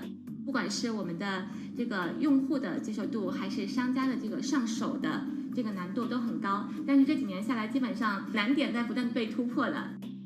Over $70 billion worth of goods was sold via live stream on Taobao in the year through March 2021. Latest surveys show that over 60% of live stream users in China were watching shopping shows, and over 65% of them shopped at least once via live stream. In 2020, live stream shopping got a huge boost during the pandemic, when millions of people were in lockdown and many retailers were pushed online. People, during the lockdown, felt like there's a need for more social interactions. This live platform creates an interesting kind of environment that gives people the sense that I'm actually interacting with you. And then live stream shopping brings in a lot more variety of things that people could buy and satisfy, the sense of losing control, especially during the pandemic. At the heart of this craze are the top influencers who have tens of millions of followers and sell products worth millions of dollars every night. They often use their star power to get bargains from retailers, which in turn boosts their own sales and influence. So if you think about China's live streaming, you have to know the king and queen of the influencers. the queen of live streaming, Via. She is actually having the biggest viewership and the biggest sales volume for a long time on Taobao platform. She can sell everything from like Gucci sunglasses, lipsticks, homes and cars. One time she offered her followers to go on a Tesla ride with her, and she even, for once, sold a rocket launch in her live streaming room for 40 million yuan. The king will be Li Jiaqi, more widely known as Lipstick's brother. He used to be a cosmetic sales before he turned into live streaming e-commerce, and he knows a lot about the cosmetics. So he's the one that will actually put the lipsticks on himself when he's on the show. Top live streamers like Via and Li Jiaqi have become celebrities in China and can earn millions of dollars a year. Although not everyone can be as popular, mid-ranking live streamers like Tiffany still earn a good income through sales commissions. 如果说单从收入方面来讲的话，那主播的收入是比普通的工作要高很多。但是呢，主播这个工作时刻对身体，包括对精神都有很大的一个考验的。就是每天需要集中精力，然后长达5-6个小时，这种状态是很累的。而且这5-6个小时的话，你是脑子是不停的，然后嘴巴是不停的，然后手也是不停的，眼睛也是不停的。像我们做主播，不是说单一的只做直播一件事情，然后还会有选品的一些工作，然后还会有一些其他的事情排在里面，其实是没有个人生活的。那我觉得增强粉丝影响力的话，不是说某一件事情。可能今天做了什么事情你就增大了影响力，而是每天不断的内容的输出，粉丝不断的可能对你的了解，慢慢的信任你。里面有芝麻酱的味道，如果吃不习惯的话就慎买。A lot of successful live streamers are generally very good at communication. They're very good at articulating very simply what a product does, what a product doesn't do. In order for them to sell, they need to be trustworthy and appear trustworthy, and they need to, show in some ways that they're authentic, right? So for Via and Li Jiaqi, they are able to articulate that quite a bit through their body language, through what they say. For example, Li Jiaqi will also sometimes say bad things about certain products because to him that's his honest opinion, and sometimes people want to hear that. And so they seem very credible, they seem very trustworthy, and don't forget, they're also very entertaining and very interesting. If you're familiar with Li Jiaqi, he won a Guinness record for like the most lipstick applications to models in like 30 seconds. So if you're able to create a lot of buzz with interesting things that you do, people who may not want to buy lipsticks will also stream in just to watch what he does. And then from there, you might get hooked. 这就是一般女生出门的时候涂的口红的颜色。Live streamers also use sales techniques such as limited time or supply. This sense of scarcity can often encourage viewers to buy. The platform in itself creates and enhances some of these things because you see it live. Something we call social proof has taken over, meaning that, hey, other people are interested, other people are joining in, other people want the same product. And they add it in the chat and they ask questions and they say, oh, I want this too. What happens then? It makes the whole product even more scarce. But it's not just influencers. Local farmers, luxury brands, even mutual funds have also started their own live stream shows. Working with very top-tier live streamers can be risky.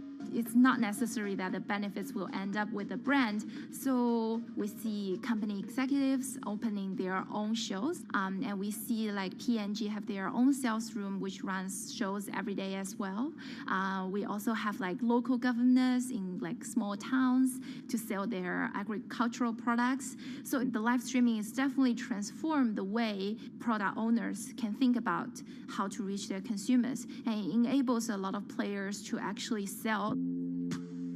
Live stream shopping is going global. Merchants in Southeast Asia have embraced this trend.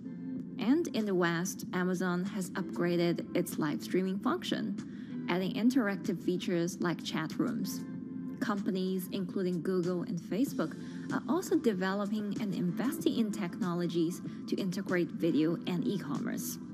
直播电商它其实已经开始成为主流，它未来的发展空间跟潜力都是巨大的。接下来大家会越来越依赖这种购物方式，会变成一个比较日常化、比较规范化的这么一个趋势。If you look at the numbers alone, their numbers alone, Li Jiaxi's numbers or Via's numbers, you know that they can sell and you know that they can generate revenue. Are they able to sustain it over a long period of time? It depends on how innovative they are at changing some of the things that they do. But you can't expect consumers one day turn into virtual shopping for good. There will be the nature of us that crave to go into the store, to touch the goods and actually wear it and see how it looks like and walk around in that with our friends. And those things wouldn't be replaceable with live streaming.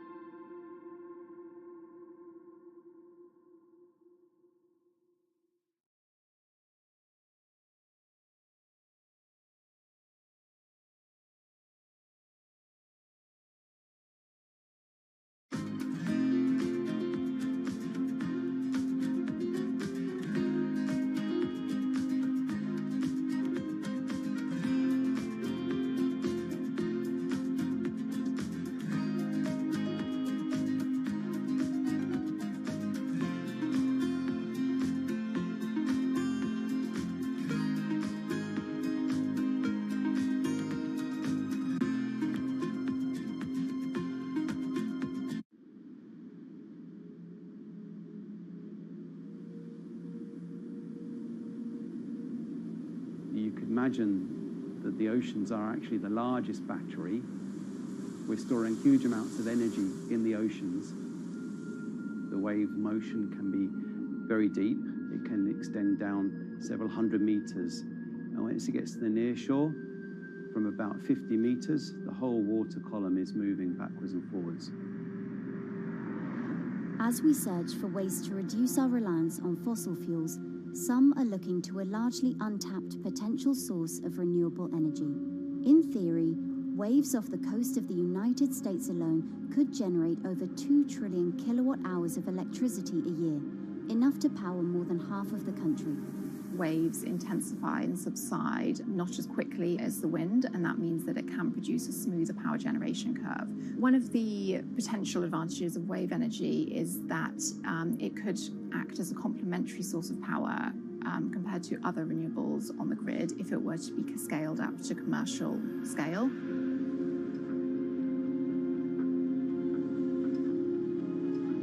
For decades, engineers have been trying to convert wave energy into electricity, but a host of technological and financial challenges have complicated their efforts. In the years from around 2006 to 2015, there were a spate of bankruptcies in the sector, and this was largely because of a lack of kind of continuous proven projects out at sea with reliable electricity generation. Since then, companies have been trying to develop the technologies at a steadier pace and with a smaller cash burn. But the same questions remain. Can companies develop devices and technologies that actually work? Is wave energy just a novelty or something that can become a major renewable energy source?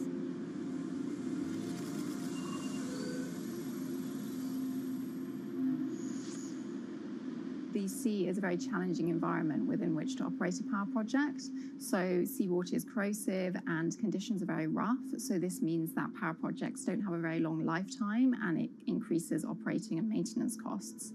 Partly because of that, many early wave energy projects hit rough waters, such as the Palamas Wave Energy Converter in Portugal and the Isla Limpet project in Scotland. But that hasn't stopped others from trying.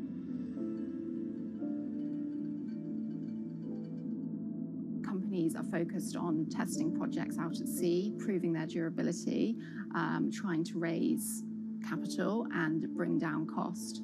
The sector hasn't really converged around one single technology design, and companies are kind of undecided about which design works best.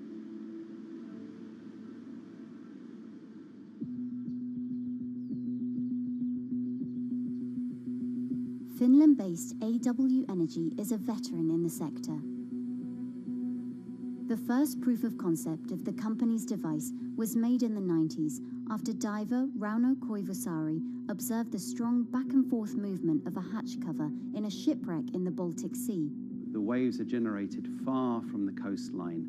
So the wind blows on the surface of the water, causing the water particles to rotate. And that rotation extends deep down below the surface. And the waves can be very long. They can be several hundred meters long. And as they come into the near shore, this rotational energy turns into an elliptical energy, and eventually backwards and forwards, as you probably noticed if you've been swimming on the seashore in large waves, you're pulled in and out. That's the energy that we're extracting. But there's a sweet spot where we deploy, so around 10 to 15 meters of water depth. That's where there's still strong wave energy coming in. After years of research, prototyping and testing, the company has deployed Wave Roller, a 350 kilowatt device in the waters of Portugal. Wave Roller has an 18-meter wide and 10-meter high steel panel fixed to the seabed via a floatable foundation. The panel moves back and forth with the waves, capturing the energy. It's submerged in the depth of 15 meters, so it's protected from the extreme waves. We generate electricity by capturing the movement with hydraulic circuitry in a machine room underneath the surface. That hydraulic energy we turn to electricity with hydraulic accumulators and hydraulic motors, and also a generator. The Wave Roller has survived large waves at sea for over a year and delivered electricity via an underwater cable to the grid in Portugal. Meanwhile, the company has won a €2.5 million grant to work on an upgraded version of the Wave Roller, aiming to increase the electricity generation capacity to 1 megawatt. The upscaled device would have a bigger panel, 2 power takeoff units, and improved software to control the energy production. We have taken into use a wave prediction algorithm that kind of tells us what kind of waves are coming in to our device. That gives us few seconds to prepare for capturing more energy, and the difference in that is significant. Our future plans are to deliver technology around the world. So I'm hoping we can be working on delivering technology to projects in Asia and also in the American continent as well.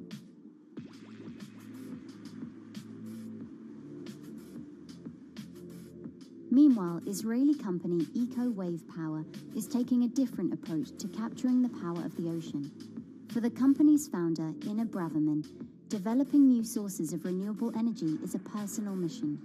I was born in Ukraine in 1986, and 2 weeks after I was born, the Chernobyl nuclear reactor exploded, causing the largest in history nuclear disaster. I was one of the babies that got hurt from the negative effects of such explosion. I had a respiratory arrest and a clinical death.